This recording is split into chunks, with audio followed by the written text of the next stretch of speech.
ารตะนายวิเชียรนางจุรีวงตาเขียวนายแก้วนางน้อยสิงห์คำนางคำแล่นดวงเดือนนายปีชานางวันดีเตวิยะนอแก้วทิพย์กันธานางสาวเหมยกุลตาศรีนายเพิ่มนางอำพรเดือนคำฟูจันสุพจน์วิโรจน์ตโนดมนางสุภัตตาสีชมพูนางสาววิเชียรร่มโพภักนางอ้อนเมืองใจนางสาวจันทาชมพูศรีนางสาวจันฟองสุตาคำนายมนัสนางบางคำกองนายทวัฒน์คำกองเงินนายทวัฒน์กองเงินน้อยจันนางอภรฟันเฟือนหาน้อยเจริญอินตยศนายวราทองจำรูนนายประสิทธิ์นางปานีร่วมถนอมอันนี้ก็22-23รายการเจ้าภาพกันสุวรรณสามหากว่าปีหน้าจะเพิ่มไปก็เขียนลงมาได้เนอะต่อไปสมณเณรที่จะเทศทำสุวรรณสามสมณเณรวิชากรใจมาลีละอยู่ที่ไหนนิมนต์เด้อบ่ายโมงบ่ายแล้ว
ไม่อยู่ว่าได้ถึงเท่าไหร่ไม่ตอบที่เราว่า chồng có đồng cái này là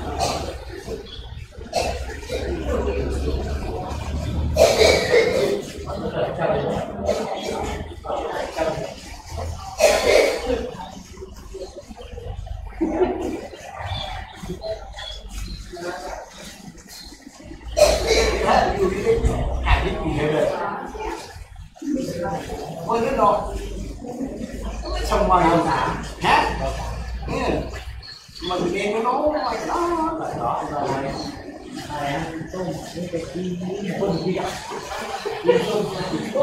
đi trẻ là tờ ra để có gì rồi mới màu mới gì phải ra người đó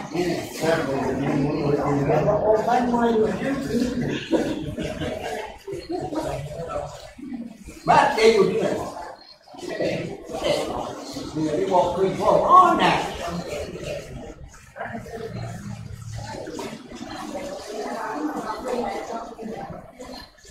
mất kể như nào mà mua một cái khảo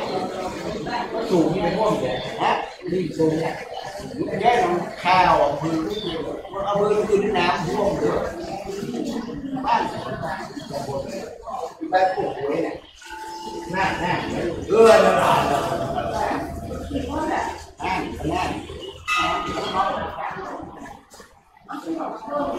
thì biết đi khảo rồi nè cái này cho cái này này à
ทิปา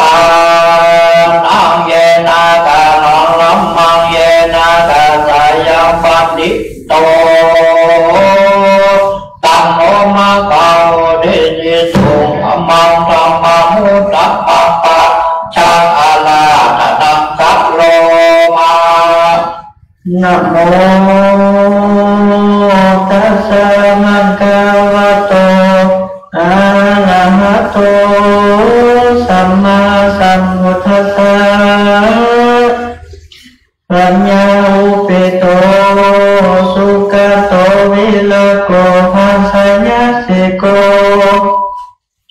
รัสยานาทายโยโลกานาโหหิตายะจิตเตหัตวา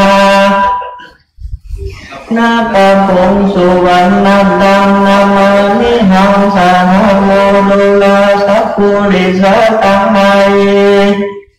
อันมาลังอยู่ฟังหังจุงประกันจำจะพ้นถึงไปเด็ดเกิดสังหารว่าสัพพัญญู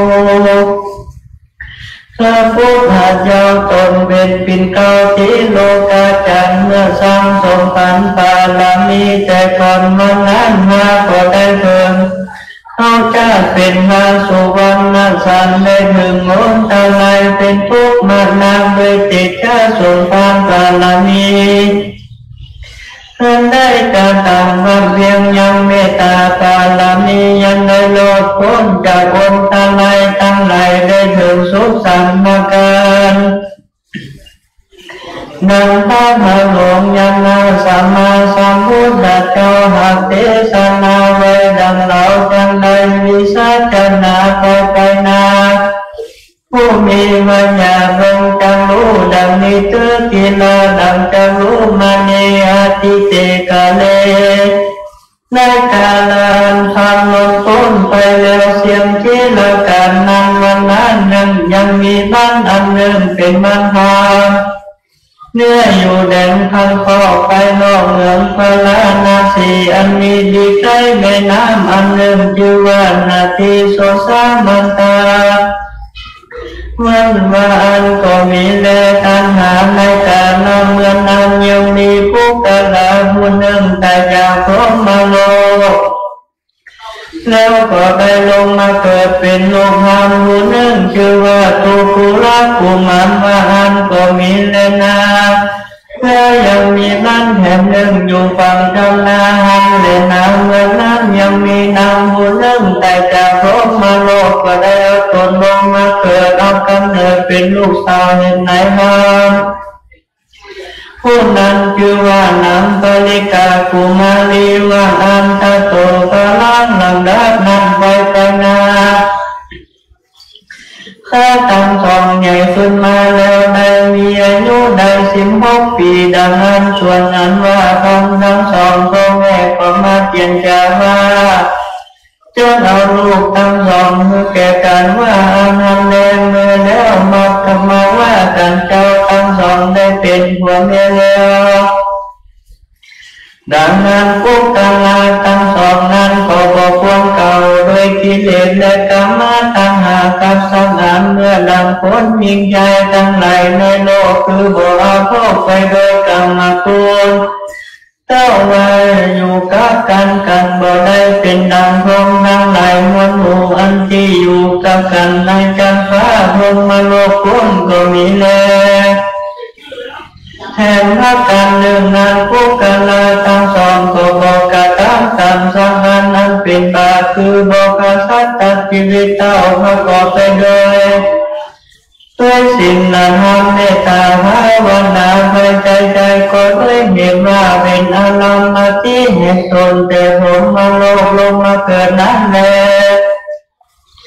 ในการละเมื่อนั้นพ่อแม่ทั้งสองแห่งเจ้าตุกุลกุมารก็กล่าวว่าดูแลลูกหลานทั้งสองเลย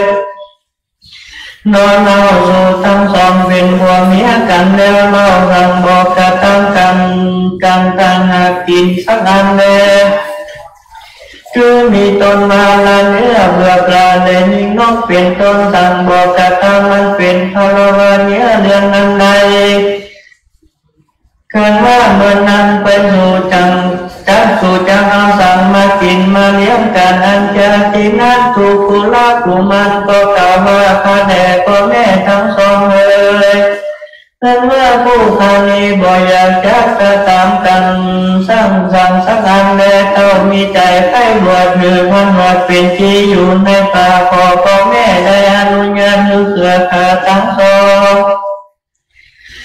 ที่ไปบวชออกไปบวชเป็นที่อยู่ดงลีเดชเตอว่าอันเมื่อกันพ่อแม่ทั้งสองอนุญาตแล้วตุกุลกุมารพร้อมกับทางนางปริกากุมารีผู้เป็นเมียก็ประกันเข้าไปสู่ป่าไม้หิมพานต์พระลูกเพื่อว่าจะบวชเป็นนาสีก็มีวันนั้นแลสักโคติวราชาเพื่อนว่าพระญาดินตายอยู่ป่าคือก็เจ้าบุญกาวิสุกรรมมาเทวะบุตรลงมาในละนิดแต่งเป็นไว้ยังอาสมศาลาต้มตามเชิงอันทั้งบริขารเป็นอันเป็นบริวารของใจแห่งนักบวชทั้งละมนเพื่อวิสุกรรมก็เสด็จเมื่อสู่จันทราก็มีหันแลนาทีนั้นตุกุลกันนางผู้เป็นเมียก็เข้าเมื่อสู่ศาลาที่นั้นแล้วก็หันยังทักบริขารก็มีใจบรรจงชื่นก็ประกันอธิษฐานคือพันว่าเป็นนาทีก็มีหันแลนาแต่นั้นไปนาเจ้านาทีทั้งสองก็ความเป็นทางเมตตาภาวนา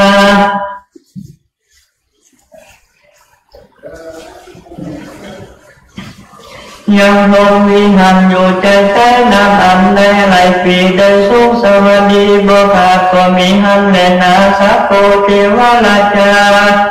เห็นว่าพระญาอินทราก็ลงมาอุปหารเราสาเจ้าราศีทั้งสองเป็นนิจกันบขาดหันแลเอกาทิวสังยังมีในวันหนึ่งใช้กรรมแต่ไทยบางหลังมาตั้งบางตอบใส่คือราศีสองมีตาอันจักบอดมือหัวไปบ่หันนั้นในทั้งแต่ที่นั้นพระญาอินทราอยู่ฟ้าก็ควรรู้โดยยันว่าราศีทั้งสองนั่งกันว่าตาบอดต่างงานในแต่เราไปน่าจะบ่มีใครรู้ว่าหากเราจะพอที่นั้นเราเป็นเจ้าอินทราเพื่อเปลี่ยนจากเก่าซึ่งราศีทั้งสองว่าอย่าพาแด่เจ้าราศีทั้งสองเลยแต่นี้ไปหน้าบ่นั่งเท่าใดว่างามตาเห็นเจ้าทั้งสองก็จะบ่เสียบ่หันสั่งอันใดเรียกว่าอันเจ้าทั้งสองจุงหาธนามือได้ยังลูกใจไว้อุปหาขอควรจะเลยที่โดยมีแต่อันว่าข้าก็หารู้ว่าเจ้าทั้งสองนี้บ่มักกันดียินดีในกิเลสกรรมคุณเราว่าโดยมีแต่ใน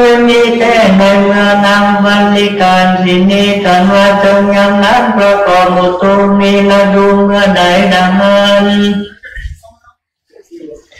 ในการในอย่างนั้น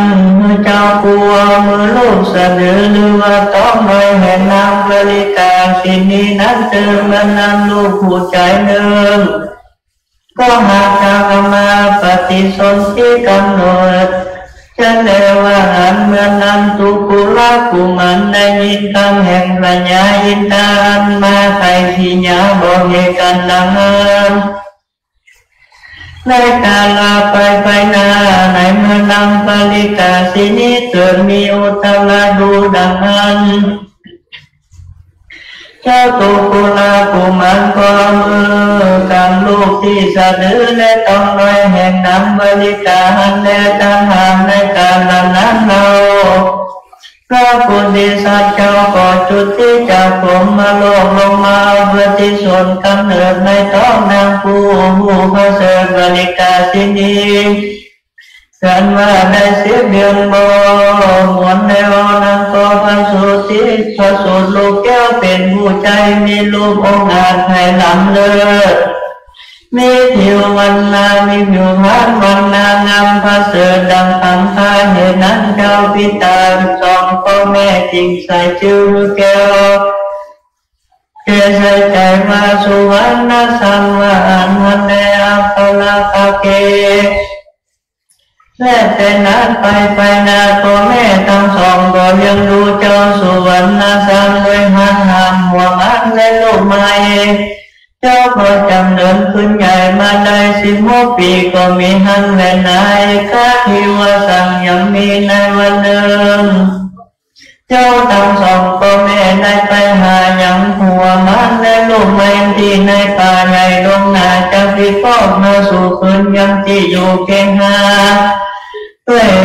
ตลอดเดือนนั้นในขณะยังนั้นมหาเมฆาอันว่าผลหาใหญ่ก็ตกลงมาคอยลงนามาก็มีเลยเจ้าราศีทั้งสองนั้นก็พากันเล่นไปสู่ยังที่อยู่ใจลมไม้เพื่อใส่บนน้ำฝนสักใสเจ้าทั้งสองก็หันว่าได้ไปยืนอยู่ที่บนจอมหัวกันเรื่องดังนั้นท่านหาในกาลยามนั้นน้ำฝนนั้นตกมาวันนางันถูกเนื้อตัวเจ้าทั้งสองก็ไหลหลังย้อยไปสู่ยังที่อยู่แห่งงัวสองละวิตอันอยู่ในรูเพื่อนจอมขวดที่นั้นก็มีหันแนเหมือนนัดสองละวิตงูเห่าดำตัวนั้น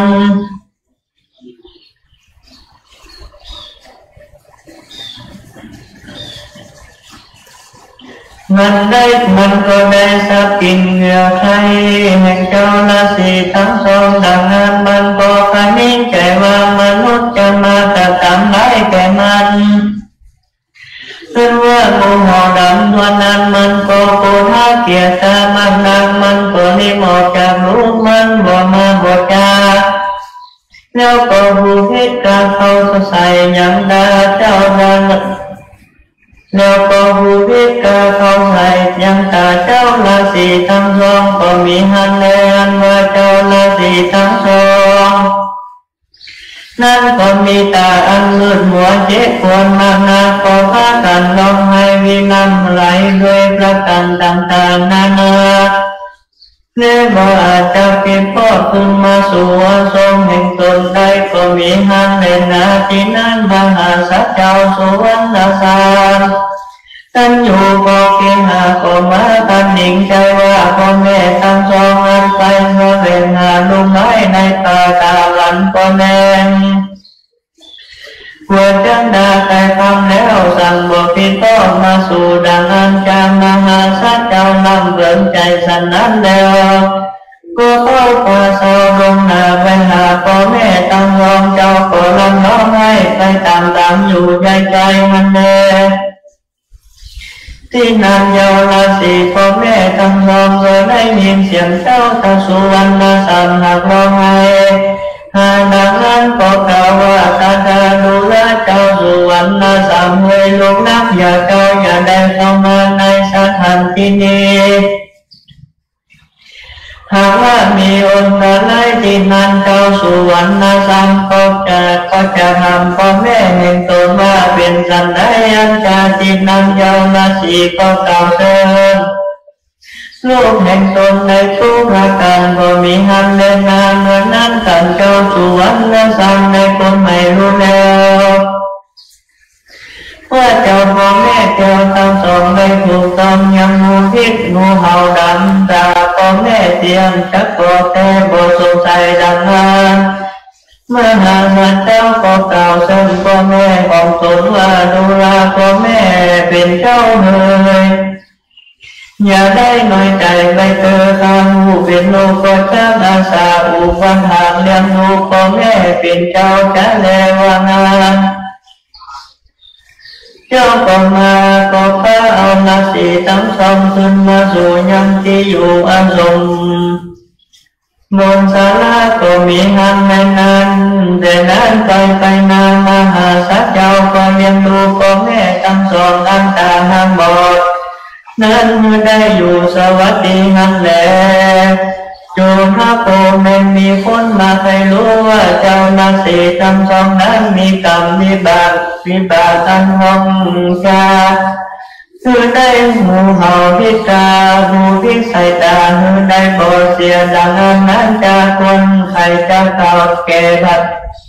คนใครจะเก่าแก่ตั้งงานว่าให้อธิษฐานกันจากก่อนมานั้นเพื่อเจ้าราศีทั้งสองนั้นได้เกิดมาเป็นมอยาตาที่นั้นยังมีใจผู้หนึ่งเป็นพญาที่เจตาก็ว่าจ้างเพื่อทั้งสองญาตาเรื่องยังได้สัญญาว่าไว้กันให้ดีแล้วดังนั้นก็จะมือเข้าของเมืองคำว่าอันนั้นแลที่นั้นเพื่อทั้งสองก็ได้ตากันญาตานำว่าจะให้แล้วว่าอันนั้นว่าใจผู้เป็นพญาจิตาก็ได้ฮือเขาของสัมปติแก่เกิดเจ้าทั้งสองสักอันเป็นดังคำว่าไว้เพื่อทั้งสองผู้เป็นโมยากันนั้นก็โกนหามนักนาจริงแสงเอายาพิษมาใส่ตายังใจผู้นั้นเมื่อได้บ่เสียก็มีด้วยประการดังกล่าวนี้แลจะสมาเห็นดังนั้นพระพุทธเจ้ามักจะเทศนาไว้ว่ากาลยานะกาลี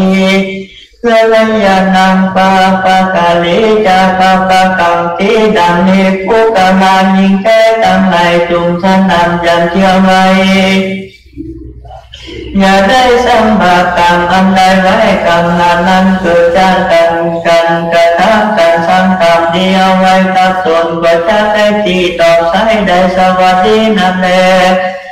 เรื่องสัมผัสกรรมบ่เดียวไว้กรรมในยามไหนจะมาต้องใช้มือตนได้คำตีจะเป็นดังราศีทั้งสองนี้แน่นาเป็นว่าเจ้าสุวรรณสันนันแลหังลูกคุณปิตามันแล้วก็เลี้ยงดูพ่อแม่ทั้งสองด้วยมันด้วยอาหารลูกไม้หัวมันกันตื่นเจ้ามาขอไปสู่ป่าเจ้ามีเมตตาไม่ดีต่อสัตว์นานามีตนวานาจะสีเสือคงเสือเหลืองและจังน้ำมันกว่าฟ้าตั้งก็มาเป็นปริวันมหาสัจเจ้าก็โดยเมตตาทำนั้นแลถ้าที่ว่าสังยังมีในวันเริ่มมหาสัจเจ้าสุวรรณสัมภาวดงงามป่าไม้ก็เพื่อว่าจำไปตั้งเอาน้ำยาวก็เอาให้น้ำดับแปลกไว้บนมาเลี้ยวเที่ยวไปสู่ยังตีท่าน้ำหันแลท่านในกาลนั้นเรา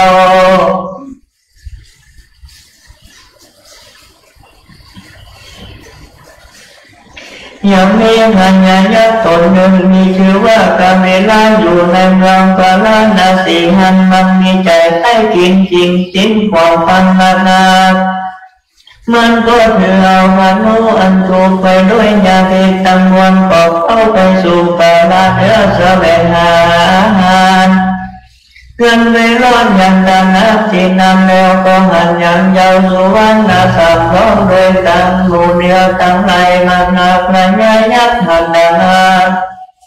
มันก็พันิจใจว่ามนุษย์ทั้งหลายก็มาอยู่จนสักนี้บ่ลังว่าจะเป็นเต็ดตื่นบัดใจอันจะลือหาว่ากูจะเข้าไปจิ้มใจมันแล้วเมื่อเพื่อจะหนีไปก่อนจะแลกกันว่าพระยายักษ์พันยิ่งใจว่าสันเดียวก็ว่าธนู ยิ่งไปที่มหาสัจเจ้าวันเดียวนั้นแลโสสโลอันวานุเล่นนั้นก็ไปถูกต้องเอาฟังสายมหาสัจเจ้าที่นั้นหมู่ตานั้นเป็นพระนิวันดังใดก็พากันหนีเข้าบาปหายไปเสียมทุกตัวหันแลส่วนเจ้าสุวรรณสามท่านถูกตามลูกธนูเสียบคำอยู่ทางใจคนล่อออกมาข้ามไปกว่านั้นแลเจ้าก็ตั้งสติได้แล้วก็เอาหน้าก็เอาให้น้ำวางไว้แล้วเจ้าก็บ่มีใจกว่าสักอันเลยที่นั้นมหาสัจเจ้าก็กวาดเอาใส่เมื่อกองกันไว้แล้วก็เจ้าก็พบในที่สาระนึกถึงคุณพ่อแม่แล้วทั้งสองแล้วเจ้าก็นอนหน่วยนาไปตั้งที่นาพ่อแม่ตนอยู่เจ้าก็ผมน้ำไหลออกมาหาเป็นไปด้วยเรื่องนั้นแล้วเจ้าก็กล่าวว่าผู้เป็นผู้กาลาผู้ใดมาเป็นบริวารแก่ผู้อัญญาผู้บอกเคยได้สามเวรแก่ผู้กาลาผู้ใดเสือเที่ยวแหล่ปล่อยมันยิงผู้ด้วยมโนอันเป็นเรียกผู้ดีผู้ที่ยิ่งผู้ที่ยิงธนูนี้จะว่าหนีไปแล้วหรือว่าจะอยู่ที่นี้อันจะมาพระสงฆ์อันใดกันผู้ดำหรือจะเมื่อนั้นพระญาณามได้ยินคำเจ้าสุวรรณสามต่อสำนักแล้วมันก็พันเน่งใจว่าผู้กาลาผู้นี้ลอยเป็นผู้มีบุญสมพันธ์มานานเป็นว่าผู้ยิงเคยธนูเพียเกี่ยวเอาฟังทางซ้ายรอดรถออกทางขวาเจ็บปวดในนักก็แก่มันก็สั่งบอกโคท่าอันจามันก็ให้ต่อการนำอีกบุรุษคุณน้ำนักคุณดีเป็นที่รักสันนินอมาคูจะเข้าไปใจแล้วจะนำดูรู้ก่อนเธอว่าอันกันว่าระยะยาคันนิงใจสันนี้แล้วก็เที่ยวเราไปหายังที่มหาสัจเจ้าแล้วก็ตั้งเจ้าจะถามว่าดูราเจ้าผู้บันที่อยู่มีที่ได้เป็นลูกให้อันเจ้าจงกล่าวมาคือต้องเรารู้ตามนี้เด็ดที่นั่นเจ้าสุวรรณสามก็ใครคำนำบอกย้ำว่าเรานี้น่าชื่อสุวรรณสาม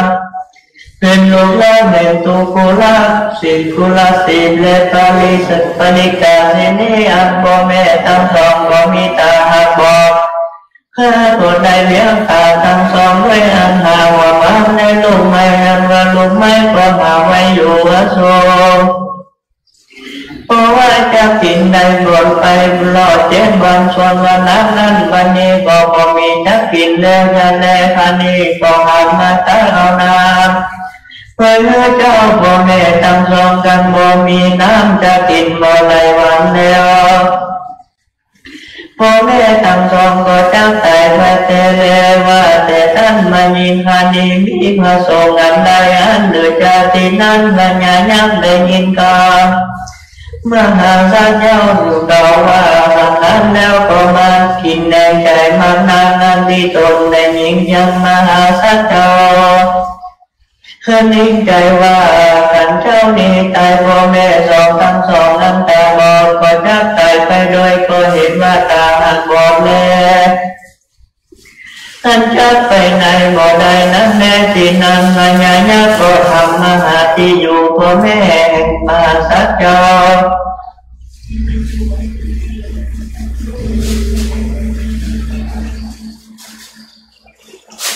เจ้าสุวรรณสามก็บอกต่อให้แก่พระญาณได้รู้ทุกประการนั้นแลกันว่าพระญาณได้รู้ยังที่อยู่แห่งพ่อแม่เจ้าแล้วมันก็ไปไว้ยังสายังราศีทั้งสองว่าตนนี้ได้ยิงเจ้าสุวรรณสามราศีทั้งน้องได้ยินดังนั้นก็ประกาศร้องไห้เศร้าโศกมากนาพระญาณกันเวลาก็มีอาการเมนดูคุณนายังเจ้าราศีทั้งสอง มันนาก็ละลมว่าดูลาเกิดเจ้าทั้งสองเลยอย่าได้น้อยใจไปนักเช่นเจอกรรมมันผู้ฆ่าได้กระตาม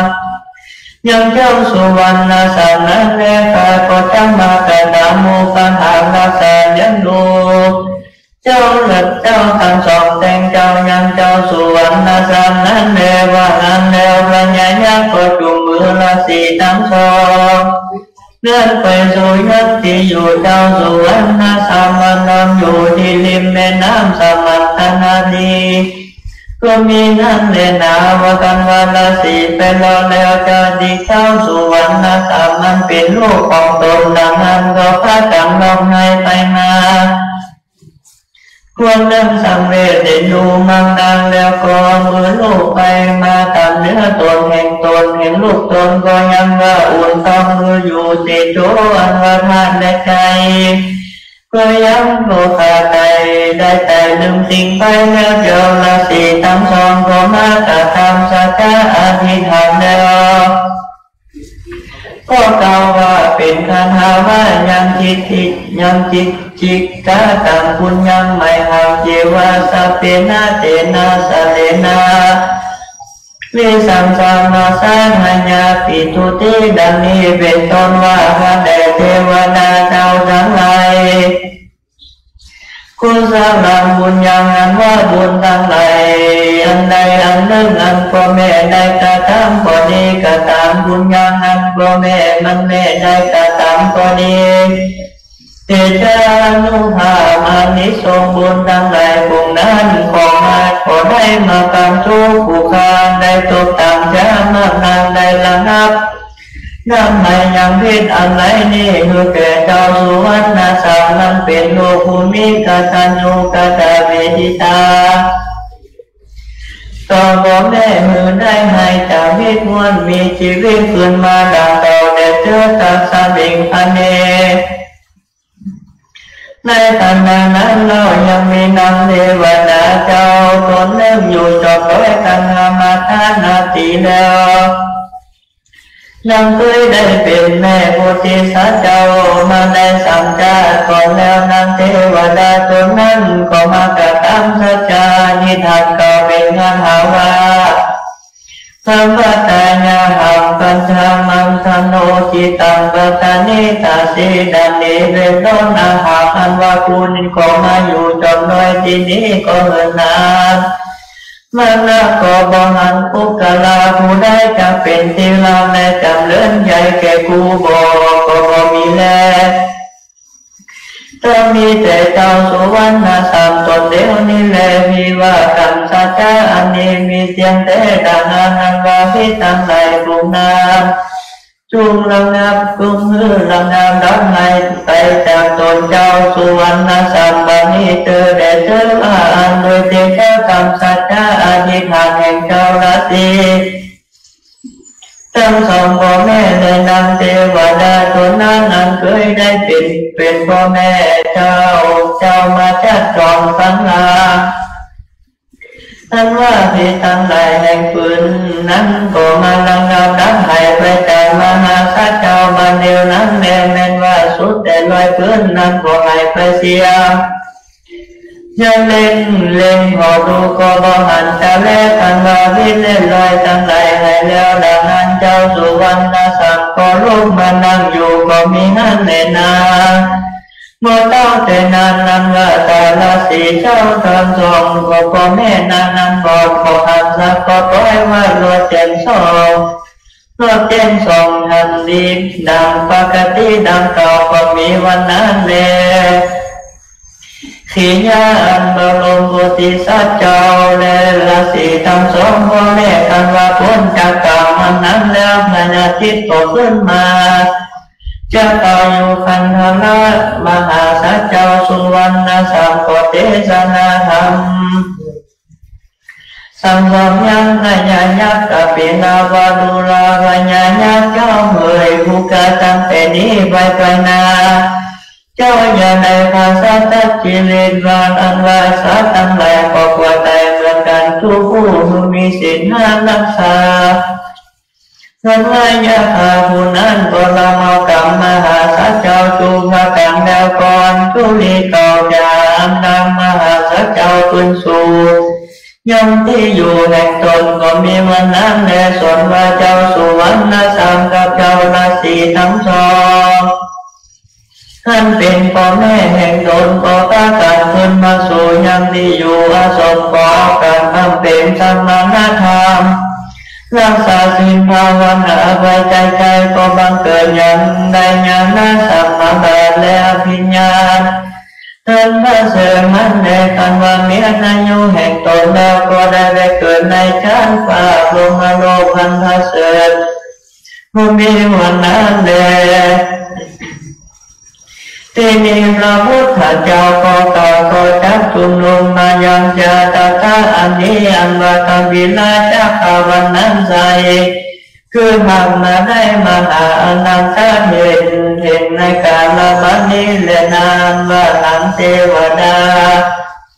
ท่านอยู่จอมเขาก่อนกันห้ามมานาวันนั้นใจคือหากมาได้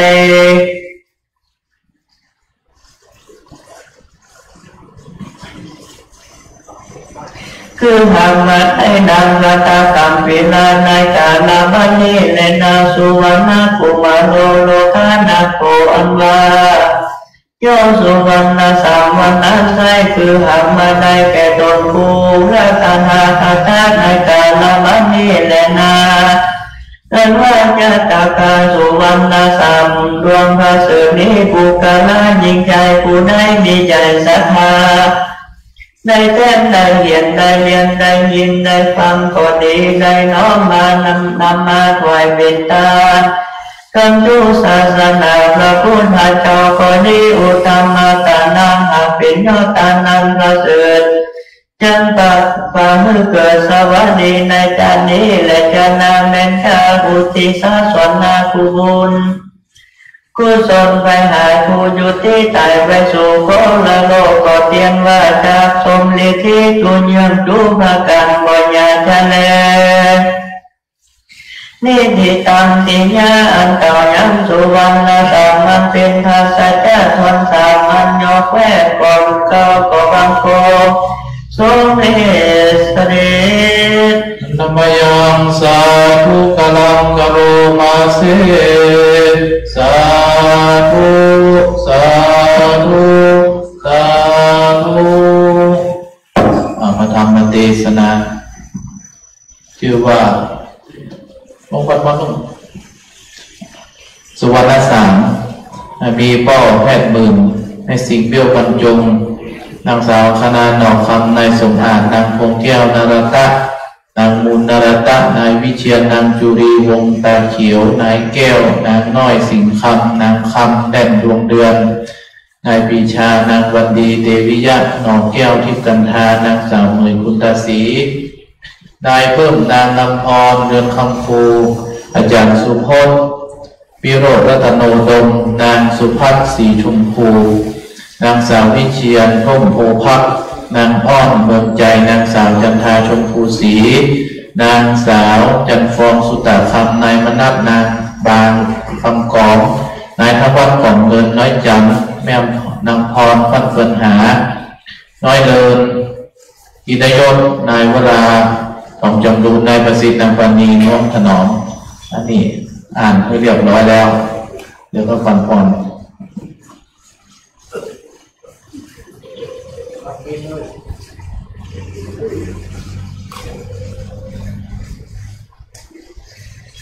เทียบคนก็ได้นับเจ๊ก็ได้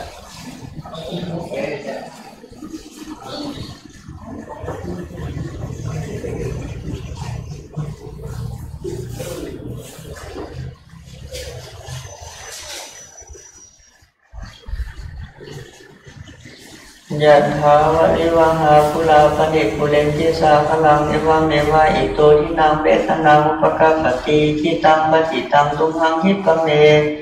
วัสมิจตุสัพเพปุเรนตุสังกปาจันโทปนะระโสยันธามณิโตติระโสยถาสัพพิติโยวิวัชชันตุสัพพะโลกวินัสสตุมะเตภ วันตะโยสุขีทิคายุโกภวาภิวาทนาสิริสนิจังมุทาปัจจายโนยัตตาโลธรรมาวัฏันเจอายุวันโนสุขังภาลังสาธุสาธุสา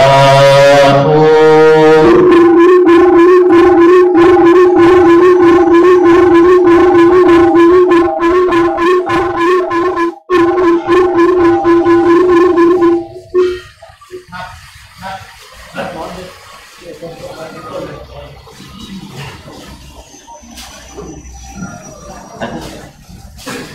ธรรมเทศนาต่อไป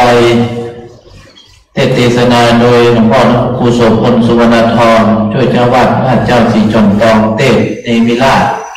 การเนมิราชที่ไหนมายกมาเนมิราชอ๋อเนาะเนมิราชนี่มีแต่นจม.อ่านใจมา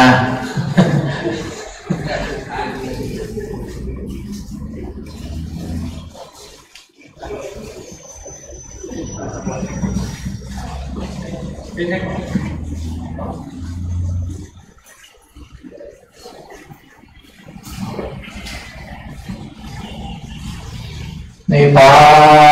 นังเยนะกาลาลัมมังเยนะกาสายาปัตติโต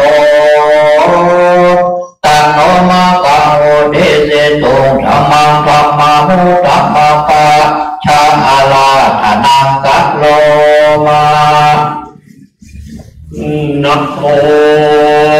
ตัสสะภะคะวะโตอะระหะโต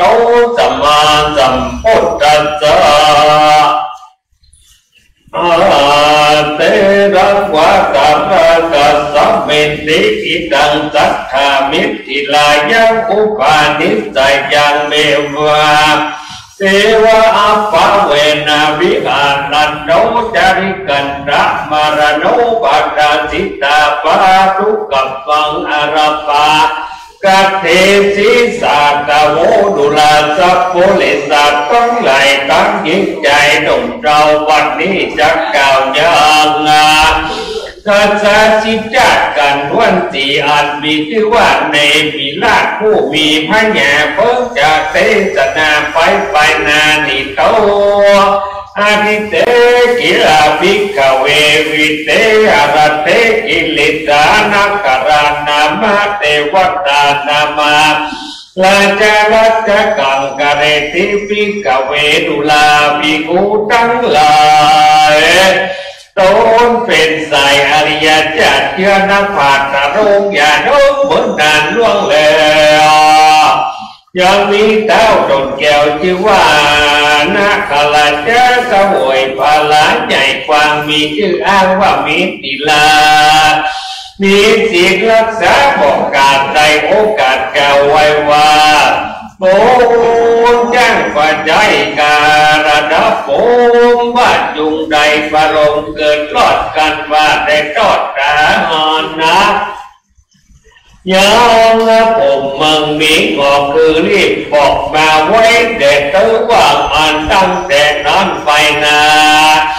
บ่เดินจากบ่อปีผมเจ้าบุรีก็งอกเป็นสีออกขาวก้อนแก้งตัดผมก็ดอนออกไว้อื่นดาวได้งานนะว่าเต้าหอนจานคือควายถึงพญาอันใหญ่จับมาคือความจราร้ายแหลกเปรีแปดหลายลำนะเกิดเกศเจ็บใจปัดภาคจากคนจากเสียน้อยกว่าผู้ไปอย่าแจ้ปวดอยู่ในบาทเจ้าลีเป็นละเอป่าไม้ต้นเต่าไรหัวควางก็บ่งควางมาจากกลางเมืองควางบุรีแล้วออกบวชเป็นละสีอยู่ป่านับอันกว่าเมื่อนานได้ถึงงานพิเศษรอดดายังเกตอภิญญากันมรณามวยมากจากโอกวางเมืองโคนนะก็ได้ตนเมื่อเกิดในที่ประเสริฐเมืองสวรรค์ก็มีมันแหละนาจำเนียนกะละไปนาอันว่า เจ้าฟ้ามีทิศลามีนำน้าหนุ่มเรากันว่าผู้ใดเป็นเจ้าสาวเองผู้ดีก็ถือเป็นประเพณีสืบต่อสร้างสืบต่อกันมากันว่ามาเข้าจะลาพบบอกก็พากันออกไปบวชที่วันเป็นราศีมีสินดีบอกการบอกพักอ่านลาจาเกินมูลนามุยมาก็ได้ไปยุสังวังพ้นเป็นเทวพุทธเทวดาโดนทุกคนคนสั่งบอกกากาคนใดก็มีอันแลกันว่าเชื่อกันที่แยกจากองศาเจ้ามีตาลาดันได้เป็นนาวได้วางมูลให้กองร้อนว่า18,000 ตนใดนั้นใดดังได้ทั้งแต่เรื่องใดเด่นดันนากีฬาจะมุมานิลานอพระเจ้าตะรงยาดกเหมือนนั้นแต่ก่อนเกิดอยู่บนกว้างคนใดเพชรโดนตั้งดาวพาแฟนดาวมีศิลากันอายุเท่าแก่งานแล้วตนก็ได้ออกบวชเงานราศีกันไตนี้พระนาก็ได้ไปเกิดอยู่จันทร์ฟ้าดูสิตาก็มีเงินเด่นนาทักษาโพธิสัตว์โตในกาลนั้นเล่าว่าหนอเจ้าบุญปีนไว้สีจึงจ้อยในภาษาจ้อยดุสิตาเมื่อนานนานมาแต่เล่าเรื่องหวาน10,000 ปีได้เป็ดหมายก่อนยังมีหลายบอกการใดปาจาใดจากภาษาเมืองคนมาเอารถปฏิสนธิกำเนิดในกองว่าผู้เป็นประเสริฐเทวีแต่งเท้าบุรีจิตนาถากันที่เกิดมาค่อยแล้วนางก็ประดุจได้ลูกแก้วเป็นก็ใจลูกจริงไหมองค์อาจจึงได้ชื่อว่าเนมิตราชกุมารหากเป็นนอโพธิญาณสมัยสัมพุทธเจ้าวันก็มีวันแต่นาตั้งแต่นั้นไปนาต้นเจ้าฟ้าผู้ดีผู้เป็นก็นอบุญเนมิลาโตกาสฟัดหมายว่าเวนนรจสัมปติลายหมู่เจ้าเดมิราชอยู่แต่เมืองตนว่าตนบุญเรืองผู้เป็นพ่อก็ไปบวชเป็นลาวาถึงต่อเป็นลาสีตามประเพณีแต่ก่อนเปิดได้ย้อนสักอันนะก็มีเงินและนาโตกุมารเหลาอันว่าเจ้าเนมิราชกุมารกันใดเป็นเท้ากุมารแต่งพ่อสร้างสืบต่อบุรีฐานบอกมีฐานมีบอกการใดสร้างสารบาทกว้านตามีพระมารว่าใจทุกหลับไว้เด็ดเด็ดมีสินสีบอกกาดบอกพมาทอันด้อยบอกยังมีในวันหนึ่งใส่ตนเจ้าไรนอนใส่แย้มลุกมารอดแล้วเต้าตนแก้วสะดุ้งตื่นก่อนแจ้งจืดนระทอยเต้าหากินสงสัยละหอยนี้บ่น้อยลายมาการว่ารักษาสิ่งนั้นคือการไปใจสองสิ่งที่เป็นใจลำเดินอันจะประเสริฐกว่ากันนั้นจะโดยเตจะบุญบารมีบอกการแห่งเจ้านิมิราชพุทธาอันดาเจ้าเป็นนาตายผู้ฟ้าก็กลับเป็นนาลงตู่อย่างที่อยู่มาคุ้นแป่งกายญาณต้นบอดญาตินาหากาเจ้านอนราเนปิราชแล้วโอกาสอีแกวัดุรามหาราชเจ้าการนิ่งก็เล่าอ่านยิ่งถึงการรักษาสิ่งนั้นได้การนาตานาปัจจัยบอกกานาบอกพมาตราสาขอเขาบอกไก่จ้าเก่าดีว่าองค์แห่งที่นี้ลำเลิศคือประเสริฐหลายประการนะ วันว่าองค์แห่งกองการนั้นได้ก็ประเสริฐบ่ไรน้ำนาควรกระทำสองสิ่งจากความโลภยิ่งน้ำนาและนาดุรามาตรัสเจ้าโอ้นุ่มเอายิงใจมีสิทธิ์หมายบอกการบอกประมาทตั้งการอนิจการการมาตายและจากเมืองโกจะเอาตนไปเกิดที่ประเสริฐเมืองสวรรค์ทุกคืนวันก้ำเจ้าการว่าสร้างบาปเศร้าวันดำบาปจักนำไปสู่ยังที่อยู่อาเวทีตะบอยทุกีไม่เดือดอยู่ก็เหือดคืนวันกันอุ่นสวรรค์เต้าโอกอาเจ้าตรดเจ้าเสวิลาศดังนี้แล้วก็กัดแก้วเกินสู่อย่างที่ยุคแก่งต้นก็มีหันแหลนนาตีนั้นเจ้าเนวิลาศกันดีกว่าสงสัยย้อนกำไผ่บอกเล่าแห่งดาวเจ้ากินตากันสังกับดีนำหนาบอกการเพื่อมีสีการอย่างกันสารตันจะย้อยกันใจก็จะใจไปเกิดปีประเสริฐเกษมสีคือสวรรค์มีเบื้องฟ้ากันสร้างบาปการทั้งหลายการบำบัดมวยมันจากโลกกว้างกว้างพ้นจากดาวโลกไปเกิดนรกเลือดอาเวจิหมอมุนีนมเนาบอกก้มเก่าอาดีดานว่ามีใจบ้านนะไว้ขันและรู้ยังสวรรค์อยู่เมืองโบสถ์ดังนรกกะอบายและนาด้วยเศรษฐกิจแล้วตามประกาศแห่งเจ้า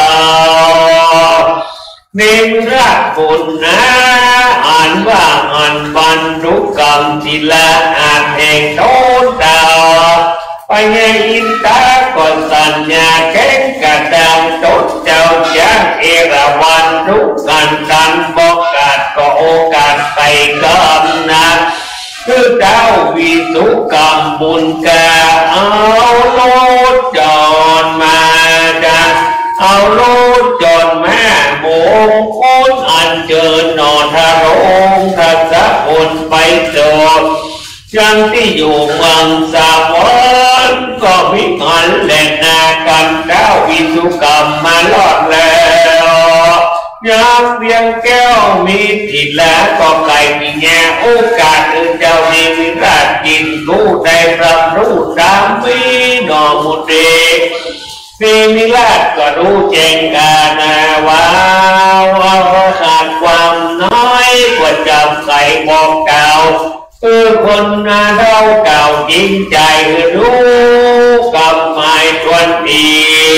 จากเก่าที่จุประกาศแล้วถ้าดูยานเดวิลาศก็เสด็จนาควาสัตนอคำทิพย์นานำไปโจยังที่อยู่บุษสารถบนยาอันเป็นเตียมนักอันเตรียมด้วยแม่วิเศษออกจากเขตเมืองคนขึ้นสู่บนอากาศไว้ขนาดพัดเดียวร้อนเมฆาเร็วเมฆฟ้าแล้วเท้าบุญนาคาพิสุกรรมก็ได้ไก่กรรมโอกาสทางเจ้านิมิราชบุญนะว่าดุราเท้ามีศิลาบุญย่อยอานุนทางไหววันไปมีนี้มีดอกไม้ไต่เต่าเส้นหนึ่งเล่าไปสู่ยังที่อยู่อาบไปเส้นหนึ่งใหม่สู่รอดไปสู่จอดมังสาวรเท้าหัวนั้นยศใหญ่ใจมักไฟสารได้คือจะไปในก่อนอันจาที่นั่นเท้าเนมิลาก็โอกาสใครก็บอกเท้าวิสุกรรมไปสู่ยังที่อยู่อาบไปไปผ่านนรกไกลก่อนนั้นใจเกลืองาจะได้ไปดีสารถีบอดยาก็บังคับมาปัดเดียว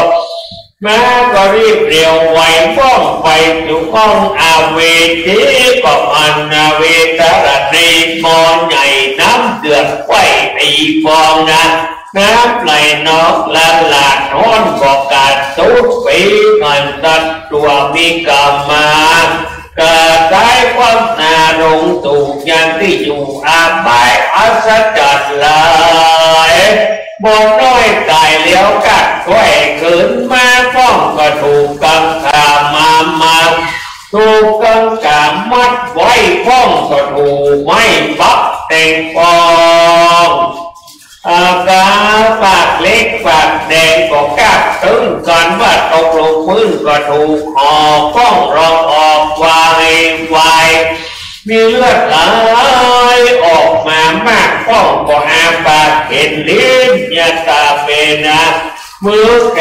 งฟ้องก็ถูกเล็กแดงร้อนไม่ฟักเสียบไฟตายไฟหน่อใจยอดดอยหันนรกใหญ่หน่อยลวกลายก็อยู่ยังใหญ่มากเต้าก็ตามเสบามุเจ้าจาระดีว่านั้นว่าอาเวทีนี้สดสังไรอดบาเมือนก้อนคอไข่ฟันกาวจีรุติตาปิสารติเทวาบุตรก็โอกาสปั้นหมายว่านรกไหลนั้นซอยป้อนก็เป็นหม้อใหญ่น้ำหนักก็ย้อนจอยคนนั้นมวลหมู่ใดแต่นับอยู่นับอีกบ่มีเส้นจอกคอยมีใจโดยปัญลาป้องกันตามปนาธิบาตคือได้การชีวิตเกิดอาทินามีน้ำสดมีใจเยี่ยมอ่อนรักขอป้องก็กาเมื่อบอกเล่นจูใจคืนจูหัวเมียผู้อื่นก็จงจื้อโดยหัวเมียต้นป้องก็มาวนจูไล่เป็นกำเป็ดไปเจ้าจ่าห้องก็เอาตังสุลานะเราด่าปีกุญเจ้าทั้งเลยได้ยิงใจเท่าแก่ด่าพ่อแม่สองตาเขานานนาน้ำใสกันตายจากโลกตายบางคนก็จะเอาเท้าลงสู่ในที่อยู่อาเวทีเทวบุตรสารติโอกาสเจ้าเดวิราชในหูไวเทียนได้ผ่านเชียงจูอ่านนอนก็มีแหล่งนาตาในกระนั้นลาวเทวบุตรเจ้าโตองค์อ่านก็โอกาสที่แย่ว่าเจ้าบุญนายยศใหญ่หันนรกใดว่าจุมันอ่อนเก่าวันกันอย่าจ้าดันเด็กว่าไปสู่อย่างที่อยู่เมืองสวรรค์กันไก่ฟันเก่าแล้วก็บังคับมาแก้วยังทานใส่ยงจานไว้บอกตั้งแต่จ้องเมฆว่าบนนาจะนำนาก็มาพูดมาดูอย่างที่อยู่เมืองสวรรค์ได้เล่งอันลายแหลกพันประสาทเป็นใหญ่ไปฟ้องลาพอลำใดก็งามนะสายว่าวัดต่อตาหันลำตาฟองแปวเสียงดังแก้วว่างปีฟ้องเป็นคำดีลูกเรือนะก็จะมีพุ่งไปไกลพ้องก็ไปใจเดือดใจนุกบางไฟจูปากกันนอนรงยันเนวิลาโกกัดจะตามเป็นกำงามไข่หัวดูตาเจ้ากินกูสารเด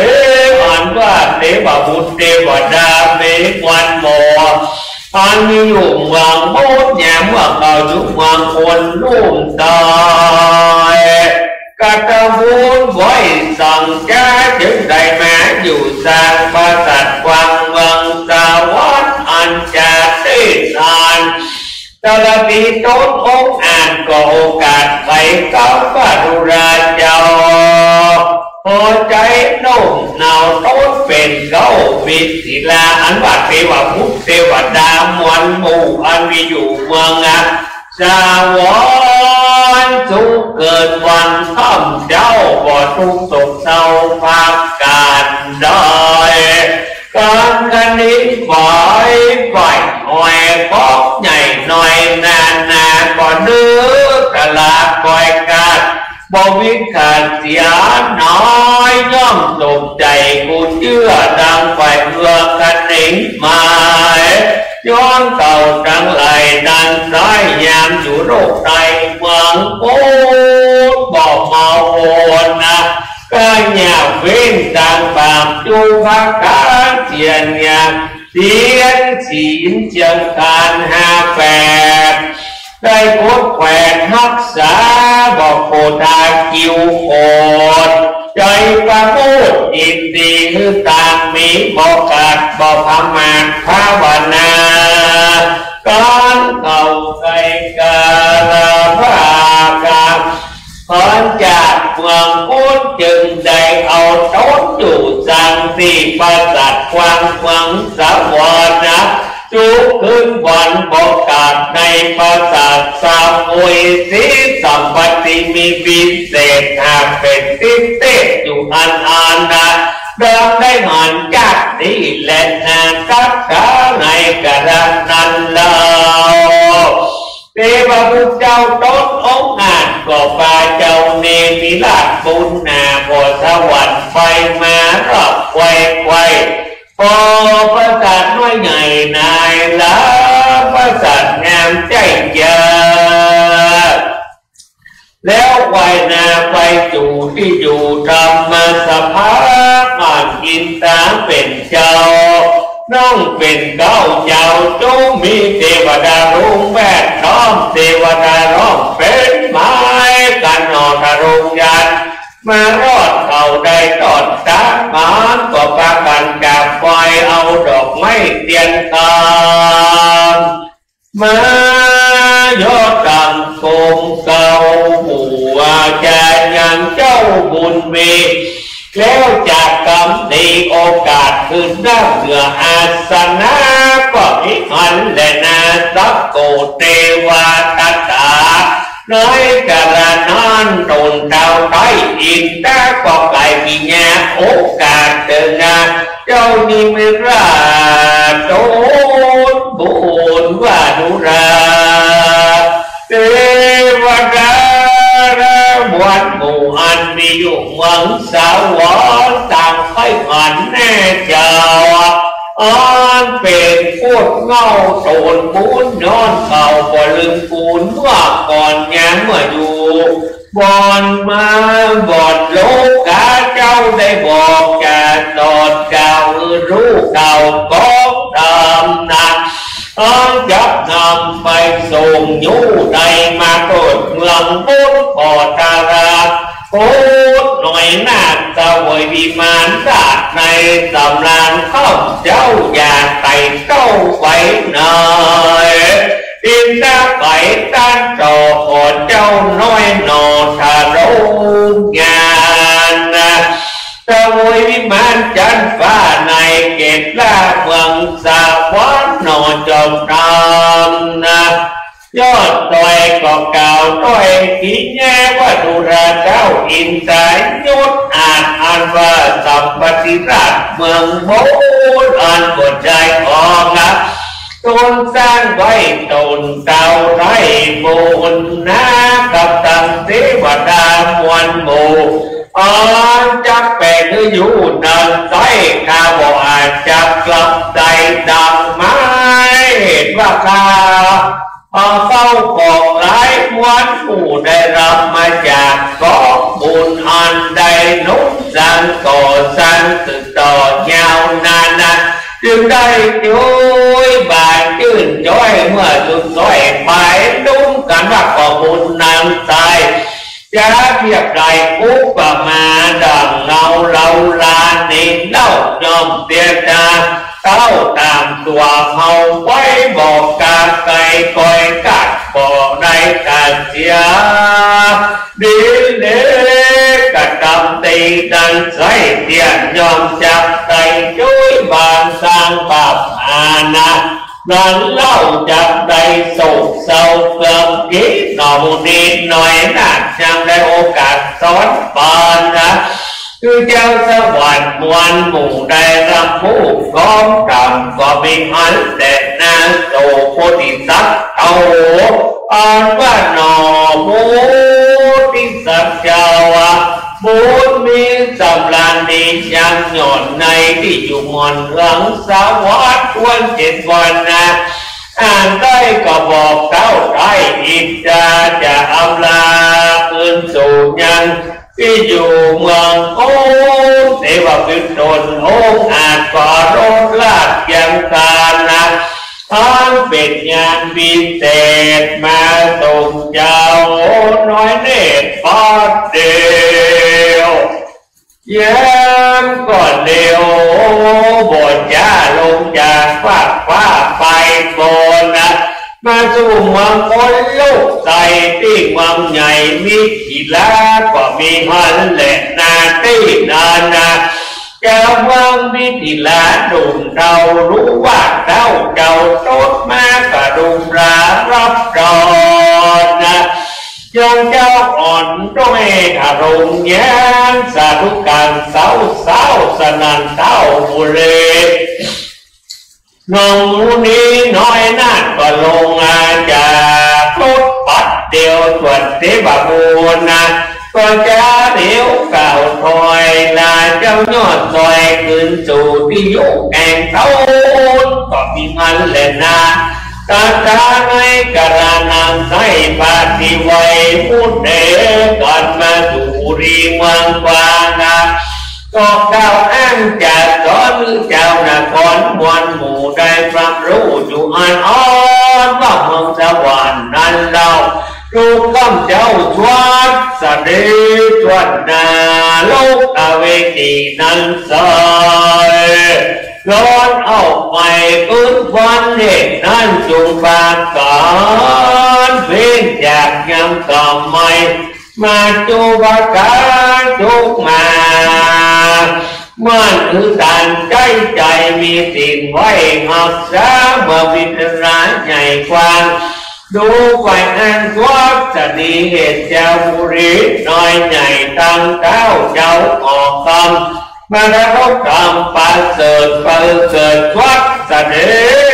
ก็มีวันแหละนะลำดับนั้นไปนา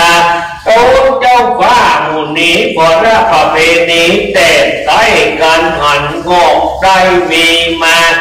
ก็จะไปบันประจาออกบวชที่เท้าเคยลวดเวนวางยังงอหวางภาษาสังเวียงอาจบุรีคือใส่สีลูกเต่าใดเป็นเจ้าแทนไฟแล้วกาไก่บทยาเข้าสู่ป่าดงลีมวัดเป็นละสีอยู่สางบริมานกลางคำเอิญเนินนะน้ำแต่เก้ารอดแก่เท่าจันละกันมรณากาปากดับที่จากมังกรก็ดาโดนมาเกิดจันฟาโรกาโมมาโลกเลิศกเกษมก็มีอันแหละนะสัทธาอิมังดัมมาเตสนังอริตัวจัตตะกังสัมมาทานิสิสัทธาอันว่าสัพพัญญูปาพุทธเจ้าต้นเป็นเข้าปาลูกตังสาลโลกาคันเตสนานหอยวัจยาก็จับแก้บังล้อมมาเตรียมยังจักเนื้อแจงตีขันสายพระจึงไขโอกาสเป็นกนาว่าตัตตาสัพโกนารุโธอาโอสิจัตุราติตาจาปุริสาวาอุตตะปริสาอาเหสุนิมิตลจาปนาอาหะเมวะสัมพุทโธโลกะนาโตดานิปิกเวดุราอิกุตังหลาย อันนั่งใหญ่หยาดถอยมี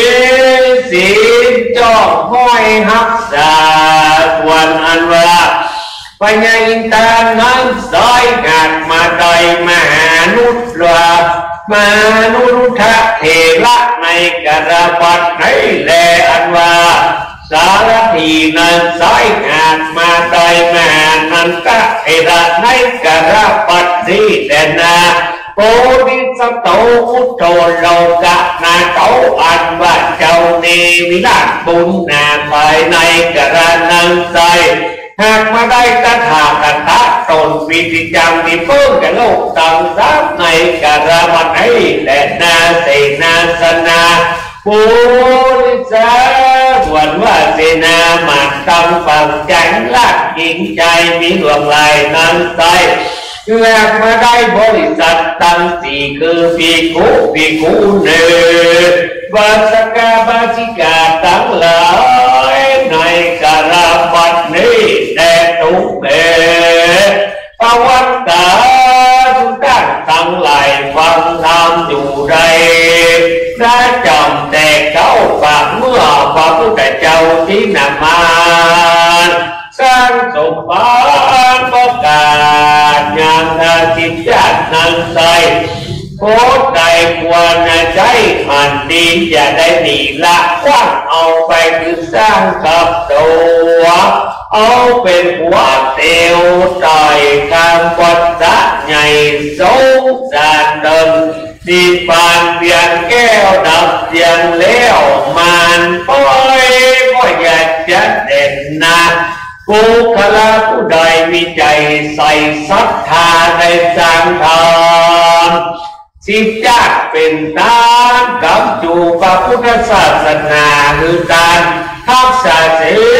ลบอกการจะมีภายในโตมากนักเตียนย่อมจัดใจถึงโตในเมืองโกลและเมืองฟ้าเมื่อไปนะเตียนแก่เด็ก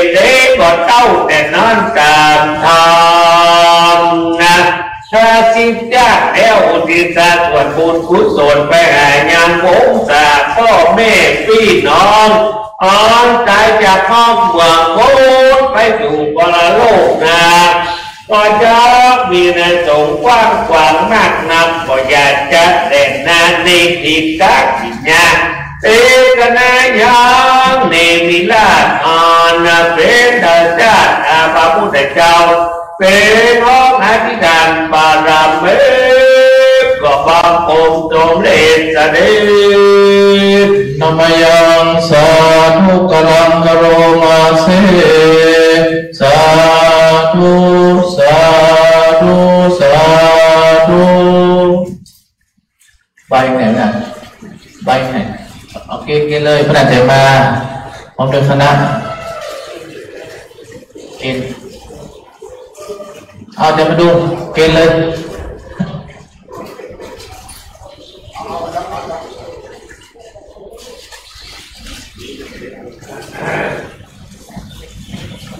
ต่อไปละครเนอจะหาวันนิมหาปุราปาริปุเรนติตาคารังเอวะเมวะอิโตทินังเปกานังอุปกปติอิจิจังปฏิตังตุปังกิปะเมวะสัมมิจันตุสเปปุเรตุสังกปาจันโตปนรโสยถามณิโจติรโสยถาปฏิมามีผู้นั้นใจมาไม่จันใจอิทิสอนของในลูกหลานทั้งหลายได้คงไปตกเด็กดังธรรมยังใจกันเทศที่ว่าเนมิราชพร้อมด้วยแม่ขมูลนามาเทศพร้อมโดยพ่อกำนันสมบูรณ์แม่หลวงอาลีคำดวงนางกัญญาคำบุตรนายมาลานางอนงสีจอมทองนางขมูลกัญญาและอาจารย์ประดูนางจุไรรัตน์อิทธิสอนร้อยตำรวจตรีวิชาญนางพัฒนีมูลปินใจและนายมณิตสุริยะริยสุริยะพ่อแก้วแม่เป็นสีคำภูแม่อภรจินใจแม่เจ้กันท่าใจแม่แม่แก้วเรือนนาแม่แก้วเรือนแก้วเรือนปัวลอยลมและพ่อจัดเมฆฟันใจกำและ นางสาวอ่อนใจและนางสาวอาทิตยาพุทธวงศ์ดาบตำรวจเนตรแม่บัวแก้วแสนสามกองนายจรัญนางจันหอมแก้ววงวานแม่ผงอินใจและนาภูอนายดวงจันทร์นางสุธรรมสุตินและพ่อแม่บุญศรีกันทสอนพ่อทวีแม่บุญศรีกันทสอนและนางนายแพทย์สีพันนี่นางสีพันคุณสีพันจรณะและพ่อสิงคำแม่สมบูรณ์ปินทยานายพัฒนางดีแสงจันทร์ก็นานอินโสนคมมาสอนวัดตั้งกาและนาเจ้าพระศาสดาทั้งหลายมีด้วยประการใดสามีตันตุจงวันอุดมสมฤทธีจุเนื่องสุประการนั้นจุกจักเมกุศลผลบุญละศีลนี้นาแม้นว่ามูลศรัทธาทั้งหลายปากันสร้างแล้วก็ขอพระเปิดเสียงยังข้อประมวลอุนทลายทั้งหลายข้อปีข้อเดือนข้อวันข้อแยมข้อเจ็บไข้ได้ปัญญาต่างๆนานามาบังเกิดแล้วก็ขอระงับดับหายไปอะไรที่ยังบอกมาฝากคนบังเกิดจะนั้นได้มาฝากคนบังเกิดสัมปสองตั้งแต่พระอุตตกะวันนี้ไปนาขอเจ้ากันเทศเจ้าสตาทั้งหลายถึงจำเริญในโจกปีโจกเดือนโจกวันโจกยามอายุปีเดือนวันยามไปใจกินอะไรจงกำมังคำภาสนาจักมีไอ้ยาจิติตนังลาภังโสติภะกายันทุกังปรังสิริตุวันเนาโกกังมุติไอ้ยาสวาสตาวาสาจายุจีวสิติภะวันตุเตวะสุปิติโยวิวัสตุอัปโรโควินาสตุมาเตวะมันตรายโยตุกีติกายโกวะวิปาอนาจีริสติจังมุตตาปัจจัยโนจัตตารโรธัมมาวัฏติยุวโนทุกังภะลัง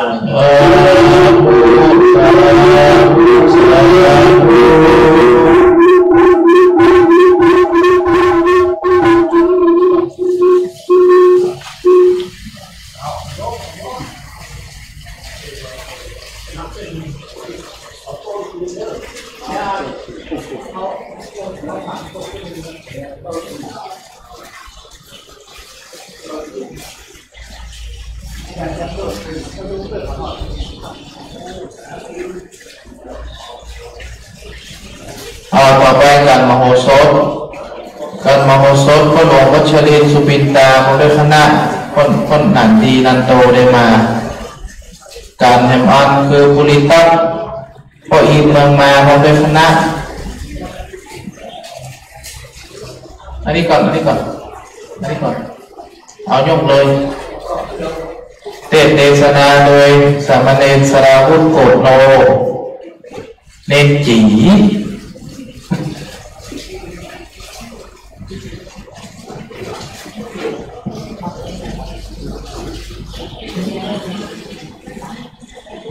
ไปนี่ก่อน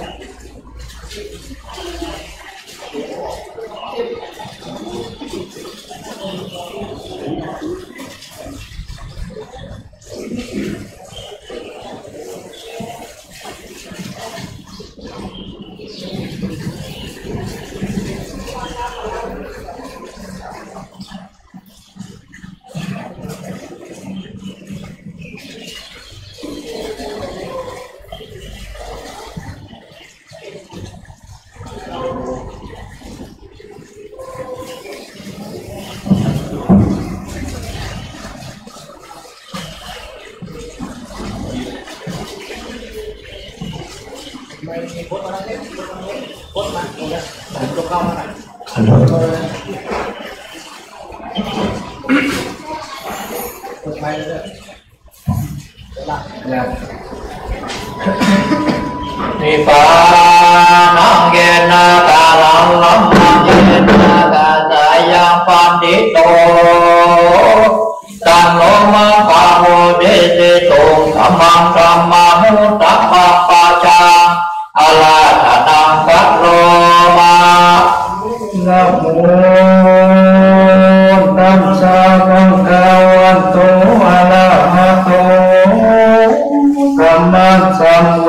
สา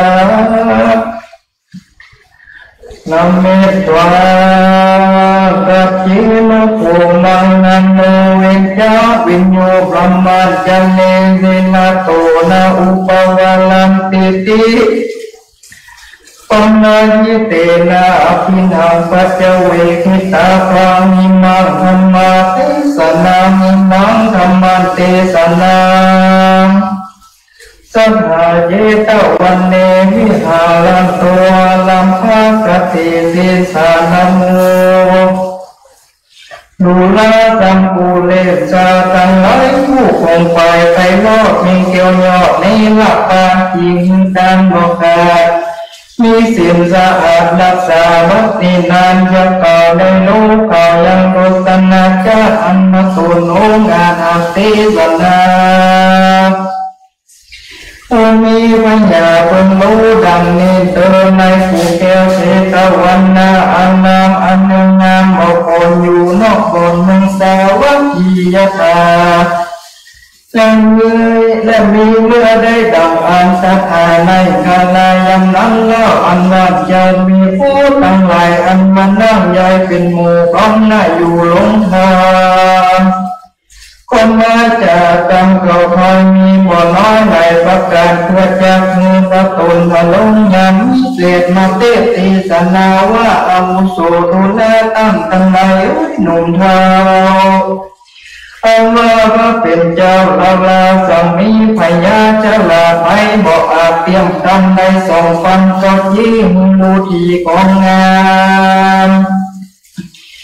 ยอมส่งผู้ตั้งตาทำใจอยากมีลำบากรุกนางได้มาคงเท้านำไว้เจ้าเจ้าตั้งสามซ้อนสุขตั้งตาทำใจโหดตั้งผู้ที่บวชนอกศาสนาสอนอินตาเทียบเท้าขับรอดดาวมหาโพธิ์สุดหลวงปู่โลกลาตั้งยังคำพันลาตั้งคนนานามุนหมู่ได้รู้ของธรรมเว้นตั้งดำหมดเศร้าได้อยู่เต็มเท้าเจอดานอันว่าพระยอดกินน้ำมันตัวนึ่งประเสริฐพญาเลิศเดือไหลไปบอกเทียบได้พันตีไว้เรางาเล่นนาตถาในกาลอันสร้างพันตีไว้พระล้งยังมีเศษคงสำรันยังโยนอยู่ในบ่อตั้งหังกุฏิส่วนตันยังมีวิเศษถึงเกตแดงไปในยินเสียงใส่ปิ่งป้อยชุยยังไปกำจาอันว่ามีผู้สังฆาวนหมู่จะกล่าวอยู่หลงทำเพราะเรื่องคำเป็นเจ้าหันเงินเท้าเทศนายิงเสด็จมาหมดยาจะพลอดนามมาสู่ยามที่อยู่ลงทำพระองค์คำตูนสักสวัสดิ์กลับไปนั่งเหนืออาสนะที่นำปีกู้สังฆามนหมู่ผู้กล่าวจากการก็รีบเร็วปันฟ้องร้องไว้เป็นเจ้ายอดมุนีดังอยู่ดีจุผู้บอกเก่ากำนายท่านแลไปไฟแล้วก็ใครกาอุเกียพุทธาว่าพิภเวว่าดูแลภิกษุทั้งหลายมุนหมู่จังสาวสังจาหันนำมาจุดสอบรวมมาโตกดเยี่ยมจาน้ำจาตีน้ำยังมีเจ้าภิกษุตนหนึ่งก็น้องไม่พุทธาไปกิญาบอกเล่าว่าเป็นเจ้าตามเมียพระมุนีตนสักสวดก็โอกาสเยี่ยมจาว่าลงมีพยานำเล่าก็ย้อนส่งไปนี่ดีปาลมีแต่ให้หากปั้นเต็มไว้มันมาแต่ก่อนนั้นนาหลายแจ้จริงพญาอาจเส้นสอนพอพูดกับเก่าตอนนั้นแล้วก็นับแค่อุกเกลบทเยียนจาและนาทีนั้นเจ้าภิกษุตนองค์อาก็อัมพิวาทนำมาสักการว่าคันแดงนำลงยามเป็นเจ้าอันว่าจะกล่าวฟังหลังผู้ค้ายังไปแจ้งพระเก่าแทงปันใหม่ผู้ค้าทั้งหลายหมู่ได้พอรู้ตกตามมีแดดเตอเมื่อนั้นเล่าสัพพัญญูผ่านเพียก็ใครข้าอุเกียวติสนาวะอติเตกิลาภิกขเวมิกิลาวิเตหาลโภ วิเตโหนามาลาจาลาจังกะเลสีดังนี้ภิกขเวนุลามภิกขุทั้งหลายตนเป็นสายอริยเจ้าทุกขันเจ้าปั้มเป็นธรรมเมื่อนั้นนาสุขเศร้าหลายกับโกมวาสายังมีพญาตนหนึ่งซอยมีชื่อไว้ว่าวิเตหาลาภอยู่ปราสาทเสวยสินในปุรีเมืองกวางมีชื่ออันว่ามิถิลา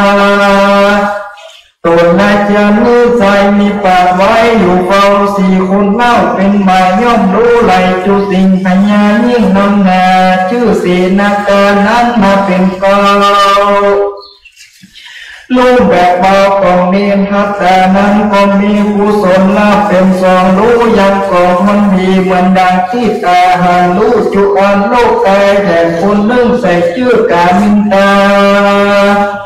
รู้ยังหัวนาตาที่ส่วนผู้ทนสีคิววิเตวินตาอันมาสิบหลักนี้นาอยู่ไกลตนเท้าผู้ทนรู้ยังจะสอนบอกกล่าวคนเฮายิ่งใจเสนาว่าหนุ่มเฮารู้เงินเขาของดีของมีหันและมาถ้าหาในกาลอันน้ำใสพลันที่ไว้ยอดมุนีสำลันดียังหวนอยู่ที่บ่อนจันฟ้าคนเขตนาทุสินดามีวาสนาการวิบาก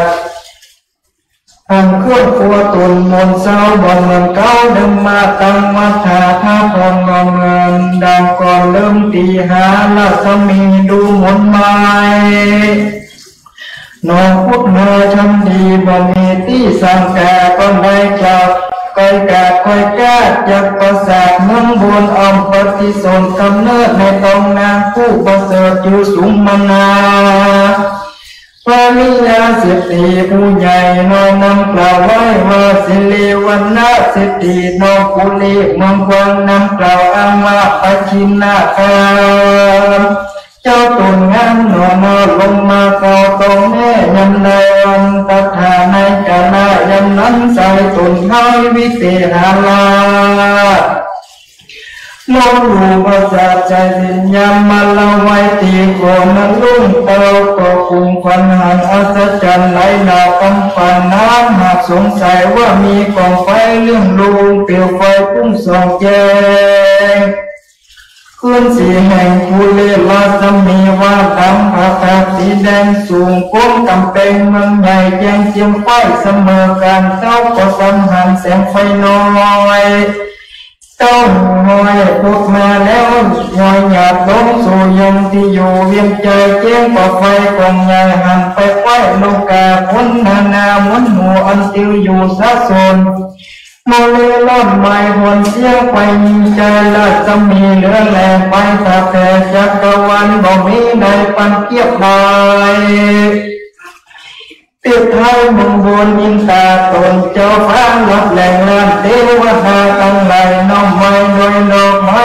ดวงดีส่วนว่าไฟสีแดงอันอยู่สีแจงภูลีหาละสมีบ่ได้มันแต่ไทยเดิมวันเต้าผู้บนทีล่าปานปลานำนากันแจ้งมาลอดแล้วต่อตุนเกลสะดุ้งตื่นบ่แจ้งยื่นคำฟันของมีหันและนาปุณณะที่ว่าเตกันว่าลูกยังแล้วต่อตุนเกลวิเตหาลาคำนักปราชญ์อาจารย์อัญญนาจุกเทศรู้เสียงเขนหมดลายมาตันหมายบอกกล่าวรู้ข่าวคำฟันข้าเสียจานนั้นเล่าตั้งแต่เขาลดไปนักปราชญ์ไหลตั้งสี่รู้แจ้งที่ประการสี่อาจารย์นักปราชญ์ฟังเขาและใครจะพิจารณาค่อยไปรู้ได้สับฟังก็ปากันคงคล้องใจบอกเล่าขี่ยาว่ากันแดมหาราชเจ้าต้นเป็นเก่าภูลีกำฟันนั้นดีประเสริฐปาจะเกิดมีมาในลงพลาแหล่งมาตาผู้คนงานดีพยามีไหลลาคนใหญ่น้อยหาผู้เจ้าเขาจะมาคุมเขาขอเป็นเจ้าบุญมีเจ้าภูลีวิเตหาลาฟังสีนักปราชญ์คุณสาซ้ำใครจะทำเล่าอันว่านักปราชญ์เจ้านั้นใจจะมีหุ่นใจลือเหนือมี เชื้อตกออกหรือเดาออกเด่นได้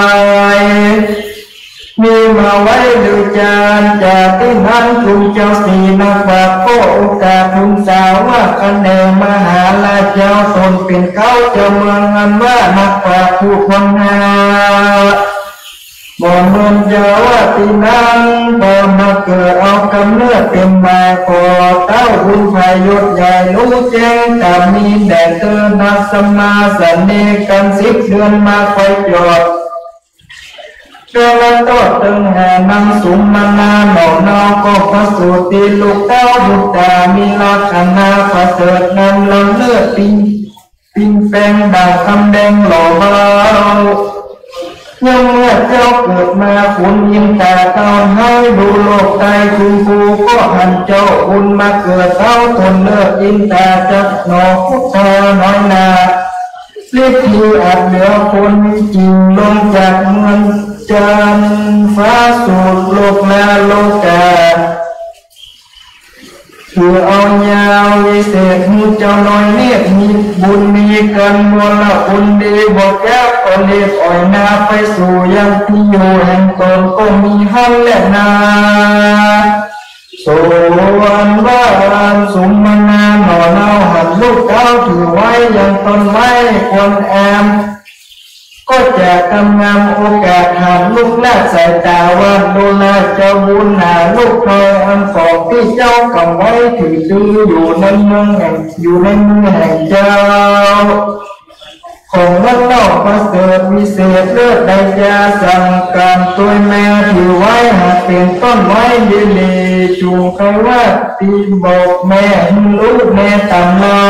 ยเจ้าบุญไผ่ยอดนั้นน้อยก็ตอบน้อยไอ้กรรมมาของที่รู้กับมันใช้บทใจต้นไม้ธรรมดาหากเป็นญาณแต่เล่าทั้งคนหนุ่มเนายิ่งใจเป็นเพียงที่ไหลจ้องห้อยมาลูน้อยมาปานจูงอธิษฐานกราบไหว้เอาต้นไม้ฝนตาพญานาไหลแหล่อันเกิดแก่ตัวตนจะมีหนหายขาดเลื่อนนาเมืองเมื่อตาขาในกาลาลันเล่านำหนุ่มนอสุมมันนานเทวีกันได้อย่างนี้เลิกแล้วจากลูกเจ้าสายตาก็ไปจะบอกเล่าหัวเจ้าสามีส่วนเจ้าสิริวันหน้าเศรษฐีผู้เป็นพ่อเป็นพญาต่อกันมาเจ็บรักษาเป็นเศษบ่รู้เหตุบางดอกคือเป็นกว่าเมาเจ็บหัวแต่มืดมัวบ่เจ้ยามมีแห่งหนได้กันว่าใครมากล่าวรู้เขามียาก็ไปมาจิตใจนับอันได้เจ็บมาสาพญาบอกกายกาบอกกาก้อยจิตจ้องให้เดิมตีสิเลวันหน้าสิทธิบุญใหญ่ก็เอายาใส่ลงจานพญามีหลายลาก็หากจากไปปานก็มีหันและนาลำนับทำไปนาบ่เมืองจ้าเมืองไหนคนยิ่งใจกว่ารู้ตั้งเก่าผู้สักเสริญเมื่อต่อเมืองนั้นเล่าคุณหนุ่มเฮาไหลลำรู้ว่าเจ้าคนงามหน่อน้อยลูกเจ้าเลือกสลอยสิทธิมียาดีประเสริฐอันต้นไม้เกิดเป็นยาก็พากันมาคุมก้าวขอยังยาเจ้าทั้งวันหน่อจมทำน้อยนานบ่ได้ขาดเมตตาขอบฝันยังยาน้ำใสคนน้อยมีใจก็พากันให้เสียงขาดยังไม่ยาจูอันเขาพากันชื่นจ้อยจะกราบพอยยอมคุณว่าเป็นเจ้าตนบุญนำเลิศตอนเกิดสาสดีตั้งว่าเจ้าเมาโสดบุญความมีพญาอ้างนำนาบ่มีภัยเพียบใดบอกว่าเจ้าลูกใดเมืองคนเต้นไทยตนองอาภัยบ่ลูกกาเตรียมการต้องหัวจานวิเตหาลาจริงเจ้าน้อยนาเมาโสดผู้มีฝักอย่าขวัญรู้มาเป็นแปลกอยู่ทิ้งไกลเอาทางที่ไว้ดำรงญาณวิเศษเพื่อลาแสการบอกกาเป็นนักปราชญ์ผู้ทำงานสอน พ่ายฟ้าปุเรหือใดมีหลีกเว้นออกจากเส้นตั้งเดิมรู้ของทำชื่นจ้อยมาฝ่ายน้อยตั้งสิ่งก็มีแลกนาเองงานที่ว่าสั่งยังมีในวันหนึ่งสองงานที่ไว้พระพุทธพิจารณาวัดรู้โดยปัญญาของส่วนอยู่เป็นหมายว่าคนเกิดมาแล้วย่อมตายมวยมอดบ่หลอกคนใดคำว่าเขาตายไปนั้นใจกว่าลาก็ไว้เมืองโคนเจ้าของตนมากกว่าอันตนได้สั่งมีมาบ่นำหน้าจ้องมอยติดไปสักน้อยสักอันบาบุญหากมีหลายหลักจักลากตัวไฟสนิมในสังหิมแม่นสีแต่ทำคนเด็กเว้นการขอบยาถือการมาคุณหาใส่เมตตาภาวนาไปใจหลีกเว้นไว้ตั้งดามปั้มเป็นธรรมประเสริฐจะตามเกิดศาสดีหลวงมุนีมโหสถปัญญาสักสวัสดิ์โอกาสกันหาว่าอาหังอันว่าตัวแห่งเราดีปัมปาจิตเตนาอภินังปัจเจวิคิตาปาดังนี้เราควรดีเว้นไปบวชถือพระโมทเป็นสีอยู่ตรงนี้ตากความปั้มเป็นสร้างตั้งธรรมมีสินจำและภาวนาหล่อพุทธาคิดแล้วใจของแถวยินดีก็ไปงานโยนีขับไว้ตนเต้าไทยปิตาตั้งมันดาแม่เจ้าว่าการลูกเต้านี้สดมีใจไปบวชเป็นนาสีไม่มีพ้นจากทั้งทุกข์ยากสงสารอยู่ดงดันป่าไม้เมืองใดสารดีขอสองบุญมีเป็นเจ้าลูกเต้าไปบวชแต่เตอว่าการนั่งหาในกาลาลำเล่ากันว่าเมาโซเจ้าไรนาเมากะทิญาว่าจะขอปะพาจะออกบวชถือพันหัวเต็มสีปมเมกมงขี้หมุนไม้ตั้งนี้ไม่หันกายว่าคนผู้ใดใหญ่น้อยใจฝ่ายท้ายต้องทำมีสิ่งจำออกบวชคนดีแต่โสดน้ำหนาพิจารณาคนดีก็มันนั่นที่ตามลายก็จริงปันใหม่โอกาสอัน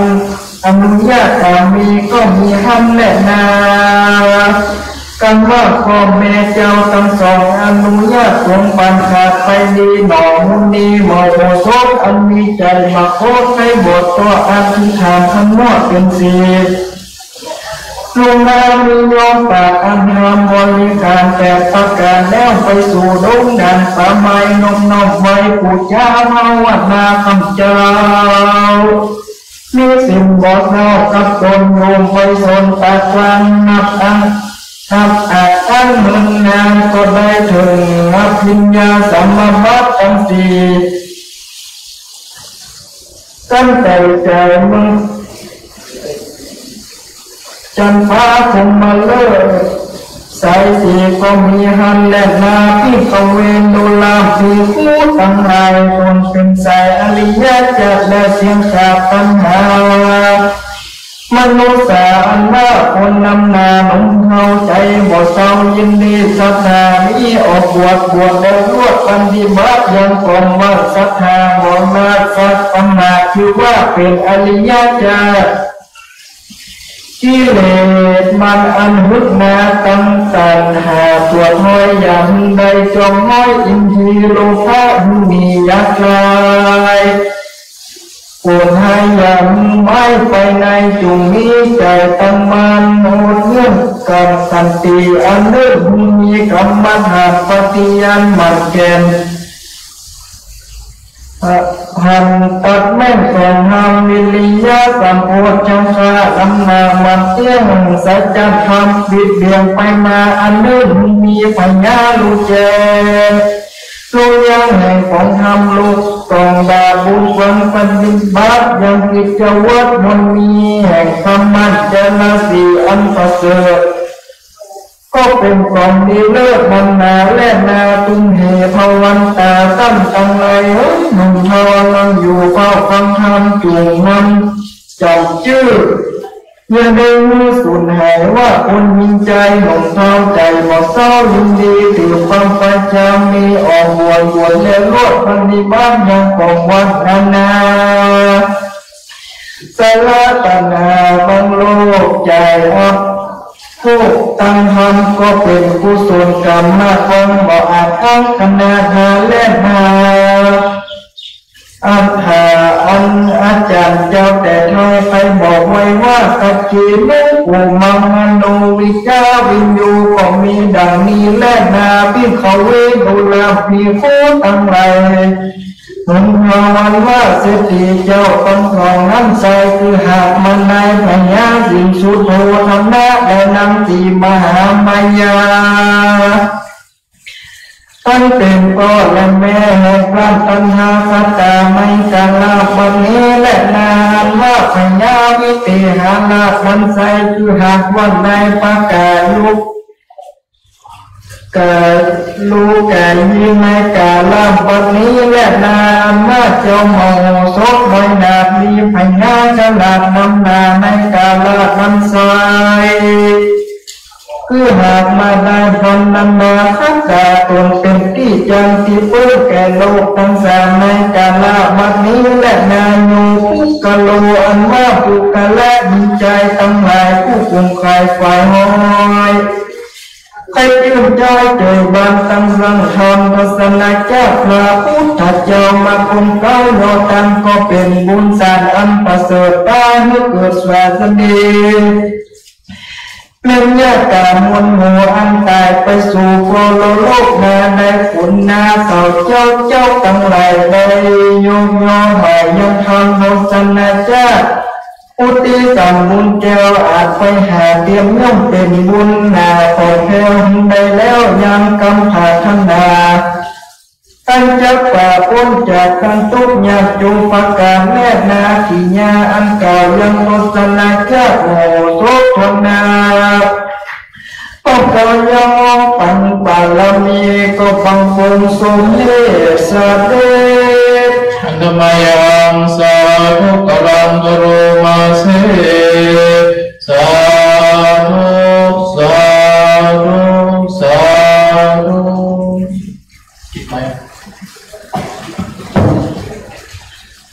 คำเดียวแล้วกันปั่นป้อนไม่ได้ไปเรียนนิมนต์ลูกนิมนต์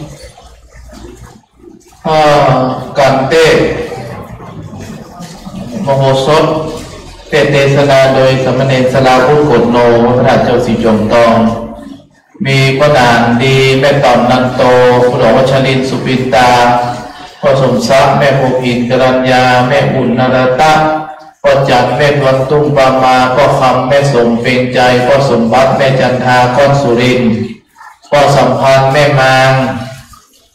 แม่ปางนะแม่ปางอินตยศแม่จันเพ็ญบุตรพ่อแก้วแม่พันแสนพิชัยพ่อแก้วไปแล้วพ่อสมเด็จแม่มาลีอินทถานายนิติวัฒน์นางบุญยาวี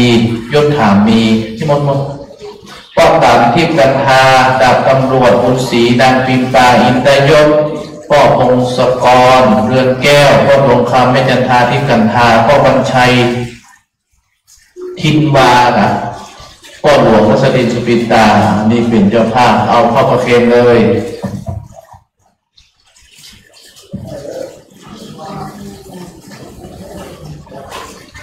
ตั้งต่อ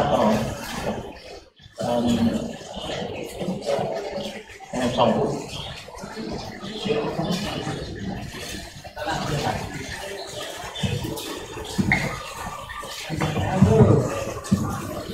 ยะถาวะเลวะหาปุราภเวปุเรนทิสาคลังเอวะเมวะอิโตทินังเปตานังอุปกาปฏิจิตตังวะเดตังตุมาคิปะเมวัสเมจันตุสัพเพปุเรนตุสังกปาจันโทปนาลโสยะถาวนิโชติลโสยะถาละเพนิโยวิวัจจันตุสัมมาโนโควินาสันตุมัตเตภวันวันตาลโยสุขีติขายุโกภวะอภิวาทนาเสเลสนิจจังมุทาปยายโนเต นาโลเมาหันติอายุวันโนสุขังขับลา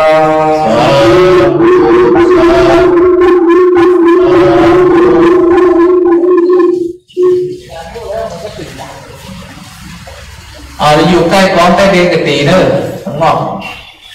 เอาต่อไปกันอย่างนี้ปุริตัตโคอินเมืองมายกเลยเมื่อกี้ที่มาบ่อยมันกัดโอ้ลุงอินนี่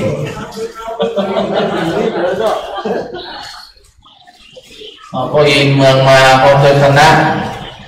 โอ้ชื่อคณะพี่สมณีนนิมนต์สมณีนเกียงเกียรติทิติกรสกุลพระประธานที่ลงตองขึ้นเต้น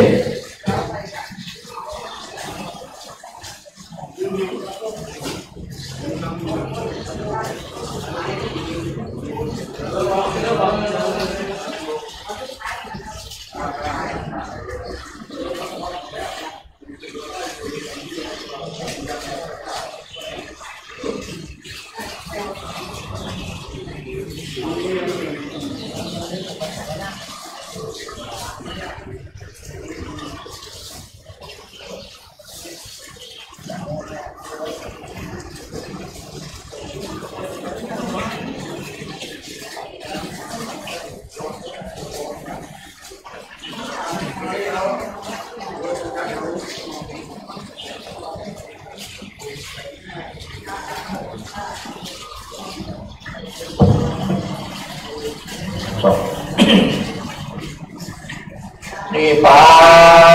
นังเยนาคานาลัมมังเยนาคาตายังปันติโตตันโนมาคาโมเดเจโตธัมมังธัมมามุตตัมมังปะชาภาลาอนังกัโลมานะโมตัสสะภะคะวะโตอะระหะโตสัมมาสัมพุทธัสสะโอมเทโมเสวังตาวามุเลตัตตังเดสังนังจาริยังสาลิพุทธัสสะสิลาภังลัมมิตาภะคะโตติสัทธโมมุลาสัพโพเลสะตังลาจันตังกามันเนพระพุทธเจ้าแห่งเรานาเตสันนาซึ่งพระสารีบุตรเห็นเจ้าแต่เมื่อนาผู้มีปัญญาเป็นรู้ดังจันมีสัมจันมาไปมานิเตภูลาจังปะนังบันทิโตสัพพังสนุติสาลิมปุตตะโดนาสาลิมเทนดาวตาทาคาตาเมื่อก่อนคงสร้างสมบัติเตียวสงสารลูกตายกำปั้นเมื่อได้เป็นพันได้เป็นอันคำว่าจือว่าผู้ไม่ต้องว่าอันอาถรรพ์ให้การมาเมื่อแก่ทำงานบนจันไปแล้วก็มีใจคงเพสมมาสาก็เต้าผ่านทนมาใครเมื่อเกิดไม่มองฟ้าเลือดในเล่าปานก็รักษาสิ่งเยี่ยงคานบ้องคานล้อมพังนาดาสาอยู่เตลินแตกน้ำน้ำมุดนากว้างใหญ่ในโลกใต้เมืองทนหันแดนตาทา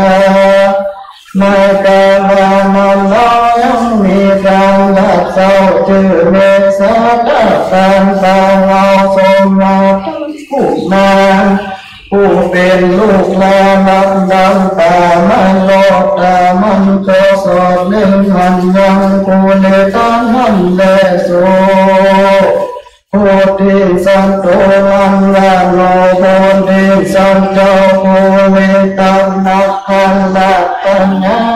เตรียมตอน กันเจ้าได้หันสองปอลูกลูกงาถูกเมืองขีบุญนามีมาต้องปกตาสองปอลูกนำเราไปสู่ยังที่อยู่นักลาบาดานแล้วเมืองงานเขานำวัตถุความปัจจัยของอันใดน้ำใจหาเป็นติดไฟสู่อันนอนอันบานำโดนตันผู้ถอยมีบุญน้อยบ่จืนสูงมาค่อยขึ้นสูงยังเมืองคนก็ลาผู้เล็กตนยกยอดกูเลยตัดน้ำสดก็เอาแก้วน้ำวิเศษยืนปันครันโดนตันน้ำเราก็หักบอกเราไปกำลังจุนแก้วแหวนเงินคำนั้นใส่ต้องของโลกใจวิสัยข้ามบ่มีใจไปอ้างกันไปรอดตาทั้งเมืองคนจันเอาตนออกควรแล้วรวดต้องเป็นทองกำนำใส่กำเมียงแล้วก็ตาลูกแก้วขึ้นสู่ยังที่อยู่เมืองคนก็มีเล่นนางบาผู้เนตัดนาบ่ละขาดสินใสน้อมจำไปน้ำจอดแต่ฝั่งน้ำย้อนนำมุนาจุบังโลโคสักสิน15ข้อมันแดตั้งชาในกาลานำน้องยังมีความหนุ่มเนาจืดอาลัมตาจงคาถาลมเวทจามาสีหยุดหิมมังตานเทวรัตดงดานใหม่ขึ้นสู่ยังที่อยู่เมืองคนเมื่อเอวงนาลอดกองน้ำยอดนางนาที่นำยังมีนางนาคนางวงหมู่หากเล่นกันอยู่ดอนทรายอันนางนาตั้งหลายมีแล้วเป็นบริวารมังหาสันเจ้านาคราชได้ยินเสียงพามมองหาเทวนาเขาบอกเป็นจารณาสัมทีขึ้นว่าเสียงเต้นดังมาเป็นพญาสัตตุกาเขาบอกได้เล่นมีแก้วทองนี้ละไว้ดำสายน้ำเนอาลัมตาธรรมมันแก้วงามดวงวิเศษหารู้แจ่มเจนดินนี้ว่าเป็นแก้วดวงนี้ก้านใหญ่จริงเก็บเอาใส่ถูกตาส่วนละเมษาตาพรานกับต้องผู้งานลูกลาเตียวลับตามาสู่ยังที่อยู่อาลัมตาธรรมมันเกี่ยวน้ำพงเทวก็รู้แล้วสอบตอนย้อนเคยมันมันแต่ก่อนยังจำน้อย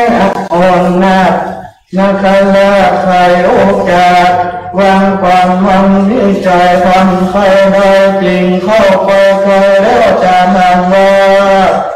ดูแลพระนุ่มเนาอันว่าเจ้าโลกนี้ข้าขอผู้จาแล้วข้านี้จำบอกคุมคำความใหญ่ว่ามีพญานาคสร้างอยู่ริมจนบวมใหญ่หากตั้งใดมันแล้วนำไปสู่ยังที่อยู่บ้านน้อยเมืองใหญ่จากได้เงินของมากหนักแลที่นอนกูแม่ลูกเนสาตาพรานปล่อยไว้หลดจันทาปล่อยลูกลามันสารได้สั่ง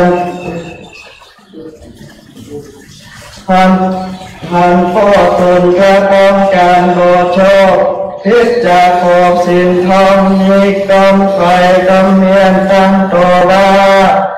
ดูแลพ่อแม่แต่ก่อนยังอยู่บนบาดาลเข้าภูพันนักขันลาเอาแก้วอาจลื่นปันปอกไว้พ่อพันคอยดอยบอกนี้พ่อยมาไฟกันนี้ใครได้แก้วใส่วิเศษผิดก็ผิดกองดินโบราณมีไว้ดาจุงขึ้นไว้คำนี้ว่าเป็นนักกตัญญูแต่เราต่อสหายเจ้าผู้มีคุณนั้น เกิดหนุนมาก่อนบาปกองย่อมซ่อนเตยมาและนะก็เฮยตีน้องเนสาตาคันโบงานฟังกองกูแม่ลูกเต้าส่วนเจ้าโน่เนาหูเป็นลูกมีใจผูกตั้งสินใจหาจินตั้งต่อก็มีจากก็ตนไปบวนวนแล้วก็เป็นคำก็มีเล่นนาส่วนเนสาตาคันเนื้อใจไฟเลื่อนยินดีในเกี่ยวสีพระเสด็จต่อไปลำตาผู้ไม่เดือดไปสู่ยังตีอยู่ผู้เดินตามนักขันละตีนั้นเกี่ยวอาจเทียงคันหัดอันอยู่ในมือความไม่บอดก็ลุกโลดลอดลงสู่ยังที่อยู่เมืองมคธาตาดานส่วนเมษาตาคานแบบซอยินไม่เอามองขีบาคำมีตกใส่ได้ทุกไร้วังใบกันมันตายม้อยหมดได้เงาตุนไฟลอดอาวิจีเสวยทุกทีไม่เอาส่วนงานนำพาบาปเศร้านั้นใส่ก็สวดมนต์ใส่นาคลาจาจับยับผู้เล็กมาใส่คงฟังแล้วนำไปยังบ้านน้อยเมืองใหญ่ไฟพับไฟจุงปูนึ่งคนได้ก็ดูตัวมองคงเกตต้องอาณาได้ยินคำได้เงินคำขานักส่วนนักอ่านผู้เป็นนายลำลานอนมือนี้น้อยนาอันเป็นนาคาราชน้ำใสเล่นเจ็บหัวไม่อินทรีเจ้าก็มีคันตีนักโสดก็ทิ้วโคตรสันได้ย้อนกลัวเสียกลัวสิ่งสันอาจจอกขาดพุทธเสียตนนั่งเล่นนาอันว่าผู้เล็กตนนั่งเรายอมนี้พ่อแม่และพี่น้องอันอยู่ห้องเหตุไปหลังกำเอากำเขาโบหันยังผู้เล็กตนหลายวันก็พากันขวัดลูกบ้านเจ้ามีใครอยู่แต่ซอยบังเกิดได้มีแม่ตั้งสองขาพ่อแม่พ่อเก่าเกลูกตนมาส่งจุกสู่จุงไปเมืองพ้นโลกตายโซไปไฟจุมปูพังเมือไปจูถึงจันทราโซหาลูกว่าผู้เลตันลาเจ้าเดือวานตีน้องเขาตั้งสีตีน้องนำเล่าคือตนปีเจอเจ้าสุทัศนราชทวนสองเจอสุโภตนอาบุญนาต้องเจ้านั้นฐานวดซอยส่วนผู้น้องซอยจืนอาสมุขีปากันนับดงดีไปสอดไปควายจันฟ้าควายลูกลาเหมือนสามได้สามปีมากลอดควายจริงป้าใส่ผู้ในตามนาเจ้าผู้เป็นน้องอยู่ในมองคงเขตก็มีเล่นนาตาทาในกาลนำเล่าคำแบบเศร้าอาลองตาตอนลูกขี่งาเจ้าจอดมาน้องผู้ในตอดมาโนติกอยสมมีเล็กที่ใหญ่เลือลายมันกลัวตายมุมหูก็รีบไปสู่ที่อยู่ผู้ไม่ตามมาก็แก่เชือกมาคาจากผู้ฟังมีน้ำตาอาป้องนาย้อนได้เงียวหากาสามันมือหนอทะลงสิ่งเจ็บปวดมันก็รวมนิดสีน้ำความทวีมันนาโสด240,000โยชน์เป็นไม้มันก็ภายแต่ผูกเอาคำบัดกระทุกตอดลงสู่เอาวิจีเสวยทุกขีไม่เอาบ่เว้นไว้คืนวันส่วนนอนวันลงทำน้อยนาคเสวยจะเป็นนาคราชบานดำเมื่อเตียวสงสารโลกความคงสร้างปาเมน ตุกที่ไม่เอากำมองหูเท่าคอยแล้วเราพระตนแก้วสันทากองตังแต่ตีเจ้าในน้ำโน่นเอาผู้เป็นน้องก็ปากันแต่ย่องใจงาแล้วพระกันสังขารบ่อยตนเท้าให้พระละนาสียมว่าเอาผู้นี้นมเอาถ้าเป็นลุงเจ้าผู้นี้ตอนละที่นำต้อนยุดอาจจริงทำดันใครรู้ว่าเจ้านี้มีฤทธิ์ที่อยู่แต่เราจริงเมื่อพรานเท่าปาปอยน้ำใจที่น้ำผู้มีตนละโอกาสที่ยาวาดูแลเจ้าลุงเอ๋ยลานนี้หากทะลงสินเป็นหากินบ่ขาดแม่จับมือพรามเฮาหากหวังไว้ก็หากง่ายได้บ่งานเลยอันหน้าตาบันเดียวปินเล่นเดียวรอดไปทำบ้านใบบ้านใบคำทำมันตายแก้คอยสินจังนานคอยความเดียวเล็ดนาดูลามาดูลาลุงเจ้าหลานมีเล่าปุ่งสร้างมือส่งปางกว้างใหญ่ไปเต้าสามีนายไปรอดได้ถึงยอดสัพพัญญูได้เป็นผู้แก้โลกนำสักคำอุปสงสารถึงในการเวียนแก้วเป็นตีแล้วมโนนายกำจะคอยกาแล้วก็ลาตั้งเต้าพนานาสีแล้วปากันนี้ขึ้นสู่ยังที่อยู่นาคราชดาดานก็มีวันเล่นนาสัทธาสัพพัญญูพระพุทธเจ้าไว้ใครเล่ายังนิยายนี้แล้วพระตนแก้วจริงจักจุมเมืองมามือแจ้งพระจริงแสงเทศนาวาตาคามาตาปิตาโลมามาลาชมีสุงในสัพพะธรรมโนเทวันตาโตมาเมวะโลกานาโทมาโมสิทิเทเวดูแลทิภูทั้งหลายอันว่านาคราชาอันเป็นพ่อและแม่ผู้เลยตัดวันนั้นใส่ตุหากได้พระญาสีสุโธพนาราชาและนางสีมาหามันยังวันเป็นพระพิตาและมันดาแห่งตาตาถาคาตาในการละบัดนี้เวทนางวันลาเนสะพะพังวันนั้นใส่คือหางมาได้เทวะทุกเทวผู้ปองเวียนพระตาภาคาตาในการละบัดนี้เวทนาส่วนอันว่าพยานาจือว่าภูเลตัสวันหันใส่อาหังเอวังโลกานาภูคือหากมาได้พระตาภาคาตาตนเป็นที่ตึงเจโลกดังสามในกาลามบะเมเลนาโยภูมิขันโลหันว่ามุขละยิงใจภูมิใดเกิดมาในปีไซก็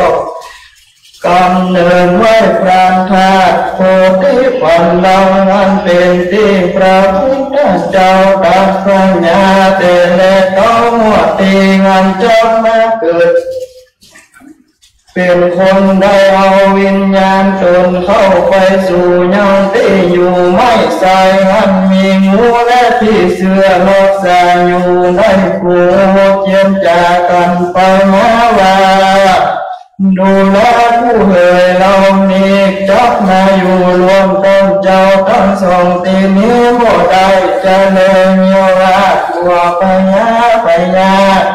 ตั้งหลายมาบังเกิดแก่ข้าแลจริงขอลาไปก่อนเติดข้าจับไปออกกำเนิดในเตีนข้าคุณคนตั้งหลายคุณแลลอยว่าไปลุ้นมาเมื่อนามีพญาพญาตั้งหลายมาบังเกิดแก่ตุข้าตั้งหลายก็จะไปกันหาเอาเครื่อง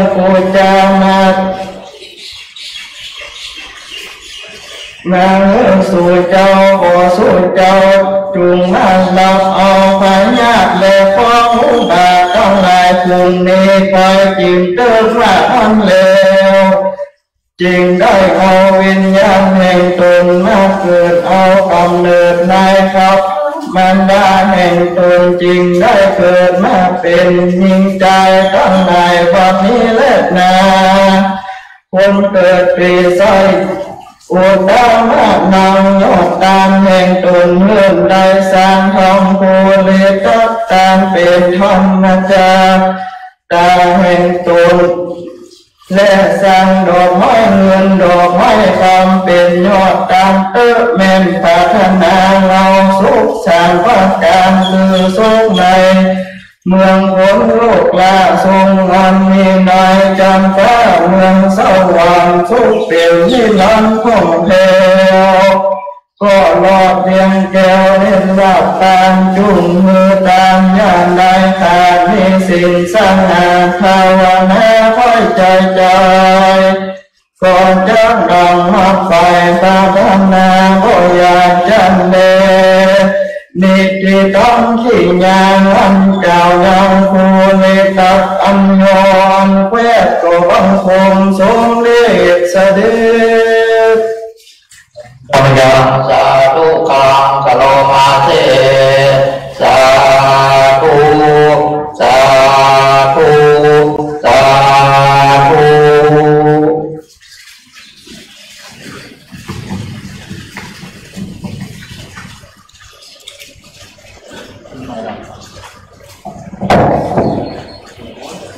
เอากันเต้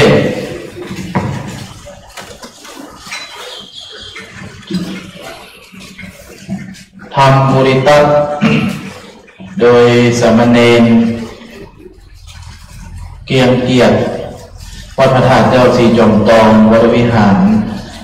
ได้เทศนาจบลงไป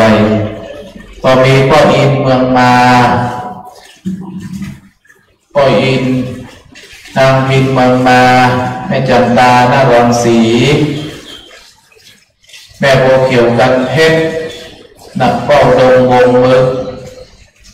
แม่สีวันตะโกนายประวิตรนางของพันจันทิมาพ่อมนพ่อไมตรีแม่เยาวภาอ่อนศรีนิมนต์นิมนต์นายสนันนางอาภรณ์วงศรอาจารย์โชติอาจารย์เตือนใจนาครังสีบนเลยแม่สูตรปัญญาเล็กแม่วันดาเวียงจันทึกอาจารย์เฉลิมชาติอาจารย์รัตนากิตติบุตรนางสาวสุภลักษณ์เจริญกิจพันตำรวจโทหญิงเขมนัทพนันเวียงจันทึกนางอโนไทยมายะ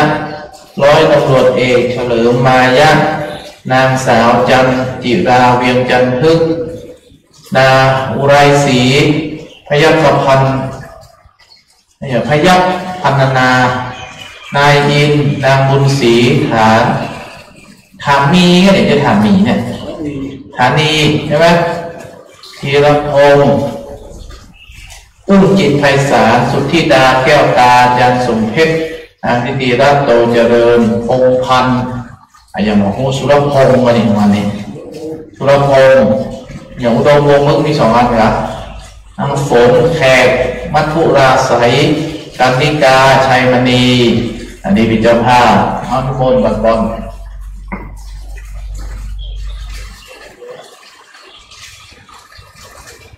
ยะถาวะริวะหาปุราปริปุเรนติสาคลังเอวะเมวะโตทินังเปตานังอุปกัปปติอิจิตังปริตังตุมหังคิปะเมวะสมิจันตุสัพเพปุเรนตุสังขปาจันโทปนลโสยะถามณิโชติลโสยะถาสัพพิติโยวัจันตุสัพพะโลกโกวินาศตุมาเตภวัตตันตะโยสุขีนิพายุโกภวะวิวาตนาสีริสนิจังมุทาปัจจายโนจัตตาโลธรรมาลันติอนุวันโนสุขังวะลาสาธุสาธุ อ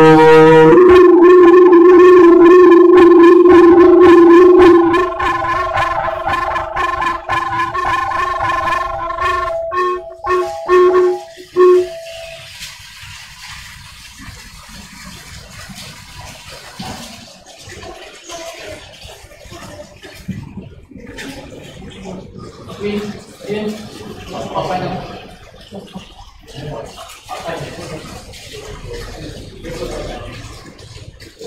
มเทศนาบทต่อไปของนายทานางยานีนารัตะของโดยคณะยุคมาตำเลยไปแค่นี้แล้วก็พ่อน้อยอินพ่อน้อยอินทรแม่โสภาเชื้อหงส์ในหังกำนิ่งเด้ออาจารย์ตั้งกุมารก่อนนายทานางยานีนารัตะ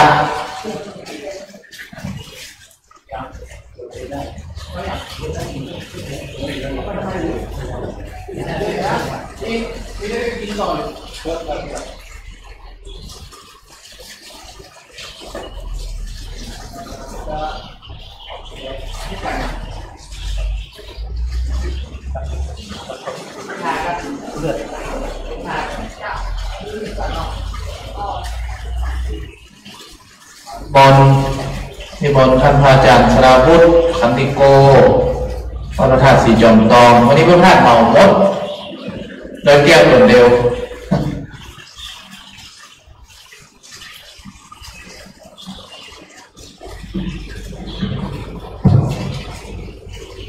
วันที่5 คุณยนต์เปง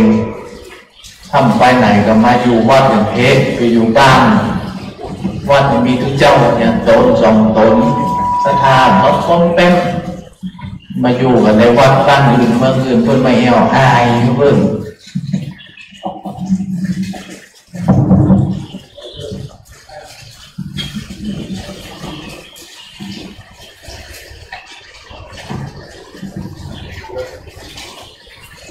นิปานะเยนะกาลังนะมะเยนะกาสายังปฏิโตตัมโนมังคังโวนิจิตุอมังธัมมานุสัมมังปะ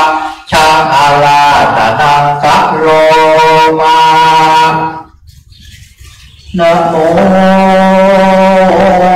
ตัสสะภะคะวะโตอะระหะโตสัมมาสัมพุทธัสสะปุณณาจะปารังยะถาโอเมเอกานาจะอาภาโคนัคคะเรปุภวะติญาภูมาโรจันทาสาวาหันโยตัทธาหังยาจานามุตโตนิทันโตยายาตะโตสังเวคังยานายะตวานามาทานังปวติยังสุทธาสาโวอังโดราสะปุริสาตังหลายสันตติลำดับธรรมเทศนาภาษาจักรวาลเข้ามาลอดมาเถิดยังจันทะภูมานผู้มีปัญญาเพิ่งโหด้วยในญาติดังเขาจะได้จำแดงไปนานิเตอสัทธาสัพพัญโยพระพุทธเจ้าแห่งเฮาขอเทศนายังการนัจจวิญญาจัตตกะอันนี้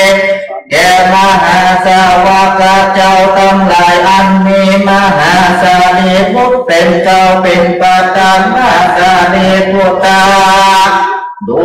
ลาสารีบุตรเตระอาหังอันว่าอุปตาหาคาตาเตภูมาโลจันทาสหัสโยได้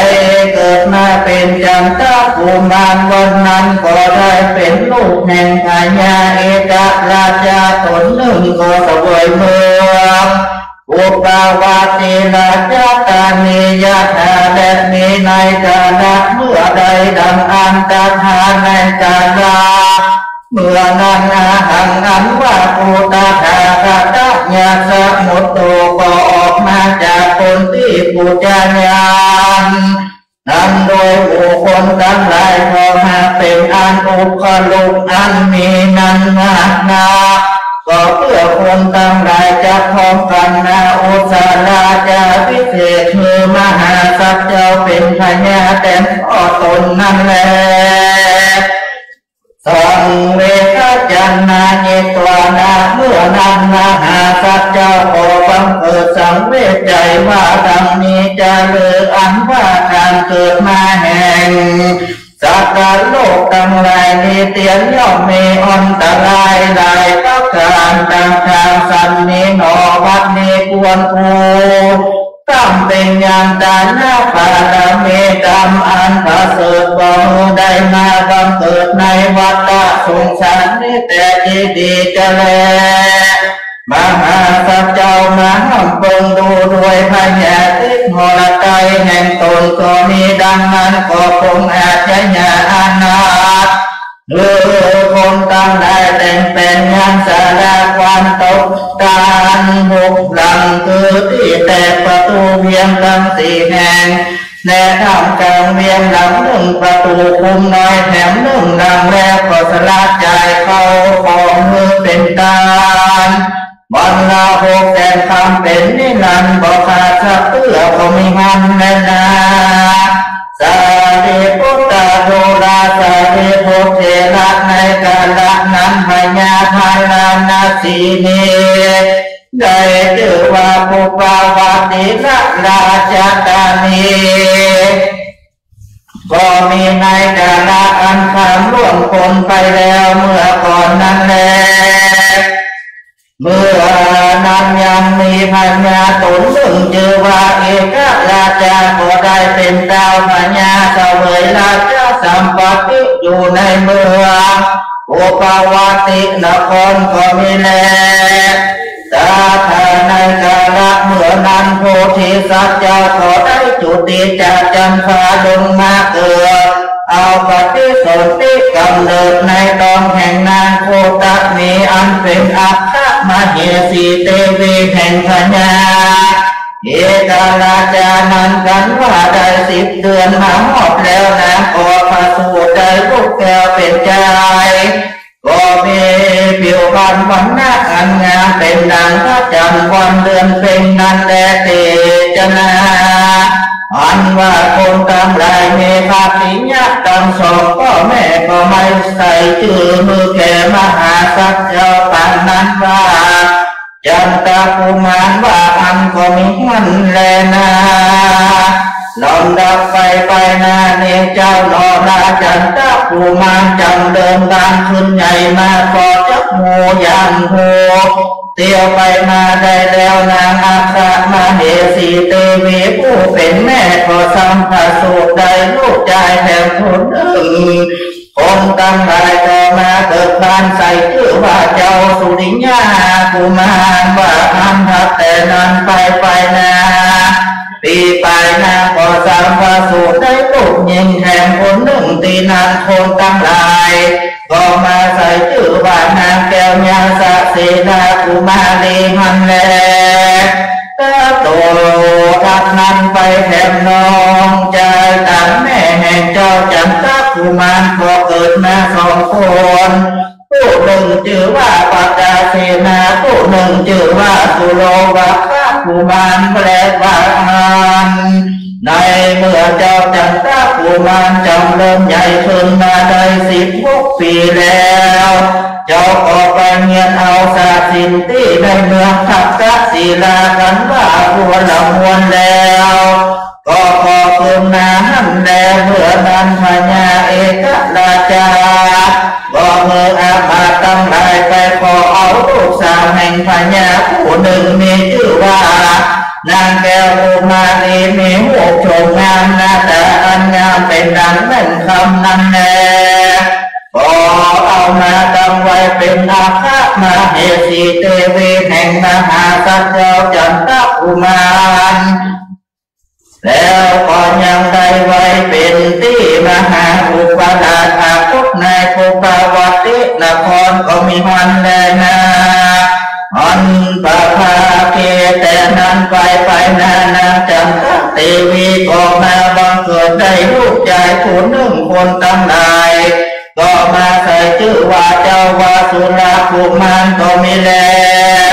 เมื่อนั้นยังมีความผู้หนึ่งชื่อว่าพันธหาลความเป็นกุโลหิตาแห่งพญาเอกราชานั่นแล อาญาโกตังไว้ยังพันผู้นั้นเมื่อเป็นผู้พิจารณาตัดสินถอยความตำมวลหันแน่เมื่อนั้นปัญจการพิจารณายังถอยความนั้นย่อมติดเอายังสิ่งจางเข้าของเมืองคำแก่ภูกละทั้งหลายผู้อันบ่ทรงตนควรจะเป็นเจ้าของดังอันมันปล่อยมือได้เป็นเจ้าของผู้กละผู้ก็ควรจะเป็นเจ้าของมันจำปล่อยว่ามือได้เป็นเจ้าเข้าของผู้กละผู้จะควรเมื่อแปลมันปล่อยมือป้ายผู้กละป้ายผู้ป้ายมันปล่อยมือแปลก็เหมือนว่าอันตั้งตั้งได้ได้มือเขาของเป็นสินจางนั้นแลอาจารย์ในกาละเมื่อนั้นยังมีผู้กละผู้หนึ่งมันก็หาสินจางก็ได้บอกว่ามันบ่ได้ตอบในสิ่งจางแต่ทำมันและที่นั้นขันจะทำ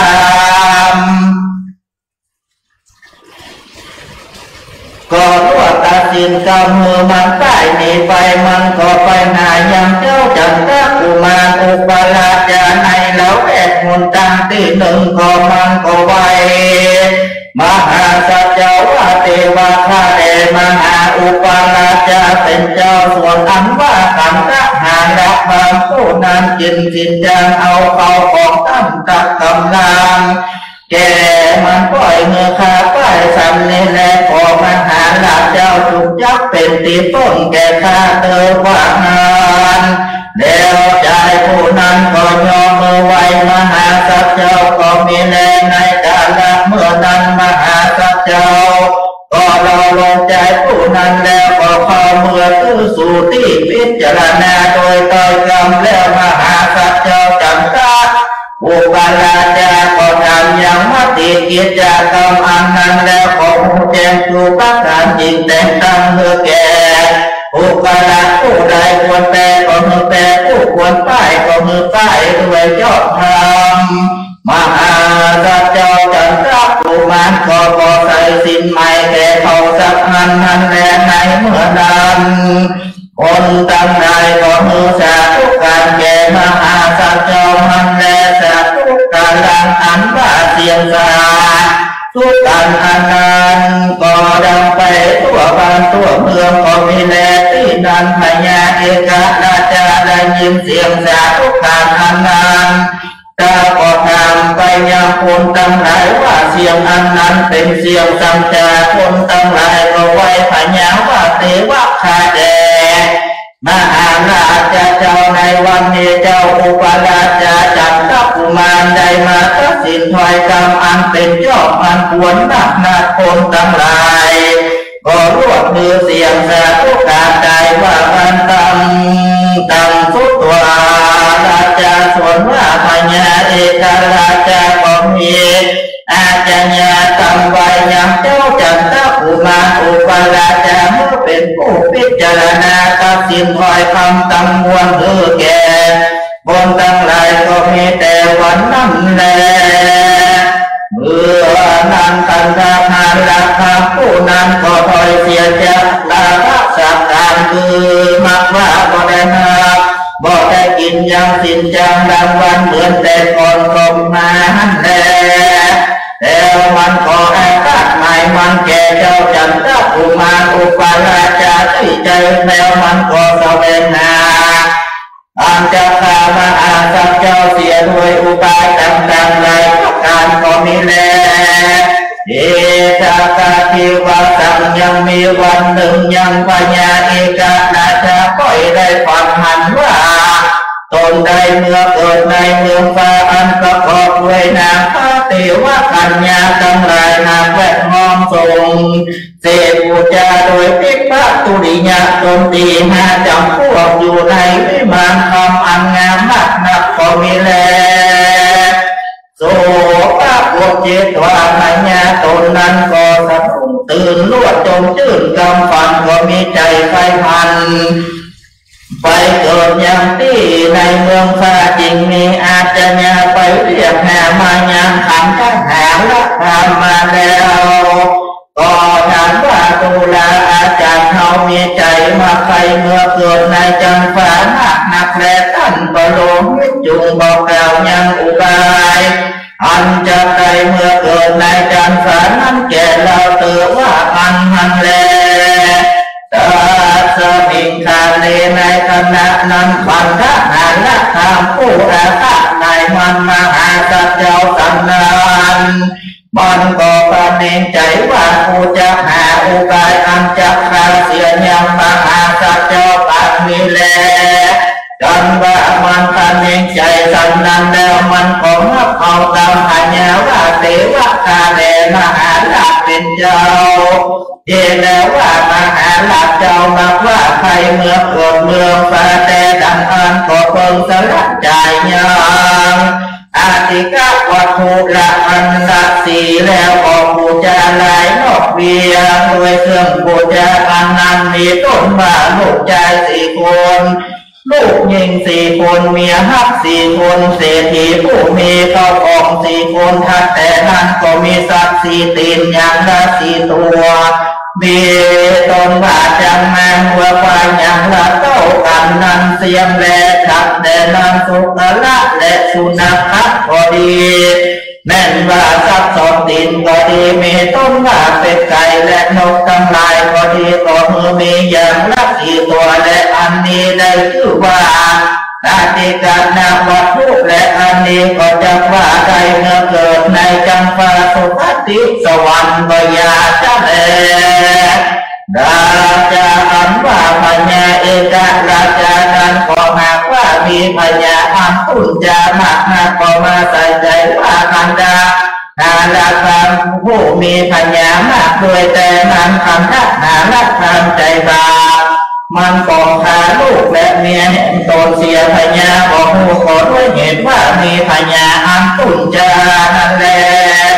ก็ลวดตามกำลังเก่านั้นจูปกาที่นั้นพญาก็มือคนตั้งหลายแต่ง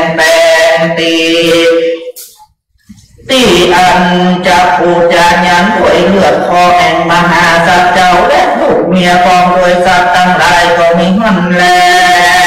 กันจากอันละคำก็มือแต่งแปลงยังตีอันจะปูจายังตีสะมุนไตนอกเวียงนั้นแล้วก็มือไปนำเอาสัตว์ทั้งหลายของโดยคนมาเล็บด่วนก็มีมันแลในกาลนั้นพันธาหารละความก็เอาดาพอกับตั้งตะไลคำมาในที่ปูจายันก็ใส่ใจว่าจะเอาตักตะไลคำนั้นตวงเอาเลือดคอมหาสัตว์เจ้าจันทกุมารนั่นแลตาสมิงคาเนในฐานะนั้นจันทเทวีผู้เป็นมเหสีแห่งมหาสัตว์เจ้าจันทกุมารก็มีเมื่อวัยยังพญาเอกราชานั้นก็กล่าวเป็นคาถาว่าสุนันตุโคนโทเทวสังฆานุฟังดูแลเจ้าหมู่เทวดาทั้งหลายจงจับมาฟังขอเน้นดูยังกรรมอันกระทำอันนี้อันขันละหาละความจะขาชีวิตยังผัวแห่งข้าปุจายันบัดนี้แต่เกิดว่าอันอยู่ใจใกล้มันแลตัสมิงคาเนในคณะปัดเดียวนั้นก็รวยกรรมสัจจะอธิษฐานแห่งนางจัตตาเทวียอดซอยเทวดาทั้งหลายก็ตาอันมาเลยก็ยังคุณตาจำอันในคณะปัดนั้นอัญญาอินทราทินาตนเป็นเจ้าสาขาทองสวรรค์ดีตัวก็โหด้วยเหตุจากอันนั้นก็ได้ถือเอาคอเล็กอันใหญ่แล้วยาวได้ตาลุกหนึ่งอันลุกเป็นเปลวไฟได้แล้วเจ้าก็ลงมาคำดังใส่ปัญญาเอกราชาและกับกำขันทหารพามว่าตุลาปัญญาเอกราชาผู้ปาลานาปัญญาก็ได้ปัตนีเมืองฝันว่าใจเมื่อเกิดเมืองฟ้าปัตนีเมืองจับขาลูกเลยเมียและสัตว์ทั้งหลายเพื่อปูจายันสัตว์นี้ตามคำถามผู้ใจบาปนี้ก็จะหาว่าปัญโยชนะภาละอันจะไปเกิดจันทราก็มีและเที่ยงว่าจะเป็นบาปอันนั้นจันจับฟ้าตั้งสองนี้ไปหมด ไม่ในนรกอเวจีนั้นว่าได้พันปีบ่อยาจะและนา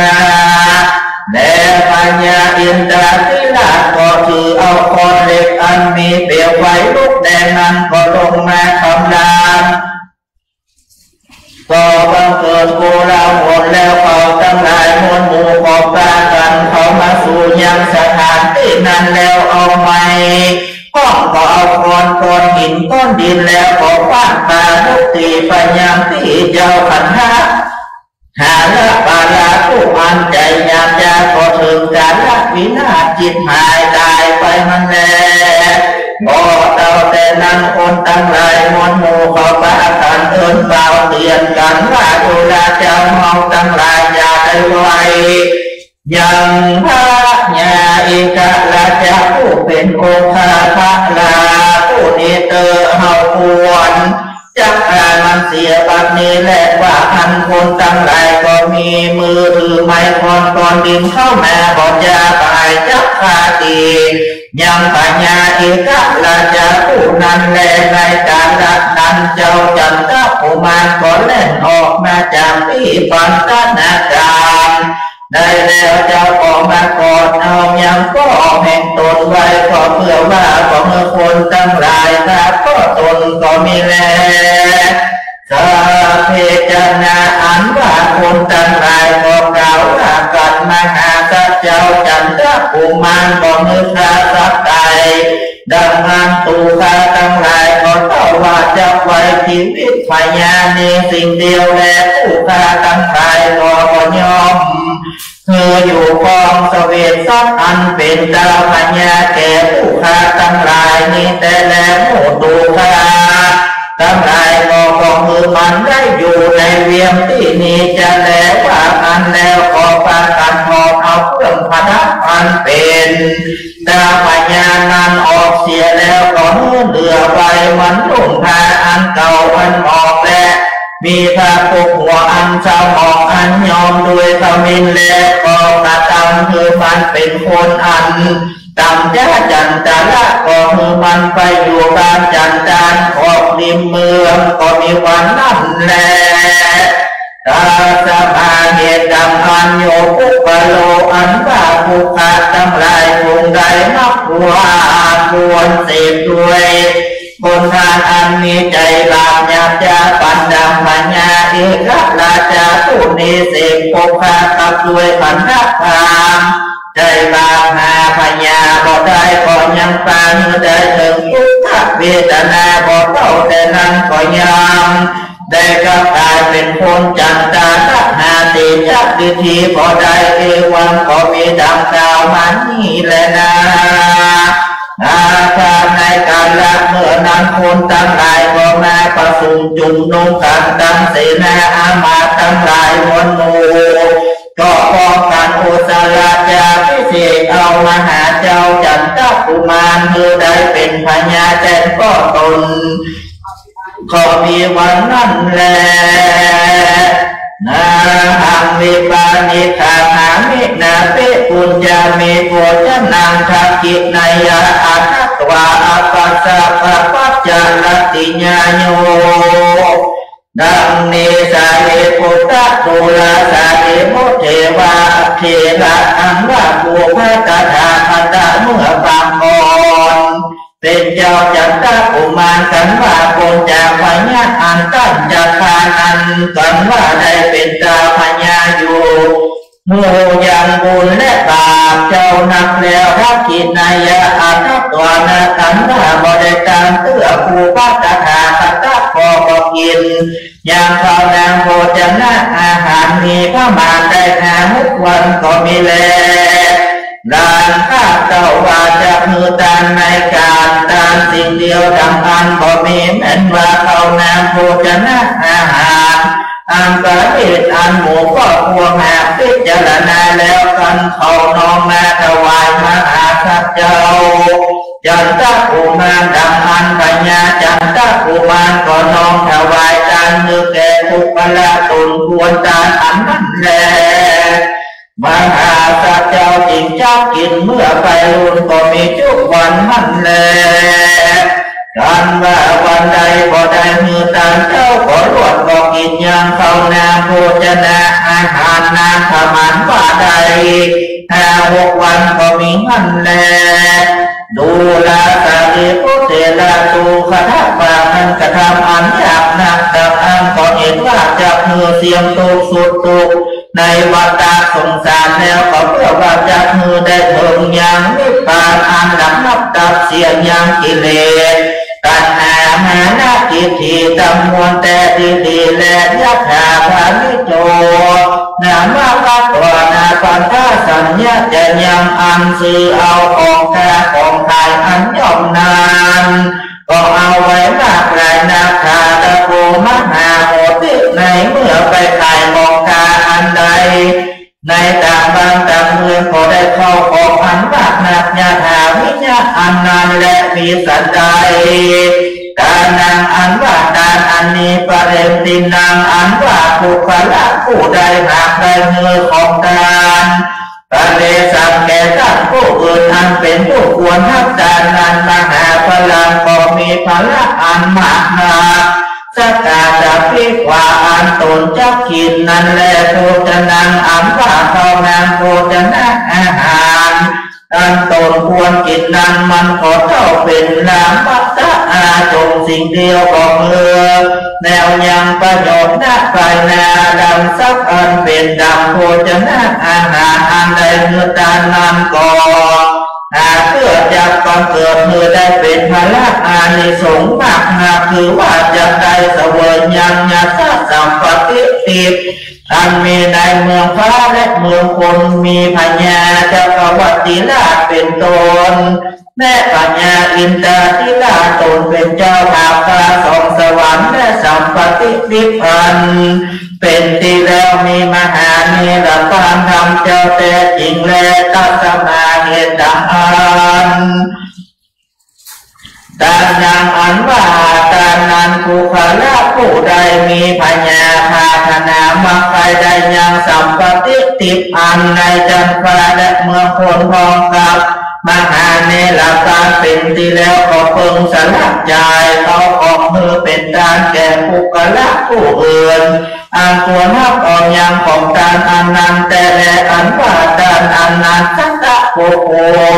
มีพละได้หลายร้อยหลายพันมากในนั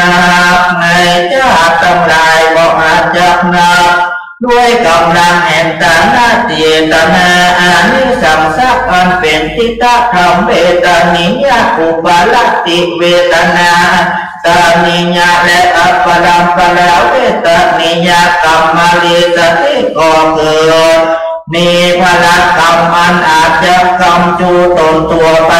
ใจมือได้ถึงมหาเนรการอันเป็นโลกุตระสุขยิ่งกว่าสุขทั้งมวลแลเอตนะธรรมวัสังอันตวาเทมิตาทัพนาโตกอปถอยคืนแก่ตัณหาปาลมีธรรมและแม่น้อยหนึ่งก็พอประโยชนะโดยโลกิญญาสัมปติอันเป็นดาปัญญาสักการสัมโพอนุปติญาขอพาธนาเอายังโพธิญาณการอันจะได้ตัดพญาสัพพโยเป็นพระสิ่งเดียวแลสารีพุทธตุลาสารีพุทธเถระปังเมื่อพระพุทธทาสเกิดมาเป็นเจ้าจันทกุมารวันนั้นในเมื่อปูตาดาพระตัจะเข้าไปสู่สำนักพ่อแห่งตนในบ้านจันทาพระที่นั้นก็แต่งแปลงยังเข้านาโภชนะอาหารอันหวานนิดอันควรเกี่ยวควรกินเสื้อผ้านุ่งใบต่อไปมือพ่อตนจุกวันประกาศผู้ก่อเสวยราชสัมปติด้วยเจ้าทำ10 ประการเตรียมย่อมสักเสริญพวกเป่าเตือนเจ้าบ้านเจ้าเมืองทั้งหลายได้มือตานักษาศิลภาวนาไปใจบอกกราบบอกพระมาตรและสาตาตนเจ้าอนุแห่งตนกันบ้าเมียน อายุแห่งตนจุติตายจากชาติอันจะภาวะอันนี้ก็ได้เอาตนเมื่อเกิดในจันทร์เลือตุสิตาสวรรค์เทวโลกก็มีวันนั้นแลส่วนราชาปริวารทั้งหลายคงนั้นอันตั้งอยู่ในกำกรแห่งมหาสัจเจ้านั้นกันว่าเมียนอายุจุติมรณะธรรมก็ได้เอาตนเมื่อเกิดในเทวโลกคุณก็มีแลมหาสัจเจ้าเกิดมาต้องเป็นยามกาณาตาลเมปานนั้นเล่มหักเป็นจริยาอันทวนเจ็ดก็ได้พักทับเสียยังประตูอบายตั้ง4 ปีนรกเป็นต้นก็มีวันนั้นแลสัทธาอิมังธรรมะเตสนังอาหารนิตัวจะตังกังสะโพธาเนนโตพระพุทธเจ้าก็ชุมนุมมายังจะรักษาอันเนยมเอาอธิเตชาติก่อนนะต่อปัจจุบันนะชาตินี้นาโมแจ้งแก่จากทุกฝังนาสัตว์ทั้งหลาย4 ประการอาหารของเราเป็นกาถาวาตถาขันธาคโรนามาเทวตัตโตอโหสิโคตมีมหามายาจันโทราภูรามาตาอสุโลราภูโลสีราภูปาราวันนาสุโลมหากัสสะโภปัฏฐาเสโนมหาโมคคัลลโนสุนิยะกุมาโลสาลีพุตโตเสสาพุทธาปริสาจันทราชาโลกนาโตดูลามหาสาลีพุทเทระอันว่าปันตังหาราภาพูดใจบากวันนั้นสลาย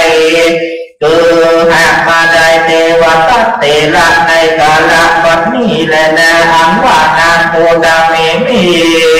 ผู้เป็นแม่แห่งเจ้าจันทกุมารวันนั้นใส่คือหากมาได้นางสลีมหามายาในกาลปัจนี้และนางจันทาเทวีในวันนั้นใส่คือหากมาได้นางยโสธราปิมพาในกาลปัจนี้และนาบาสุรากุมารตนเป็นลูกวันนั้นใส่คือหากมาได้ลามุนเตระในกาลปัจนี้และนางยาสาเสราวันนั้นใส่คือหากมาได้นางอุปาละวันนาเทดีในกาลปัจนี้และนาเจ้าสุโลกุมารอันเป็นน้องต่างแม่แห่งมหาสัจเจ้าวันนั้นใส่คือหากมาได้มหากัสสปะเทระในกาลปัจนี้และนาอันว่าราชาปริวารทั้งหลาย4 เจ้าพวกมีภิกขุภิกขุณีอุบาสกอุบาสิกาทั้งหลายในกาลปัจนี้และนาอันว่าเจ้าจันทกุมารตนประกอบไปด้วยฐานะศีลบารมีคือว่าได้มือเขาของเป็นทานบารมี600,000 เงิน600,000 คำบอกการบอกประมาณตั้งศีลธรรมสักวันแต่ต่อเต้าเสี่ยงอายุแห่งตนวันนั้นก็หากว่าบอกใจบุคลาผู้ใดผู้อื่นเลยเอวังโลกะนาโถคือหากมาได้ตนผู้ว่าตถาคตตนเป็นที่จังที่เพิ่งแก่โลกทั้ง3ในกาลปัจนี้และนาผู้คละจิตใจผู้มาไปถึงสุขพ้นจากทุกข์ในสงสารได้ถึงพระนิพพานเป็นที่แล้วดังอ่านจงประกันมือตารักษาศีลฟังธรรมไปใจก็จะได้สมฤทธิ์ทุกเงี่ยงจุประการแน่นได้ยินดังเลยฟังยังทำอันมีชื่อว่าจันทกุมารถ้าสัจจะทวนเจ็ดแล้วอุทิศบุญกุศลไปแน่ผู้อันจุติมรณะไปนาได้ชื่อว่าเป็นกตัญญูตาอันประเสริฐเมื่อผู้ตายได้พ้นจากสิ่งยากภาคที่ผ่านได้สุขเจยบานเต็มแต่ดีๆและนาดีที่ตังกิญญาสังวนาวิเศษจาห้องเหตุยังจันทกุมารถ้าสัจจะทวนเจ็ดอันกล่าวยังปัตติบารมีก็บังคมสมเด็จสติมายังสาธุกรังกโรมาเสสาธุ สาธุสาธุเทศนาจันทกุมารจบลงไปโดยท่านพระสราวุธขันติโกพระประธานเจ้าสีจอมทองขันเทศก็มีพระธาเมยานีนารตะเป็นเก้าเป็นประธาน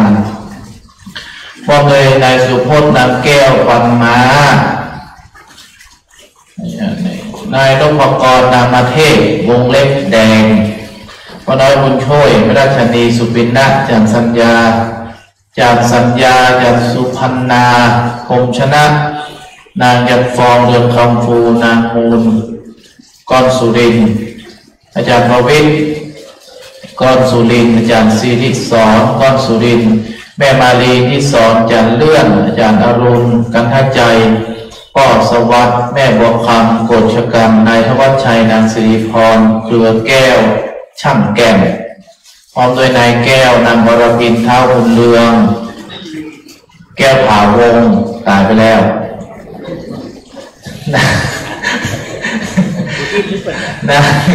นางนาตยาคำโต๊ะนายนพพรอย่างนี้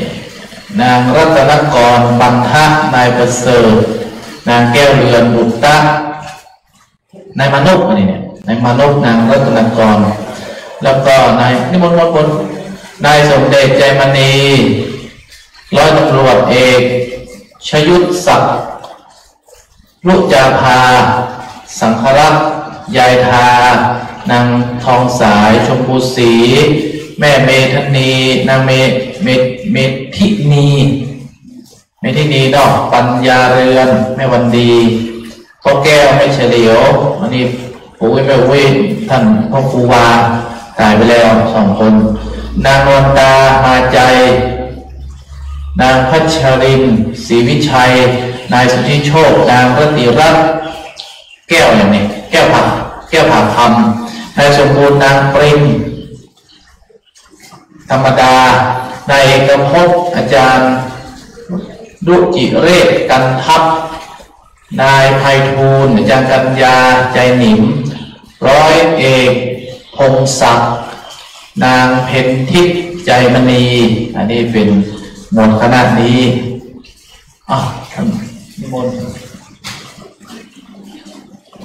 นี่ของใครอันนี้กันตอนนี้เลยตอนนี้เนาะ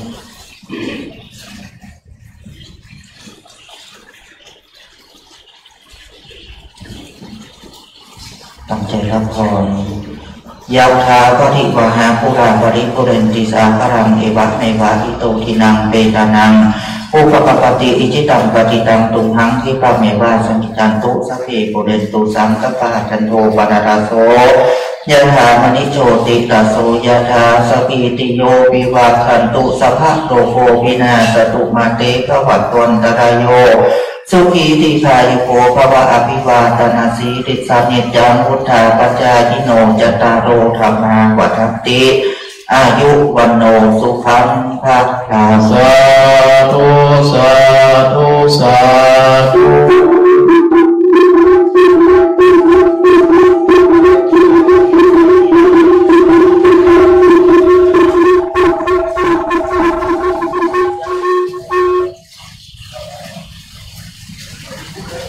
ต่อไปกันก็น้อยทอนแม่โสภาเชหงกันนารัตะพร้อมในคณะกันต่อไปสมณเณรรัตศาสตร์ธารณะนฤมลพระประธานสีจมตองขึ้นเต้นอ่านชื่อคนเมืองนี้ยังแฟนนะข้าวก่อนเขาเอาชื่อคนจีนที่อ่านนะก็ต้องโซเซ่ถูกพ่อ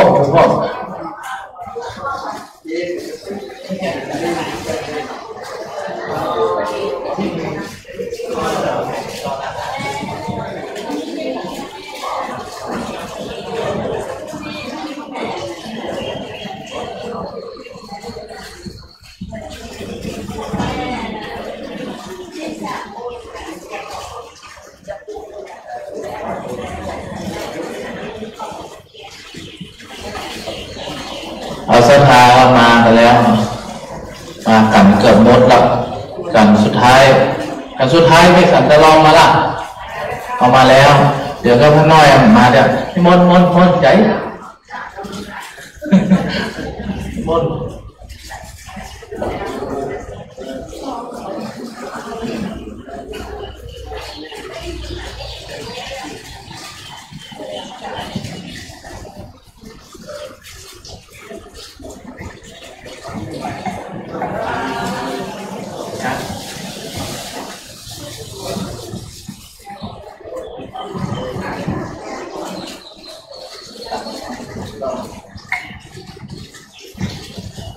นิพพานังเยนะกะลังลัมมังเยนะกัสสยังบัณฑิตโตตัมโมมังกังวุติสิตุงธัมมังมุตตมังปัจจังนาลกานังกาโรมานะโมตัสสะภะคะวะโตอะระหะโตสัมมาสัมพุทธัสสะคนเข้า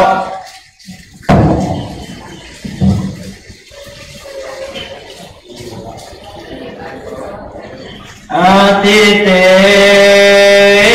มิวันติหะละเตมิติลายังอังคตินัมหะละจาลาจังกาเลสิวะเมสุตังสุตังเนพระพุทธเจ้าหัตถิสนาปังยังทรมานอยู่ปาจิตวันสั่งสอนยังปนาสะทั้งหลายมีภิกขุเป็นตนว่าภิกขเวดูแลภิกขุทั้งหลายในกาลอันนำลงพ้นไปแล้วเสียงจีละการนั้นนับวันนั้นยังมีพญาตนหนึ่งชื่อว่าอังคติก็อยู่สวยเมืองมิถิลานครก็มีแลพญาตนนั้นยังมีลูกสาวผู้หนึ่งมีนามว่ารุจิลากุมารีมาอันอังคติผู้นี้ยังมีมาเป็นนักปราชญ์อยู่3 คนผู้หนึ่งมีชื่อว่าเวชยัญญาคนหนึ่งชื่อว่าโสมนาแถมคนหนึ่งชื่อว่าอาลาตาวะอันเมืองมิถิลานี้ก็ยังใหญ่กว้างมาครับปลายฟ้าเจ้าเมืองต่างหลายก็อยู่ด้วยความสดสดีก็มีแลนในกาลเดือนนี้อันเป็นเดือนวัน2 ฤดูหนาวก็มาลอดดอกขมุดก็เป็นอันพันงานมาครับนาอยู่2 ท่าหลักทางต่างไปมาแลเอกรรมปนาลติงยังมีในคืนวันหนึ่งเป็นวันอุโปสถสินยี่เปงตื่น15 ค่ำพม่าเป็นเดือนวัน2 แห่งฤดูหนาวตั้งอังคติทิลาชอยู่บนอาสาตินานก็ได้ไปประตูป่องเบ่งจรดูอากาศตามพอหันพระจันทร์ขึ้นมาประตูนั้นอากาศเป็นอันรุ่งเรืองงามมานับพญาก็มาขมิ้นใจ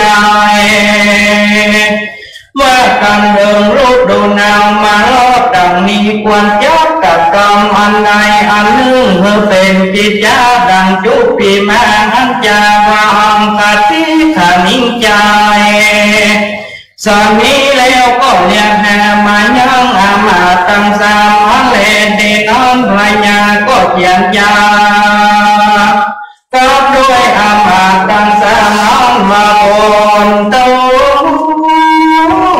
อามาโจดูแลอามาผู้ใหญ่รัติญาคืนนี้พระจันทร์ก็มาส่องแจ้งเรื่องงามมาครับนี้โดยมีแต่เป็นดังปากาตีมาล่วงแล้วจุปีกันว่าดอกขมุดบานงาม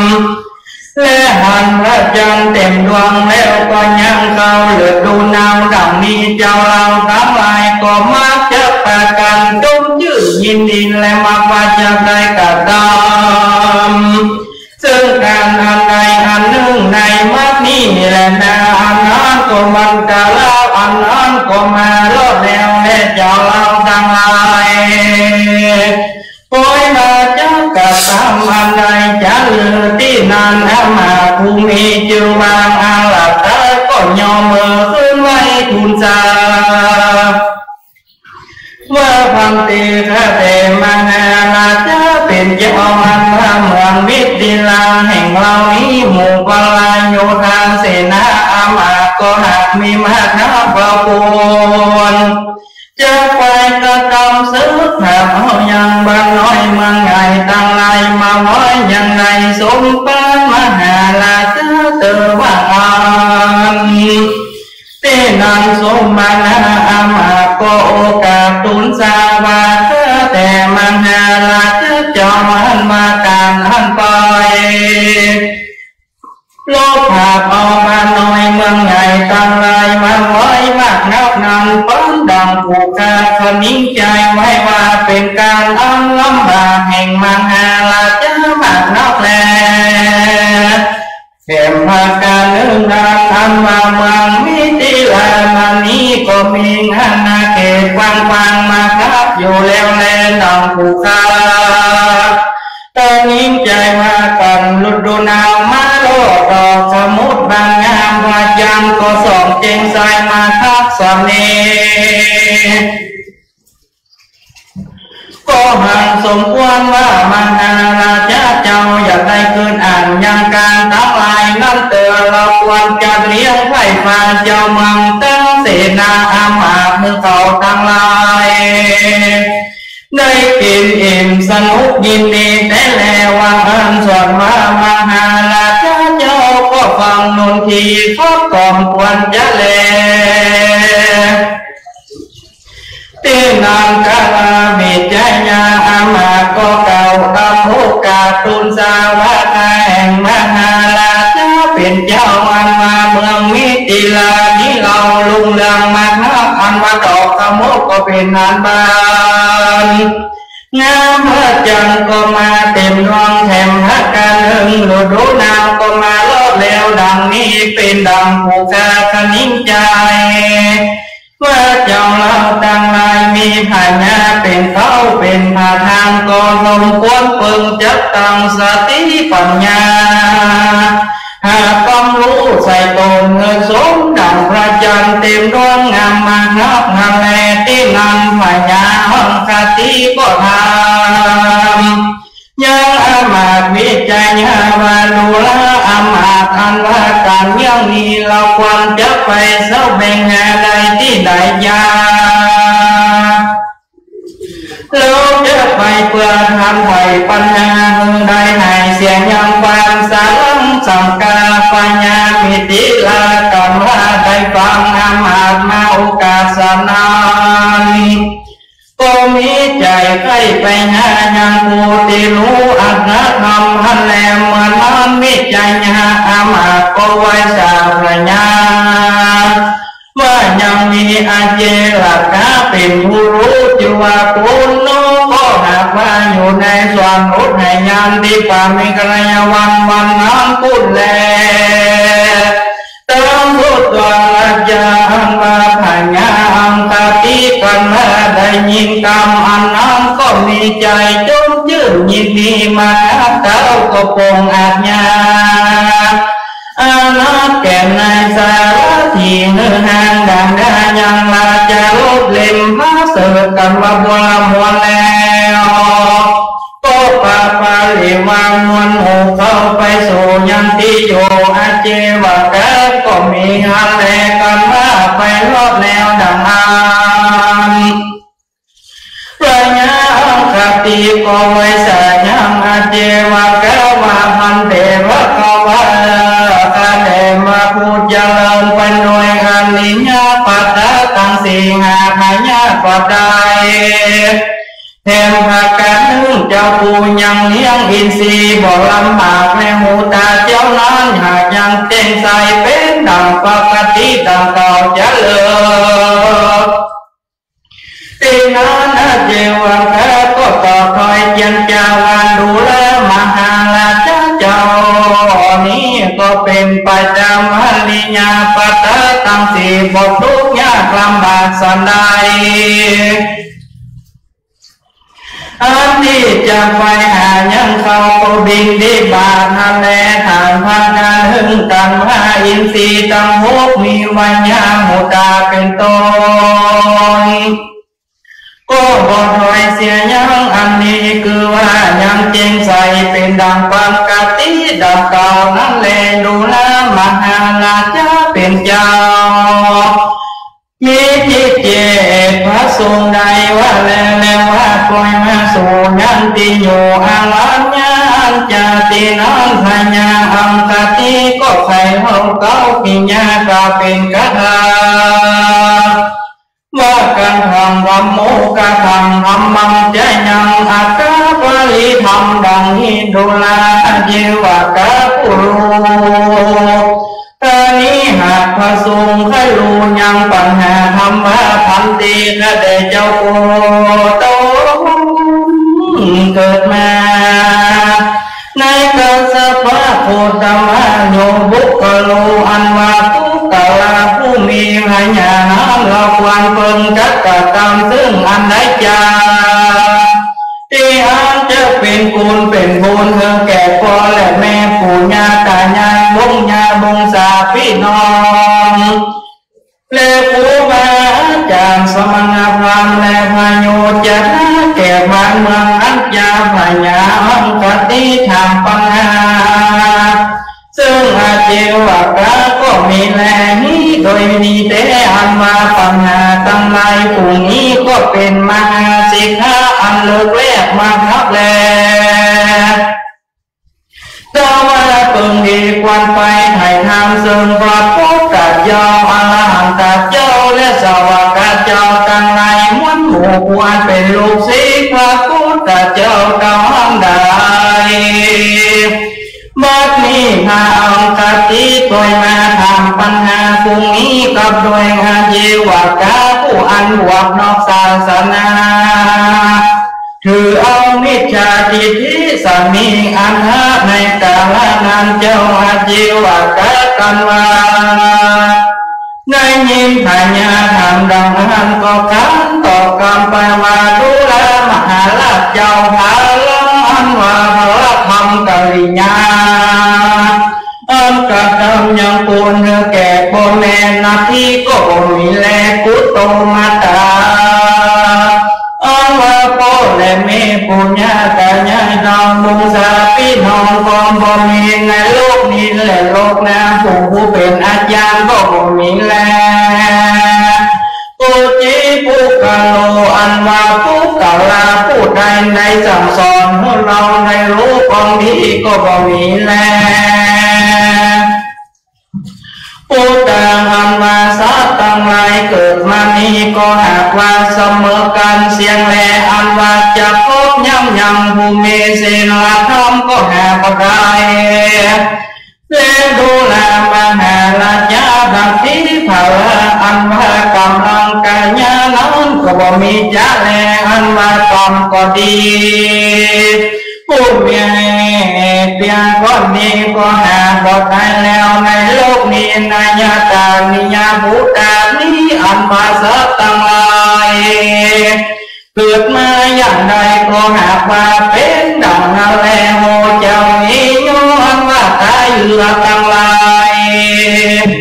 เที่ยงไรไปตามหัวเรือและมีสันใดดังอันโยสัตโตอันว่าสัตว์ต่างหลายม้วนหมู่อนุปัสสัตตังก็เตียงมา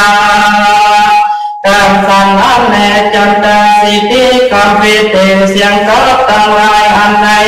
34,000กับก็หาผู้ปะมาดังอันแลดูแลมหาราชาตานังอันว่าการเมื่อตามกาเลนี้ปุญญาตังก็หากตะวาคนปาละหากเมื่อและได้สืบกันมาจะแล ศีลังนั้นว่าการรักษาศีลฟังธรรมและภาวนาก็ดีก็พ้นมาเสียต่างเป่าจะแรงอันว่าเจ้าอาชีวะผู้มือมิจฉาทิฏฐิก็ได้กับคำอันบทใจเป็นคำสอนพระพุทธเจ้าสักเนื่องสักอ่านเพื่อแก่พญาอังคติมีหลายประการสามีก็มีแลบทต่อแต่นั้นอาชีวะก็ยังได้สำแดงนั้นหาพละบทได้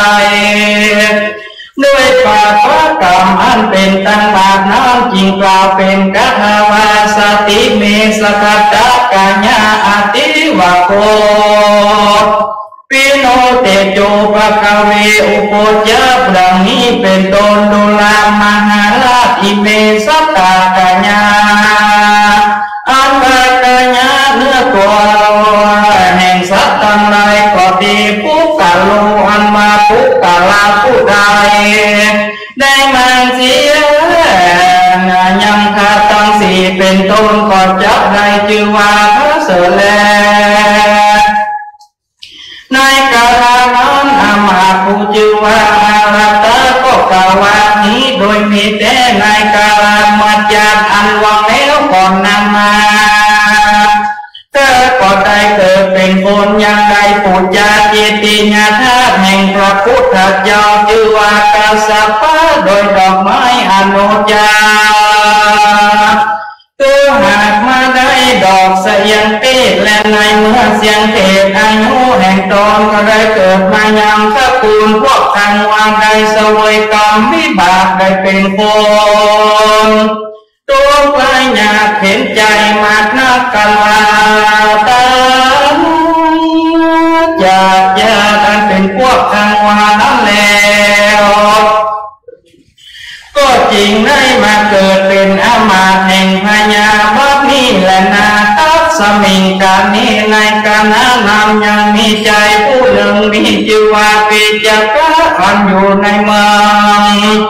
ชื่อว่ามิติลานาครก็หากว่าเป็นคนตัวไว้เกินใจหาเข้าคงก็ได้มาก็ได้มาสู่ยังที่อยู่สำนักเจ้ามาจีวะกะตินันนันพระมันมาได้เป็นหนึ่งก็มีแลพิวามันนั้นก็ใส่ใจว่าจำจับจำอุปสรรคศีลและความเป็นธรรมกับเจ้ามาจีวะกะมันแลอันว่าใจผู้นั้นมันก็ได้ยินหายาอังคติปะการยันจากับเจ้าอาชีวะกะและจะตังหาลักะอามาตโดยประการต่างๆนานาดังนั้นปิจกะผู้นั้นก็ร้องไห้โดยเสียงอันดังโส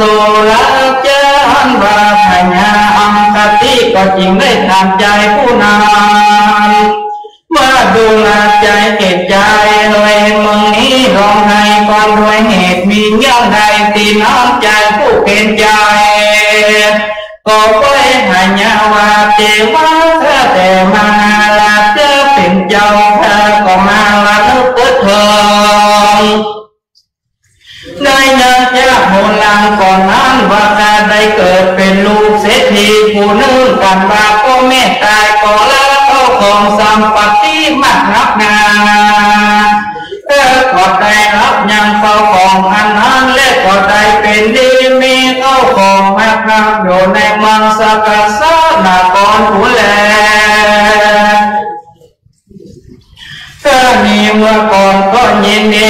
การมีเมตตาแก่คนทั้งหลายก็ได้รักษาศีลฟังธรรมบ่ขาดมากาตายจากภาวะจากนั้นแล้วก็ได้มาเกิดในมิถิลานครที่นี้เมื่อนี้สร้างก็ได้รับยังส่วนกุศลห้ามกาหากได้กับดาวไม้มาจากตั้งก่อนแล้วว่ายังได้เป็นโคทุกอย่างเกิดใจนักยาที่นั้นถ้าอังคติได้ยินคำบอกกล่าวซึ่งใจกี่ร้ายเกณฑ์ใจว่าแต่จานตั้งก่อนได้เกิดเป็นลูกเศรษฐี พ่อแม่ตายนี้ละไว้ซึ่งเขาออกก็ได้แต่งสัมปติอันนั้นเป็นดีมาครับและยังได้ตามบ่ขาดรักษาศีลฟังธรรมอยู่ยัดยาก็ได้ตายจากยากเมื่อก่อนนั้นก็ได้มาเกิดเป็นคนในมังมิติลานละกรและก็ยังบุญได้รับสมบุญกุศลอันนั้นแต่ว่ายังเป็นคนทุกข์ไหลเข็นใจอยู่สันนิพาขันยิ่งใจว่าอันการเมื่อการก็ดีความเรารักษาสิ่งภาวนาก็ดีก็บอกเป็นประโยชน์จากหน้าสั่งสะพานแลอันมาคุณพ่อคุณแม่คุณบาอาจารย์เจ้าบ่มีการว่าใดกับกรรมอันใดอันหนึ่งไว้ก็เตียงวางสูงเปล่าอันจะหาภาระพอได้การว่าตายจากญาติวันนี้ได้เกิดจากนาก็เตียงจักได้เป็นดังใจเก่งไรเก่งใจสัมนี้นอนด้วยเหตุมาบอกได้รับส่วนพละบุญกุศลอันกระทำไว้แต่จากฟังก่อนนั่นแลมาญาอังคติขันนิ่งใจสันนี้แล้วคือขันนิ่งใจว่ากระทำบุญบ่ได้รับส่วนบุญอันใดแลอาคาลาจารในกาลนั้นพญาอังคติได้ยินการกล่าวซึ่งบุคละทั้งสองมีต้นบาเจวกาและอาลาตาอามาตมากล่าวกรรมอันผิดตำนองของธรรมเป็นมิจฉาทิฏฐิคือกล่าวกรรมผิดว่าเป็นโอกปัญญาก็หันจอบโดยยุหากรรมก็จริงกล่าวจะอำลาอเจวกาพื้นโสยังกิโยในเมืองก็มีวันนั้นและนางลำดับแต่นั้นไปปัญญาพญาอังคติอันหันผิดเป็นเจ้าก่อพระก่อกรรมอันบดีต่างๆนานาอันเป็นกองแห่งวิชาทิฏฐิมโยดังถอยของทำเป็นดังแต่ก่อนมาบัดดูแลสุรุแก้ไขฟ้าเจ้าเมืองก็ตามไปในทางอันบอดจอมบควรอยู่ใจใจมาแลที่นางนางรุจิลากุมาลีอันเป็นลูกสาวแห่งพญาอังคตินั้นในรู้และหันพญาอันเป็นพ่อตนในกระทำอันบอดยอพิษไปจากกองทางมีต้นมาเป็นมิจฉาทิฏฐิหันพิษเป็นจอบบ่ขาดนางน้อยหน้าเข้ามาต่ำต้อยหมอกใหญ่ก็พระปริบาลมันหมู่เข้าไปสู่ที่ปองแห่งตนแล้วก็ไม่สาวาแด่ปอพญาปิตาเป็นเจ้าข้านี้มีความโศกเศร้าหมอกใจตีห่างก็กระทำอันใดก็ถูกผิดจากกองทำขอพระองค์คำปอดเจ้าละเลิกเหเสียยังกองทางบอดเจ้าเป็นกิเลสและตั้งหาน้ำเตอว่าที่นันพญาอังคติผู้เป็นปอกำลังเสวยน้ำจันมึนเมาอยู่สันนั้นพญาก็ร้องด่านางลูกจิลาลูกตนมีพระการต่างๆนานาที่นางกุมาลีผู้เป็นลูกก็ร้องให้เสียใจมากนักนางก็อธิษฐานกราบไหว้ซึ่งเทพไทยอยู่เมืองบนหันแหลนาโดยเตจ้าอันแหลงอธิษฐานอันนั้นก็ได้ไปรอถึงจันฟ้าเมืองบนก็มีหันแหลตตาปุติสัตโตนาลาโตนายกาลานอพระปุติสัตเจ้าต่างหันได้ไปเกิดสวยโยเสียสวยโยจันฟ้าปันบนเทวโลกมีชื่อว่านาลตาวะอันว่ามหากสมหาสัจเจ้ารู้ว่านางรุจิราอธิษฐานไว้บางว่าพญาอังคติอันเป็นปอแห่งตนได้กระทำอันบอดจอพิษไปจากอก คงทำก่อนเป็นมิจฉาทิฏฐิดังอันมหาสัจจนาลัตตาผู้มีไม่ห่างตั้งสี่ก็เสด็จจากฟ้าลงมาสู่โลกนาเมืองคนแล้วก็เนรมิตตนเป็นดังละสีมาสู่ราชธานีมิถิลาแล้วก็เข้าไปสู่ยังพระสาแก้วแห่งพญาอังคติราชเจ้าก็มีแลที่นอนพญาอังคติมหาราชทำยังนาละตั้งน้ำอาจนักนาก็เจียนจะทำคอยวดุลตันเป็นภัยดังเลยตอนนาละตาตนหนุ่มเฮาก็ใครบอกเล่าเขาลดไปเมื่อพญาตนบนหายองค์อาจได้รู้แจ้งปากจุภาการพระผู้บังอังคติก็โอกาสคุณจามือพนาลตานั่งงาอาสนะเต้นเกี่ยวพนาลตาตนผ่านแผ่วบุญเมก็ได้ไขวัตีสอนกล่าวบอกให้ยังตั้งดาวหูบ้านเธอได้รู้ยังคิดจากการอันเป็นบาปเป็นบุญเธอได้รู้ถึงยังคุณต่างๆนานาว่าบางคนมารักษาโรคไกลกันแม้กระทำกรรมอันใดไว้ก็ดีกรรมอันนั้นก็บดีไปจากพระนาติน้ำพญาอังคติทิลาได้ยินคำบุกาสอนปานันเจ้าก็มาทำนิ่งหันขึ้นได้ว่าตนนั้นใส่กระทำบอดีเป็นตามมิจฉาทิฏฐินอกขีดผิดจริตของธรรมก็ใครกำโอกาสว่าต่อไปนี้ผู้ขาดก็จะเอาศีลห้าศีลแปดมารักษาแผลกับตนตัวจะบอกข้อมูลตั้งบาปและหน้าแลหายาก็ทำยังเจ้าแลตาว่าดูแลเจ้าตนบนมีอังการอันใดลงมาโปรดผู้ขาดนิสัยสังเวชรู้ได้อันจะตินานทนายวัตตาก็ใครกิญาว่าดังนี้แล้วก็เอามือจี้ไปที่นางรูปจิลาผู้อันเป็นราชตินางอันเราอันนางนอนเฮาได้อาที่ทางกันนอนทะโลยังเก่าแล้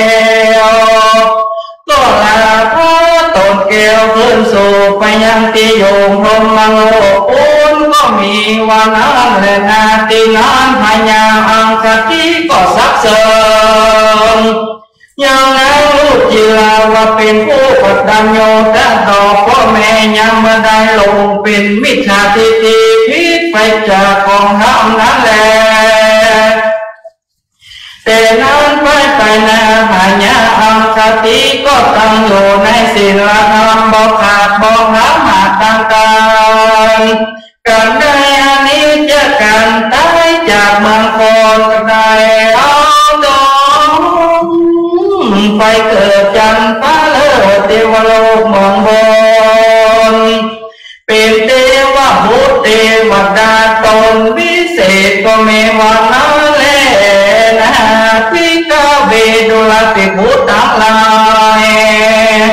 โลภะตะภาคตาปานั้นได้เกิดมาเป็นนาลตามหาภูมิก็ได้สั่งสอ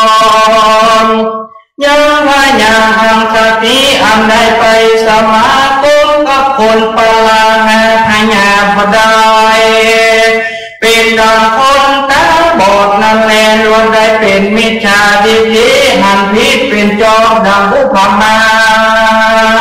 เพียงปล่อยตัวป่าอันเอาอันมินปล่อยเอาใบตาห่อไว้สันใดอันว่าใบตาอันนั้นก็เตียงมินปล่อยฮันแล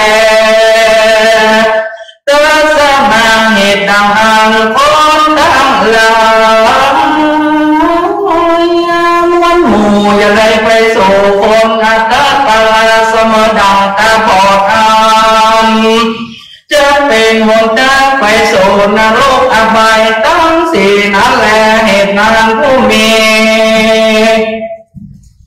ปัญญาควรเปิงเตเลไปมาหาสู่ อยู่กับโดยนักขาผู้มีศีลและมีธรรมก็เจ้าได้ชื่อว่าเพียวทางการเตียวอันจักได้ไปรอดนี่หลับฟันเจ้าเตียงเตนิลีแลนาสัทธาอิมังธรรมเทศนาเจ้าตะกังสมุทเนสินาพุทธเจ้ากล่าวเต้านั้นแล้วก็จะจุ่มนุ่มมายังเจตกะอามีจริงกล่าวเป็นคาถาวาโตเทวาทัตโตวิปุณโญกัสสิปันทัพยิเมใจโนสลิพุตโตโมคคลาโนปัจจโตสุนัขตังวัจจวิพุตโตปุโนสีอาเจสโกหังอันโตรุจิลาสิญาวัจจันังปัสสตะมหาพรหมปุริสัตโตมาลาโตอิติกะโตนายโกหัจจะสัมมาสัมพุทโธเอวังคาเลนะเจตกังดังนี้ภิกขเวนุกาลาภิกขุทั้งหลายอันว่าอานาตะอามาตวันนั้นใส่คือหากมาไตเทวะก็เห็นในกาลมักนี้แหละนะส่วนว่าวิจัยญาณอามาตวันนั้นใส่คือหากมาไตสารีพุทธเห็นในกาลมักนี้แหละนะสุมาณาอามาตวันนั้นใส่คือหากมาไตประทับเห็นในกาลมักนี้แหละนะติจังกะใจผู้อยากไร้เกินใจวันนั้นใส่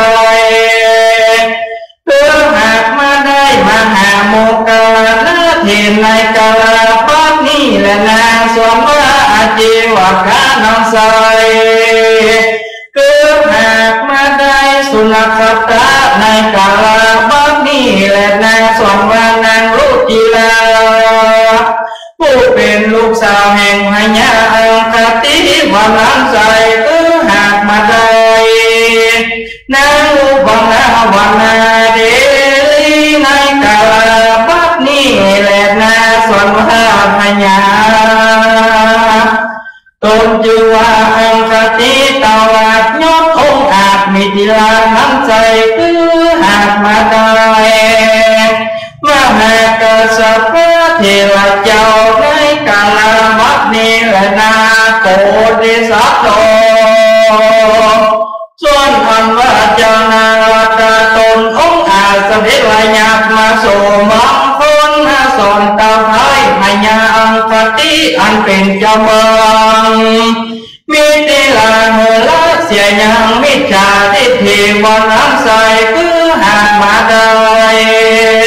พระตถาคตตนเป็นที่จังที่เฟิงแก่โลกทั้งสามในกาลปักนี้แหละนาเสตาพุทธปวิสาส่วนอันบางคนทั้งหลายมวลหมู่อันตั้งอยู่ในกองน้อมนั้นใส่คือหากมันได้พุทธปริสัตตังสี่แห่งพระตถาคตในกาลมักนี้แหละนาตุมเหววันตาตั้งแต่มวลหมู่ได้ทองแม่สู่อาได้เมื่อการรักษาศีลฟังธรรมบอกขาดจวนเส้นลำรับมาได้จือวางบอกความหมายในชีวิตแห่งตนอันว่าบุญกุศลนั้นกุกะลาผู้ใดได้กัดตามกุกะลาผู้นั้นเตียนยมได้บุญก็จะกัดตามเต้นกันบัดใดตั้งแต่ไหนในฟังธรรมแล้วจุงสนำจำจือไว้เอาเป็นไม้กายสอนเพราะเก่าได้เป็นรอบนี้หลับฟังเจ้าเด็ดเตอแม่ญาติกาพ่อแม่พี่น้องอันตายจากห้องเมืองคนได้เอาธรรมตรัสจากตันก้มจูศาสนาไปพนาได้อุทิศบุญกุศล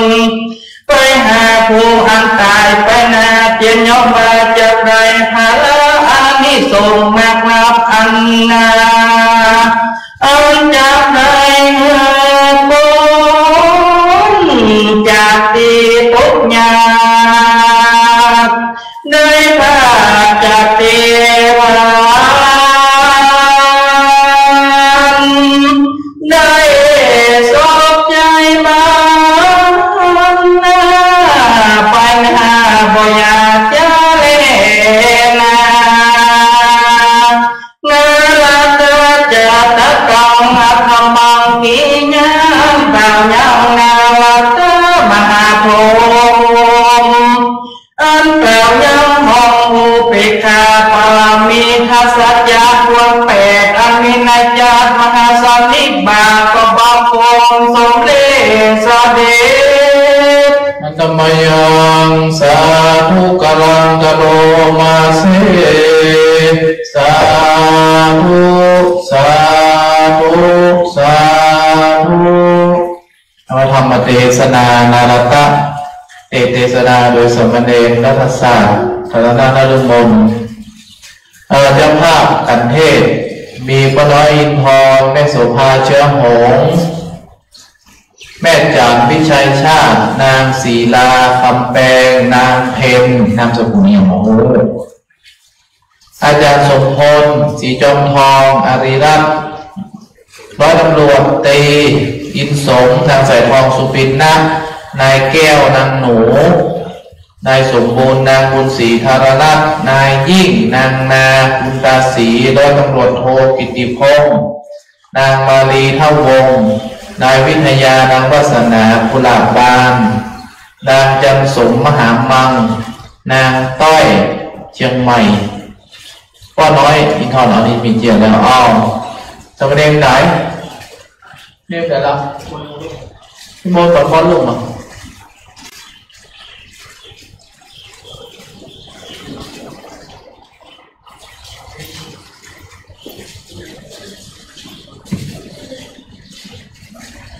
การต่อไปก็สมณเณรทีรัตน์โกสุมไพโสเน้นเทนเตรียมตัวเด้อการเต้นเจ้าภาพมาแล้ว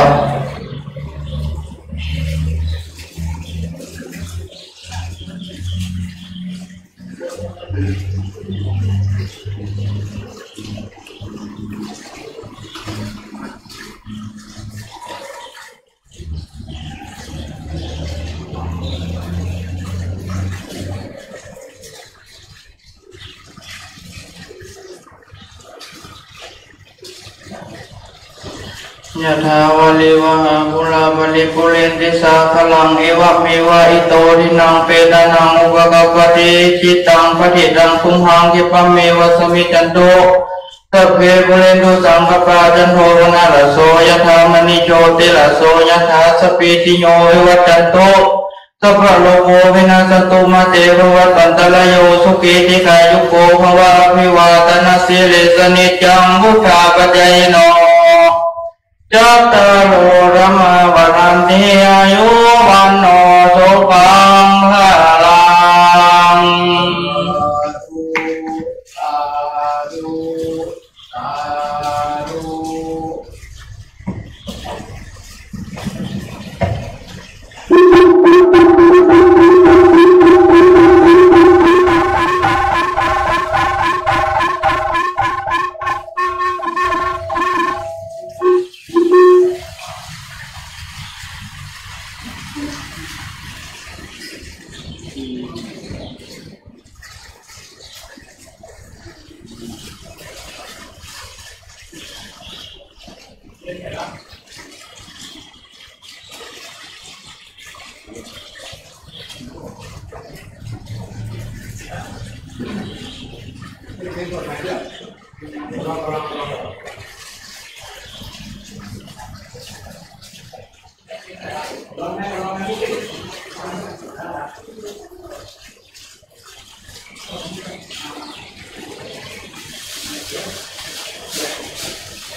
โอ้ยโอ้มาเข้าไปจับ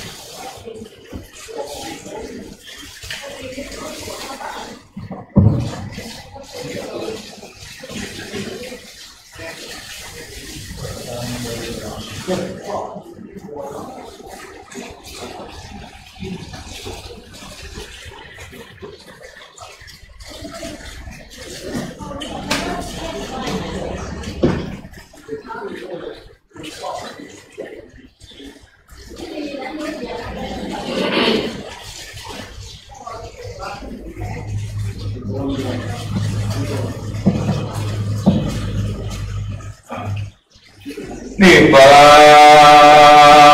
นังเยนะกะลังละมังเยนะกะสยังปัมปิโตตังโนมะกังอุติสิตุงธัมมังธัมมมุตตมังวัจจังอลาขันนังกะโลมานะโมตัสสะภะคะวะโตอะระหะโตสัมมาสัมพุทธัสสะอะเรกัมมหาทันเนกุเลติตังสัทธาเจตวันเนวิหารันโตวิกัตตันทยานิสาภูเจตวาสะเนพุทธัสสะปัญญาอาลัมภากันหิสัทธาอันมาสัพพันโนพระพุทธเจ้าเมื่อยังพอทำงานอยู่ในป่าเจตวันนะอารามจากนั้นมหาสารีบุตรเสด็จเจ้าก็มาไว้ทำดูยังพลาอันส่งอันบุคลาหญิงใจพระและนักบวชอันใดเขียนใดสร้างนางมัมมาปีตาโดยตนเองก็ดีในเรื่องคนผู้อื่นเต็มหรือเขียนแล้วก็พูดจาเอามาโดยว่าของคนหรือของก็ดีนำมาตามเรียกว่าจะมีวันแรงอานิสงส์วันของทางเป็นดังเรืออันเจ้ากว่าอันมาพระพุทธเจ้าก็กล่าวมาดูแลสาลีพุทธเทนำมาอุกกัลหญิงใจในนักบวชผู้ใดได้สร้างในเต็มในเขียนยังมาปีตาสงสารเปลี่ยนตามหรือได้มือผู้อื่นแต่งเขียนมือแก่ตนแล้วผู้จาเอามาด้วยว่าผู้เข้าของเงินคำก็ดีแล้วนำมาถวายเป็นตามให้กันตูศาสนาดังอันก็ดีพอจะมีพลังส่งความหวังมากนักแลเป็นตนมาได้เป็นเจ้าฟ้าตั้งหน้าแผ่นดินมีแต่จาริตที่มากนักจากใดภาควิสังสีนั้นแลตีนั้นมหาสารีบุตรเห็นเจ้าก็ไว้สาธรรมว่าอันเตภะคะวาพระเดชพระพุทธเจ้า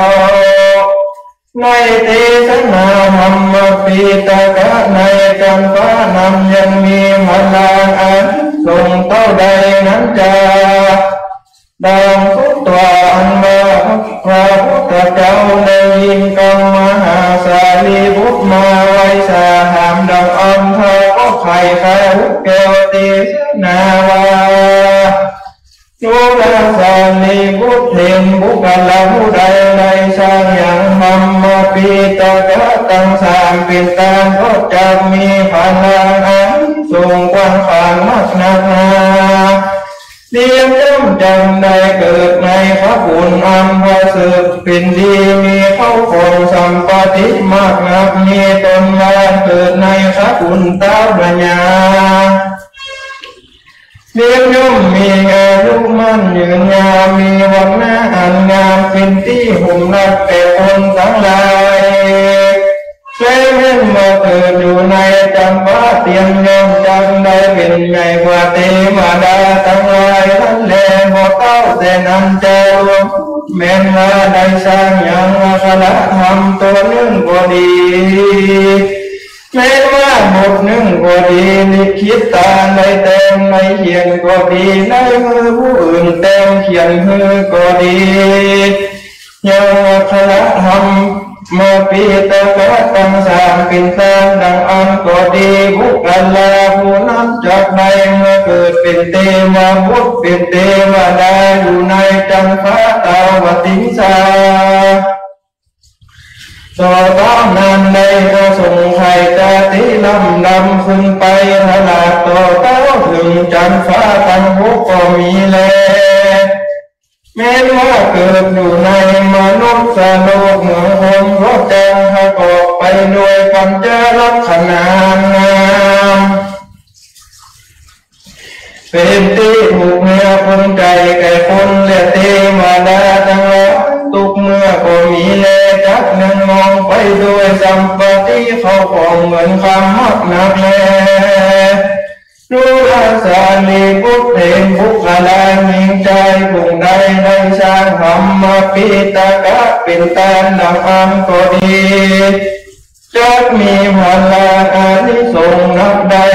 4,300บ่อยากจะเล่นหาบุคลาผู้ใด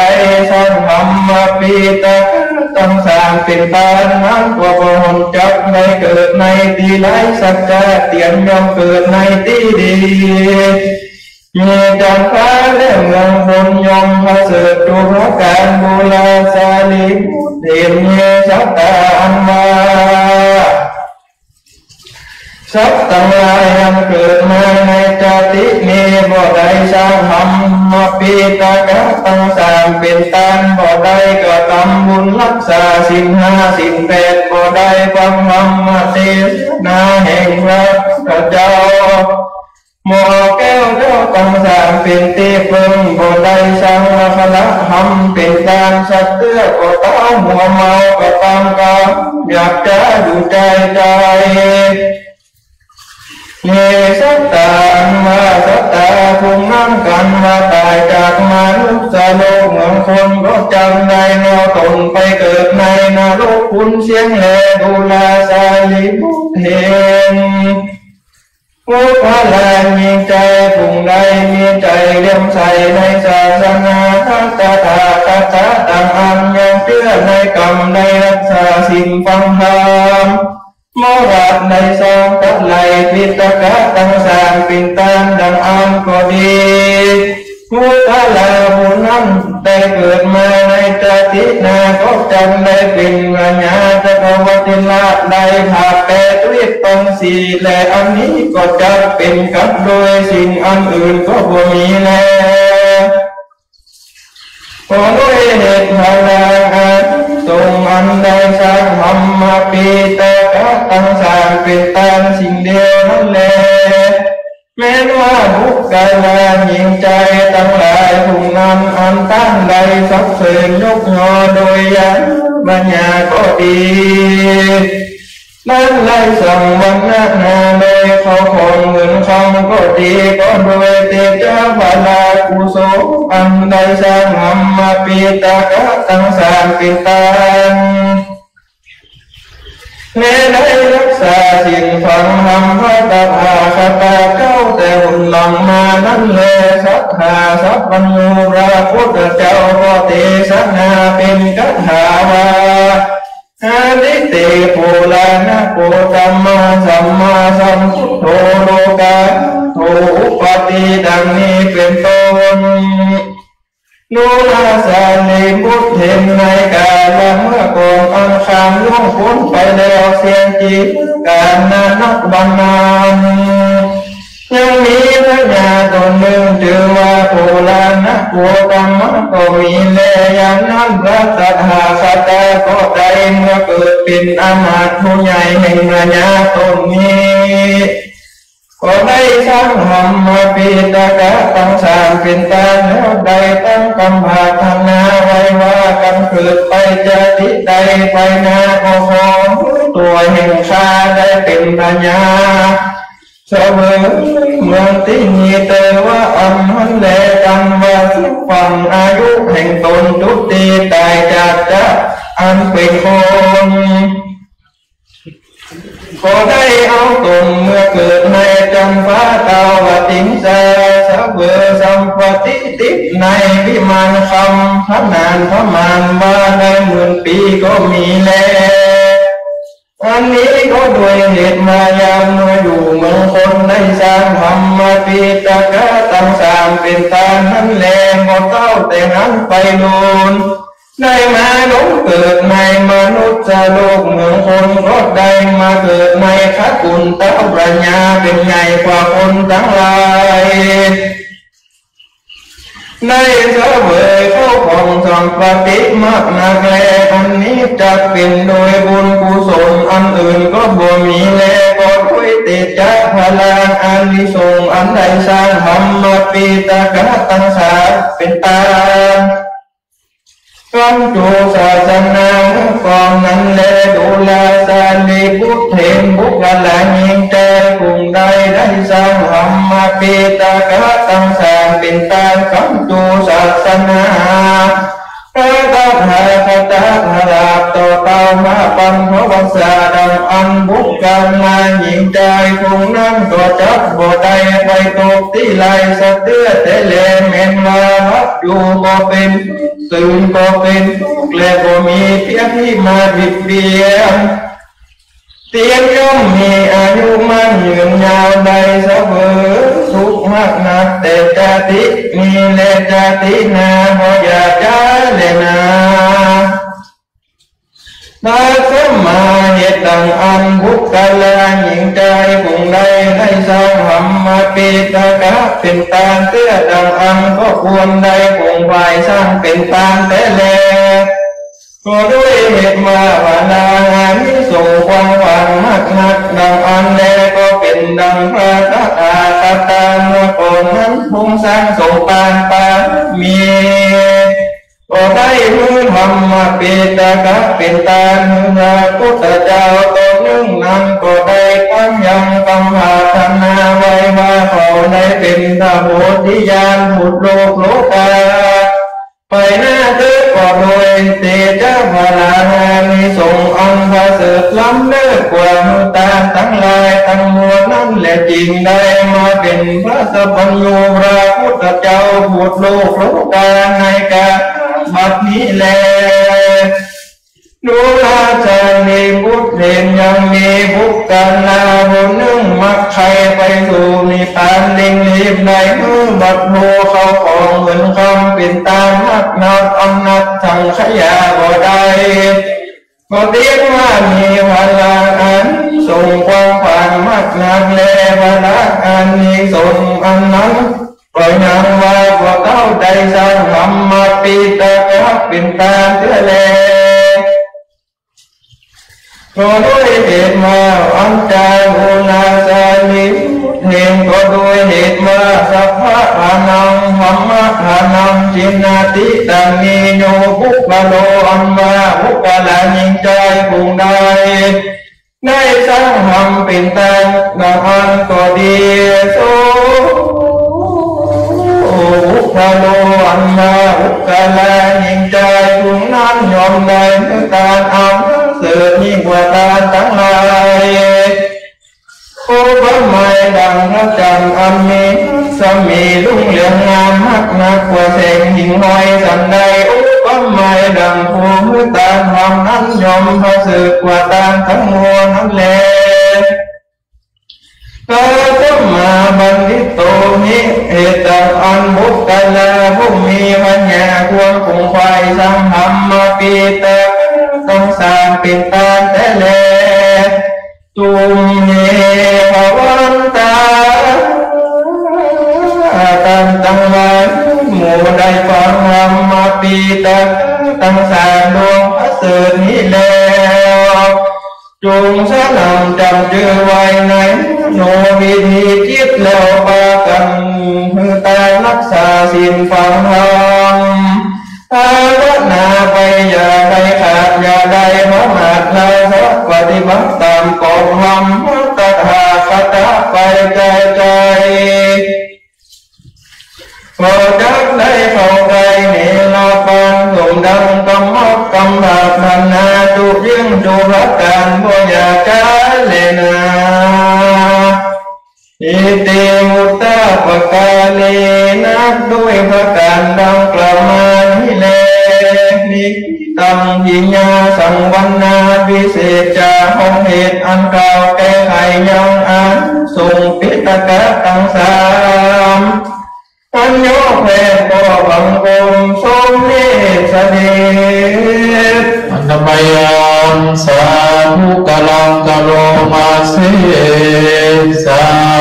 ธุสาธุสาธุพระธรรมเทศนาได้เจ็ดจบลงไปโดยสามเณรธีรโกสุมไพศาลพระราชทานมีแม่หลวงเพ็ญจันทร์แสงสังกองเป็นเก้าเป็นประธานพร้อมกับโดยอาจารย์สุภาพแสนใจปานจันเพชรนางเบญญาแสนใจปานจะนำหน่วยกันทิยะจันประวิตรนางบัวแก้วแสนใจปานที่บนลงมาบั่นความลุ่มไม่เนิ่นอาจารย์ภูดิษฐ์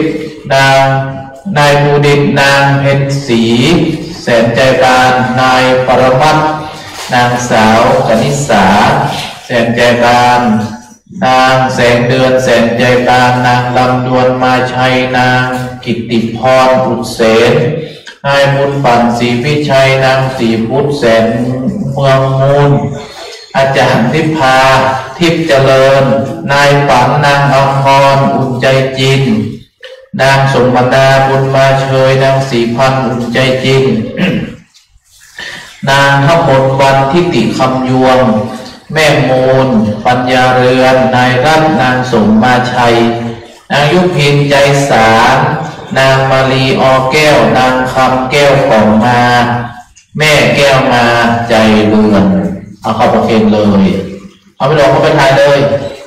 โอเคนะครับนิมนต์ก่อนยะถาวาลิวะหาปุราปาริปุเรนติสาขลังเอวะเมวะอิโตทินังเปตานังอุปกปติสิตังวัติตังทุมหังคิปะเมวะสเวจันตุสเพปุเรนตุสังขปา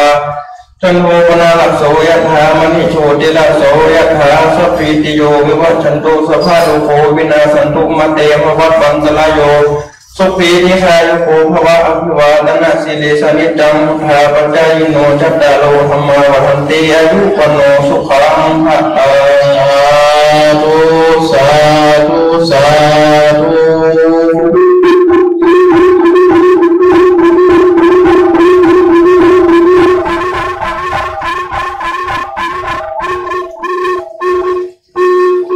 ธรรมเทศนาผูกต่อไปเวสันตรลองเทพโดยพ่อเป็นจมินศิรธรรมโมวัฒนธาตุสีจอมทองเทศนาขึ้นนำมาได้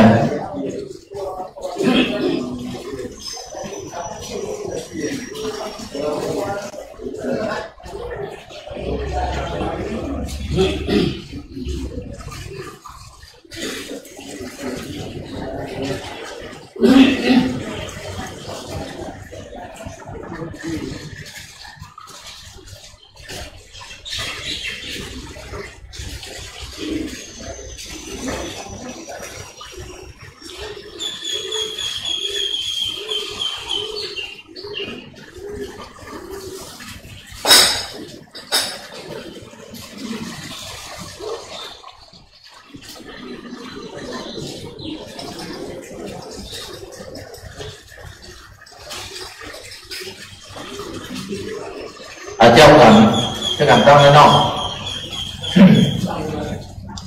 นิพพานังเยนะกะลังลัมมังเยนะกัสสยังปันทิโต ตังโนมังกังมุติสิตุงธรรมังธรรมามุตตมังปัจจังนรธานังกาโลมา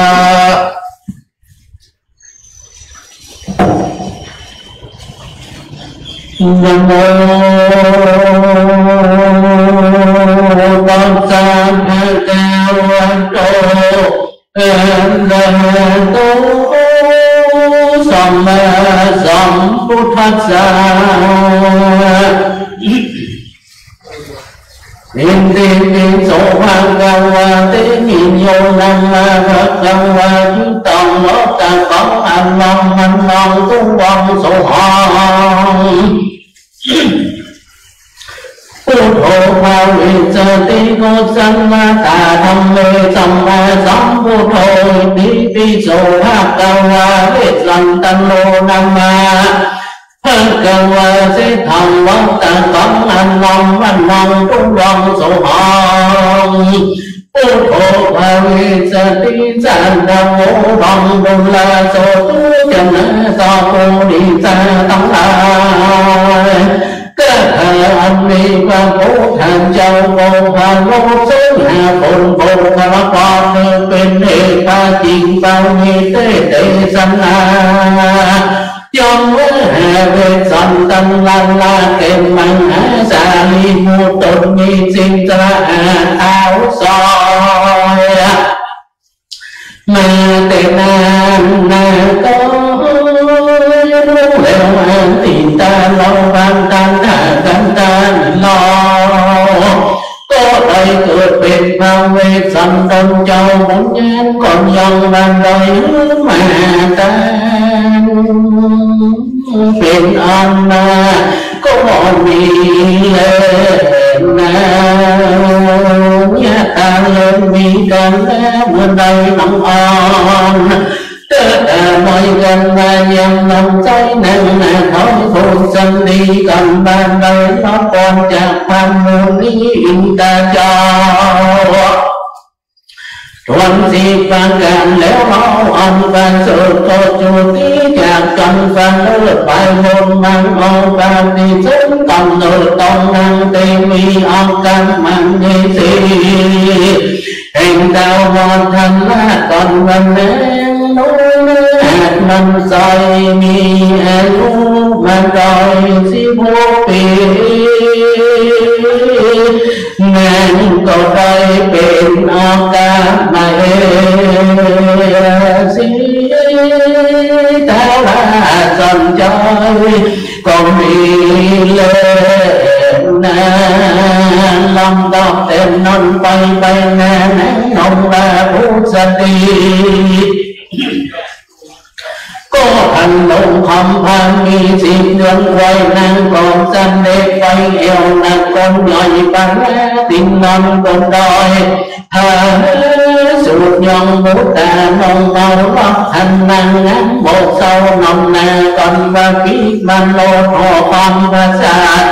ยิ่งใส่จึงนางลอยนาเวทสันดอนโดยเหตุบันไดเกิดตีตังเต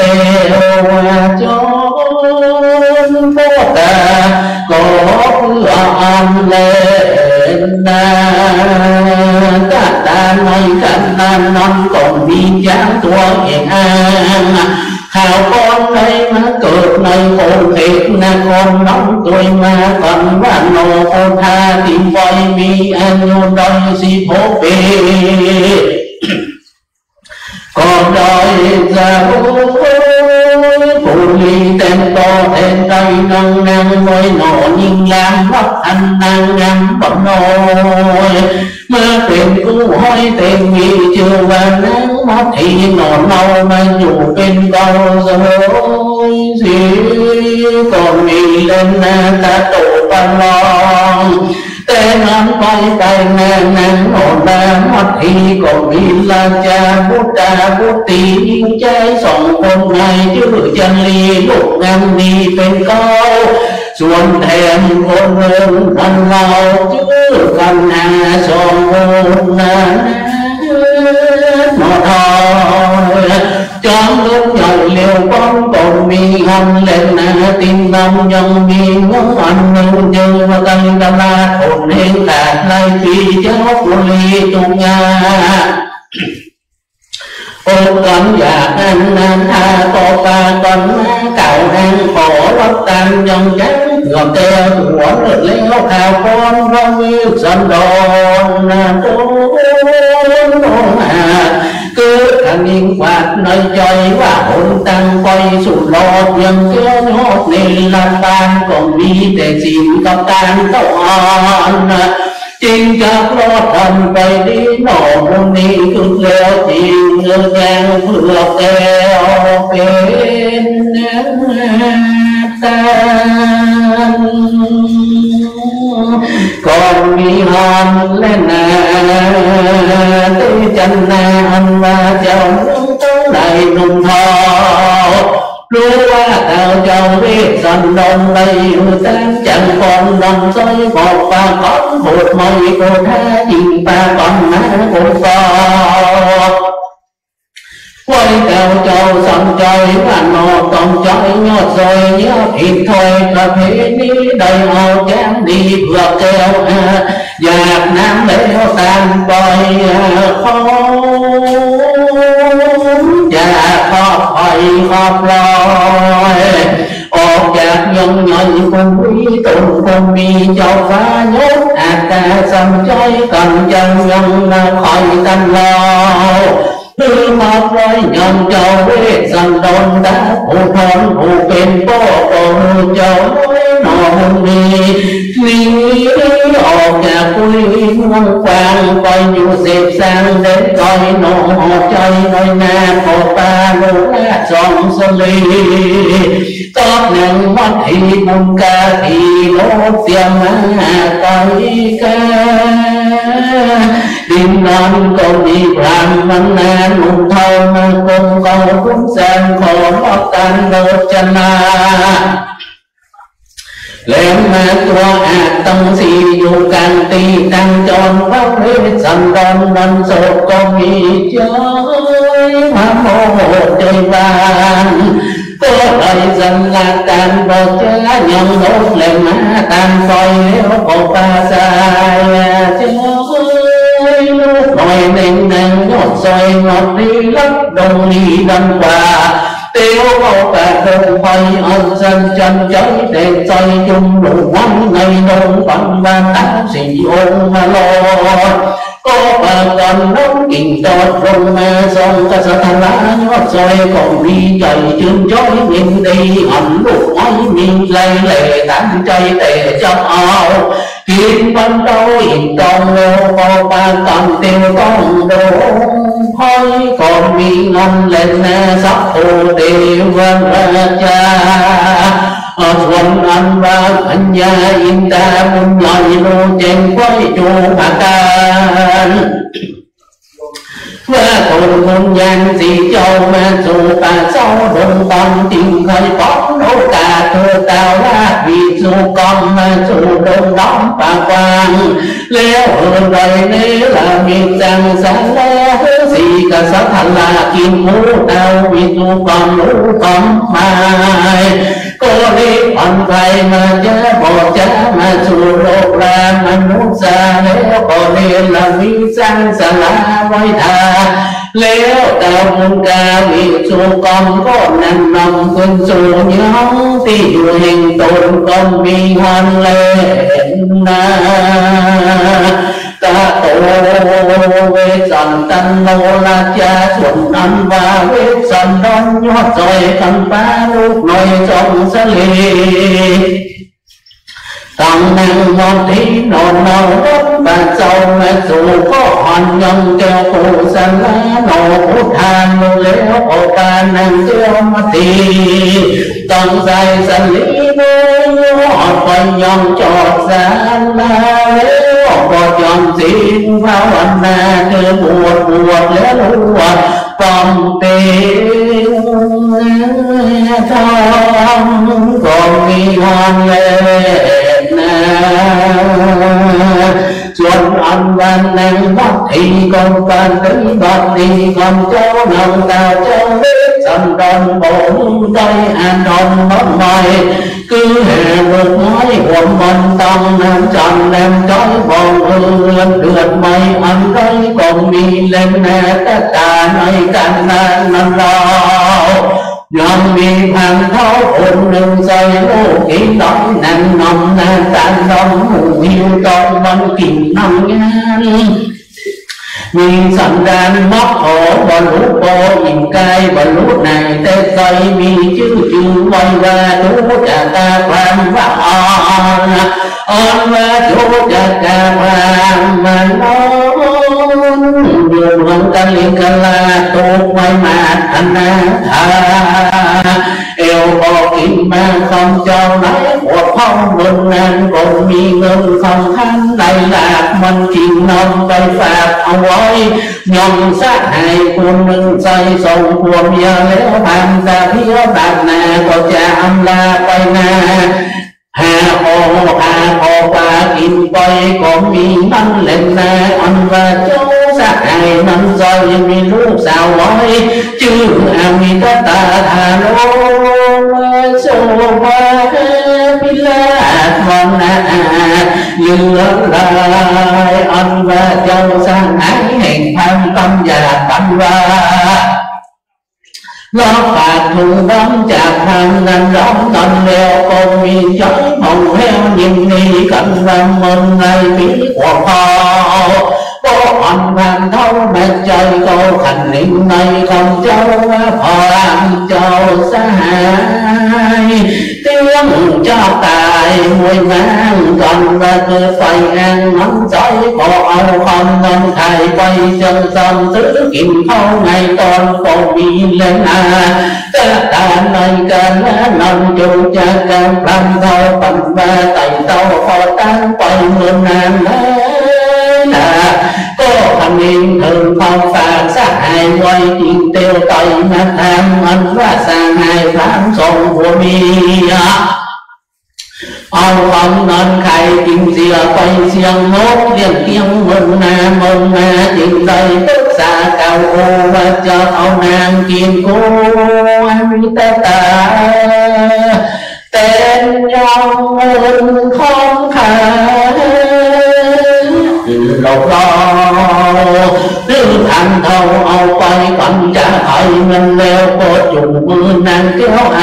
ta nắng phá bạc là phu hầu ông biển ngược phâu nồng đầy ông văn nàng sai chớ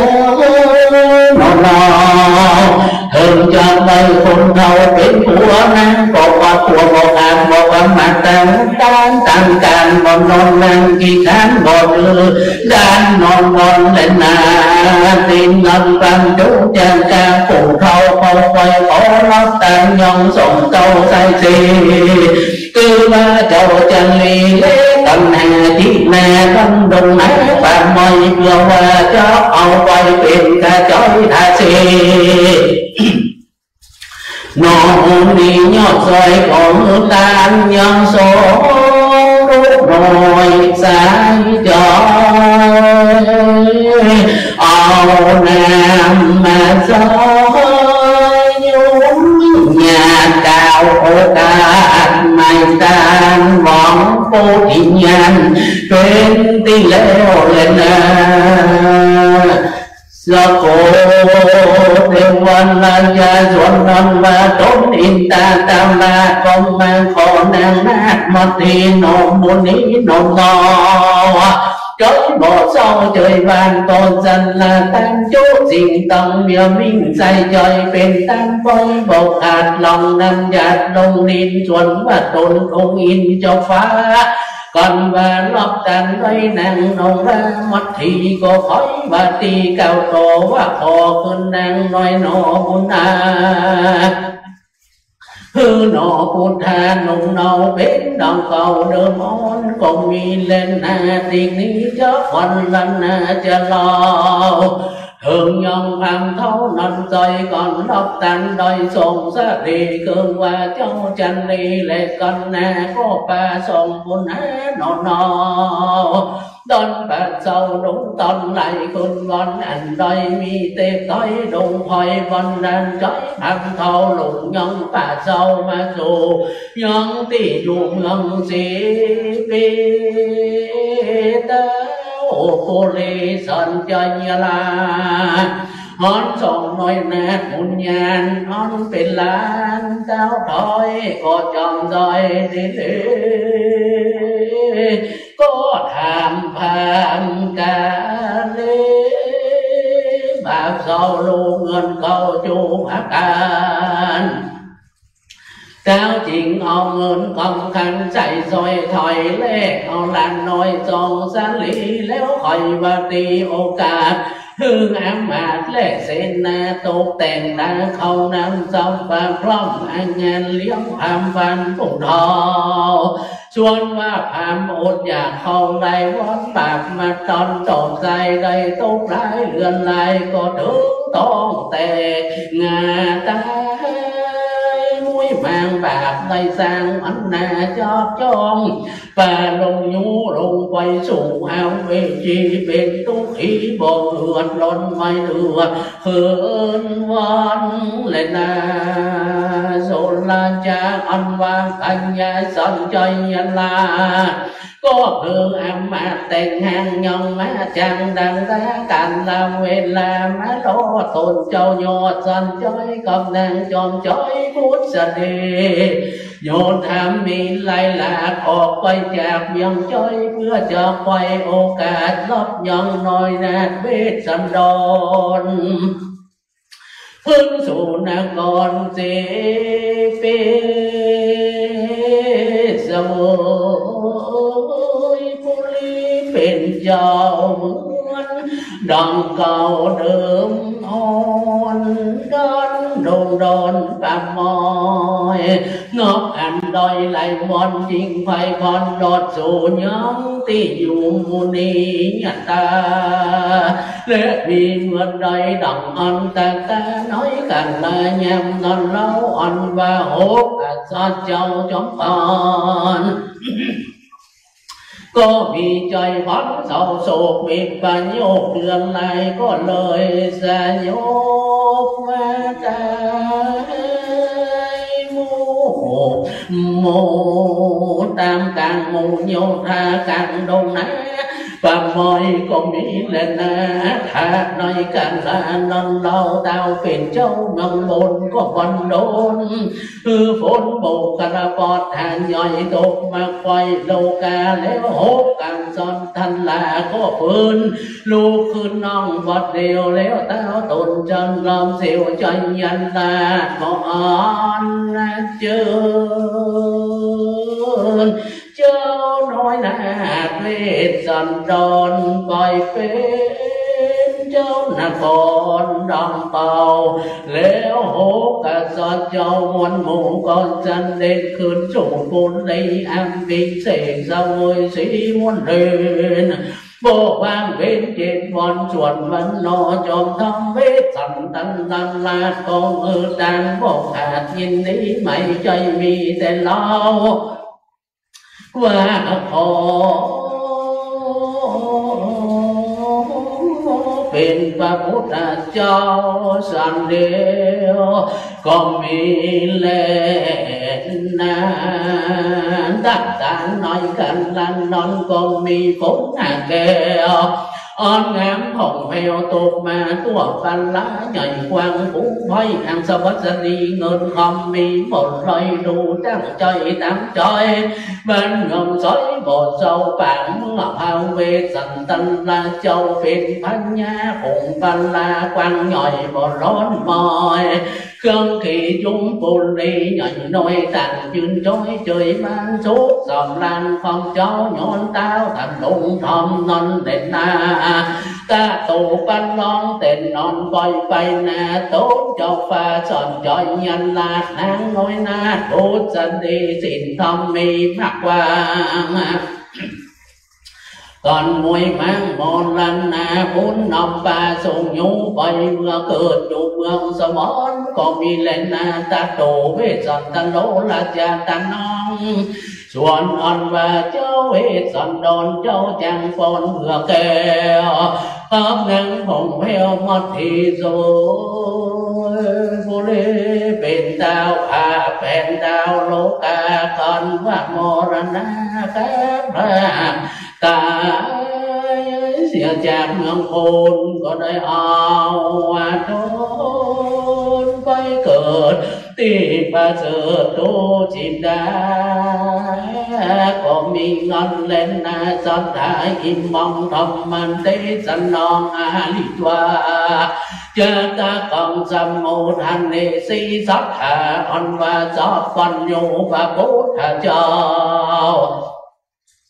โดยลองเกาเวสันตันลาจานตังกันอันนี้จริงเก่าจีเตสันนาว่าภิกขเวดุลภิกขุตั้งหลายม้วนหมู่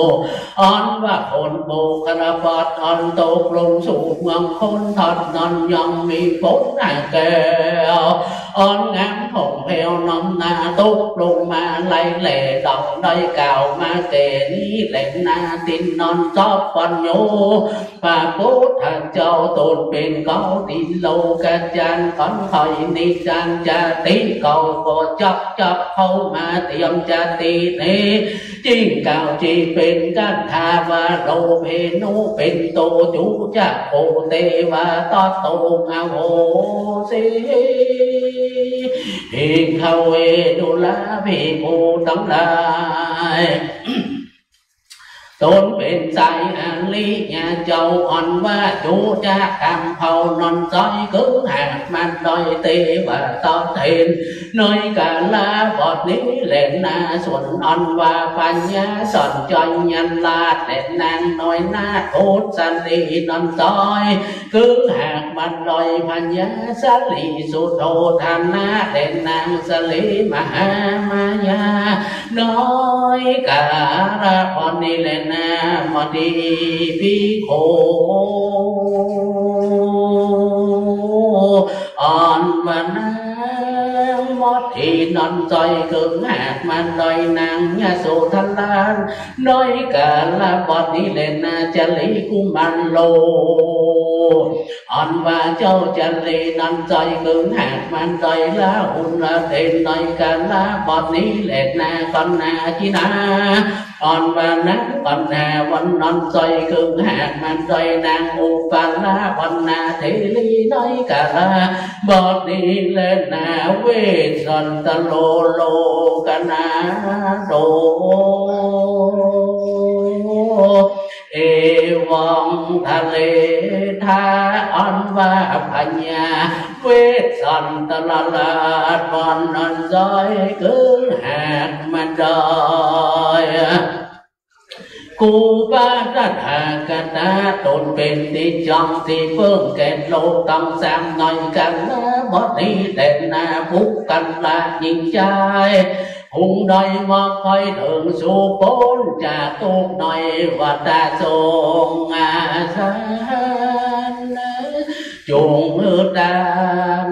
ยาขาดบ่พมาเสียสิ่งเป็นอาจินจะจอยนกนมมอยภาวนาเตียนบ่ไกลกากาคอยจอสมหอยหอยโจอาการเลยนะmột đầu tên non lâu còn vì chói một sâu chơi vàng dòng thầm mang ta xa cha cuồng soi đuôi bồ lì sổ chói tiếng tè ô đi xa buồn phê quay nhà nhóm sông khá bông mê tâm thâu kê tàn nhàm tình can lái vì nông ơn đại chạc hông vòng hồn buồn của dốt nón phòng phèo cần khẩu đầy lọp leo chân đời cho bên mà chói tiệm tên luồng lòng tăng hàn hư đầy suốt trời bàn chươn tròi tiếng tê đi lì bộ nhà cha lết na นิธิตังขีญาสัมวรณาวิเศษจากห้องเหตุเวทสันตลลาทัสสะจากตวนทิพย์ก็มีด้วยงาพระกาน้องกล่าวมานิเลเดนิธิตังก็บังภูมิสมเลสเดชอนามยังสาธุกลังกโรมาเสสาธุสาธุสาธุ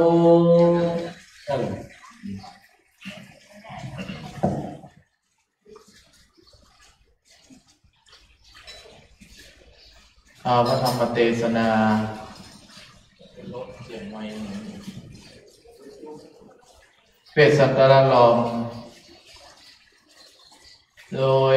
หลวงพ่อเบญจบินทิรธรรมโมพระธาตุสีจอมทองวรวิหารเจ้าภาพนายปีชานางนำไพจินใจพร้อมด้วยแม่ปราณีชัยนาวานายนพดลนางวรุณีนางมาเทพแม่บุญศรีสีจอมทองนายสุวิทย์เรือนคำนางบัวจันทร์ก้อนสุรินนางปทุมหน่อคำนางกนิษฐาชัยวงศ์นางยอดดาโพธิแม่ทองบุญปันป้อน้อยสมานแม่สีวันโพธินางขาวคำโต๊ะป้อบุญปินใจครับแม่บุญปินใจหมดนางทศพรนามเทพนายทนอาริยะนางปานีเขียวคำนายจรัสอมจันใจนางพิมพากาอินทยศนางสาวพันบุภาใจมณีวรกุลนายทูลนางจันแรมภูลเจริญทรัพย์นางจันสุปินสุขนายพงศักดิ์นางบุญศรีแหกสอนศรีนายสวัสดิ์นางตามนพงจันใจนายสาครจำปาศรีนายสนยศถามีเฮียแกเนาะเฮียแกเกตยากรแม่นวลคำโต๊ะนางสาว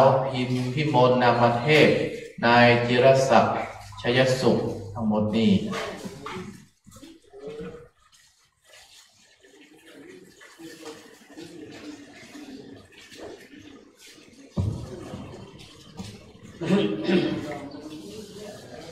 พุทโธ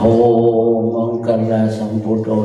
ธทิปัตุธัมโมพุทธมังกรมาขมาสปะตุขาปมุญเจเลธัมโมมังกรสัมพุทโธคัมภิโลตุตโสอนุธรรมมังกรมาขมาสปะปัญญาปมุญเจเลสังโฆมังกรสัมพุทโธวรตกินโยอนุตตโรสังฆมังกรมาขมาสปะโลกาปมุญเจเลจัญญสิริตนังลาภังสุติปะขยังสุขังปรังสิริอนุจวันโนจโพคัมพุทธิเจยสวาสตาวัสสะจะอนุจะชีวสิทธิภวันตุโวสัพพิโยวันชันตุสัพพโลโกวินัสตุนาเตภวัตวันตรโยสุขีติขานุโกภวะอภิวาทนาสิริสานิจังพุทธาปัจจายโนจัตตารโอธรรมาวันติอายุวันโนสุขังปะทาสาธุ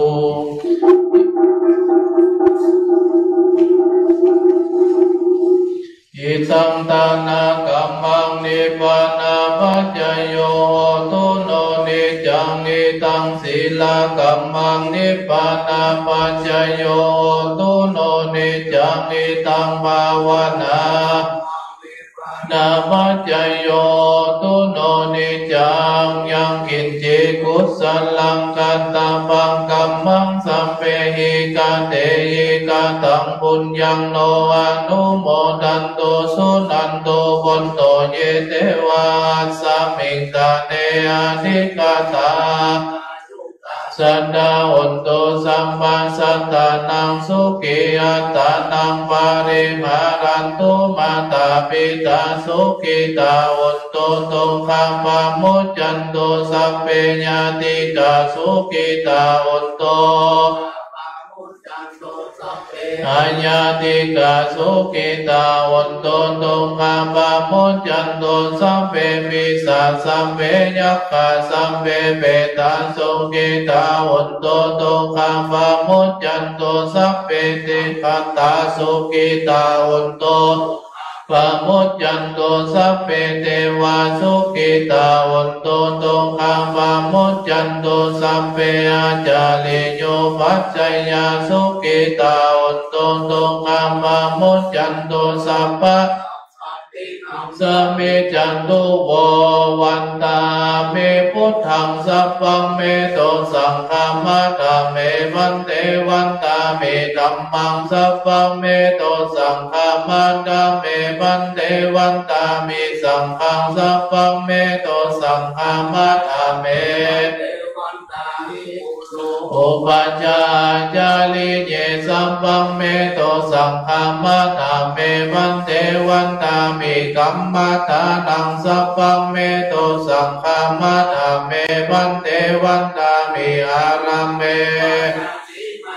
สัพพังเมโตสังฆามัตถาเมวันเตวันตามิเจติยังสัพพังสัพพะทาเนสุปฏิติตาสาริลาตาตุมังอาโพธิกุณาลูปังสักกาลังโลเกปัมมาโลเกจัมโบติเปลังกาติเปสาลิลาตาตุโยเกสาดาตุโยอะระหันตาดาตุโยเจติยังอันตาตุติติสาเสนัมมะคันเดสัพเพสัมปาดาเจติยังอะหังวันตามิสัมมานุวันตามิพันเตสัพพังอปาลาดังธรรมตาเมพันเตมยากตังปุญญัง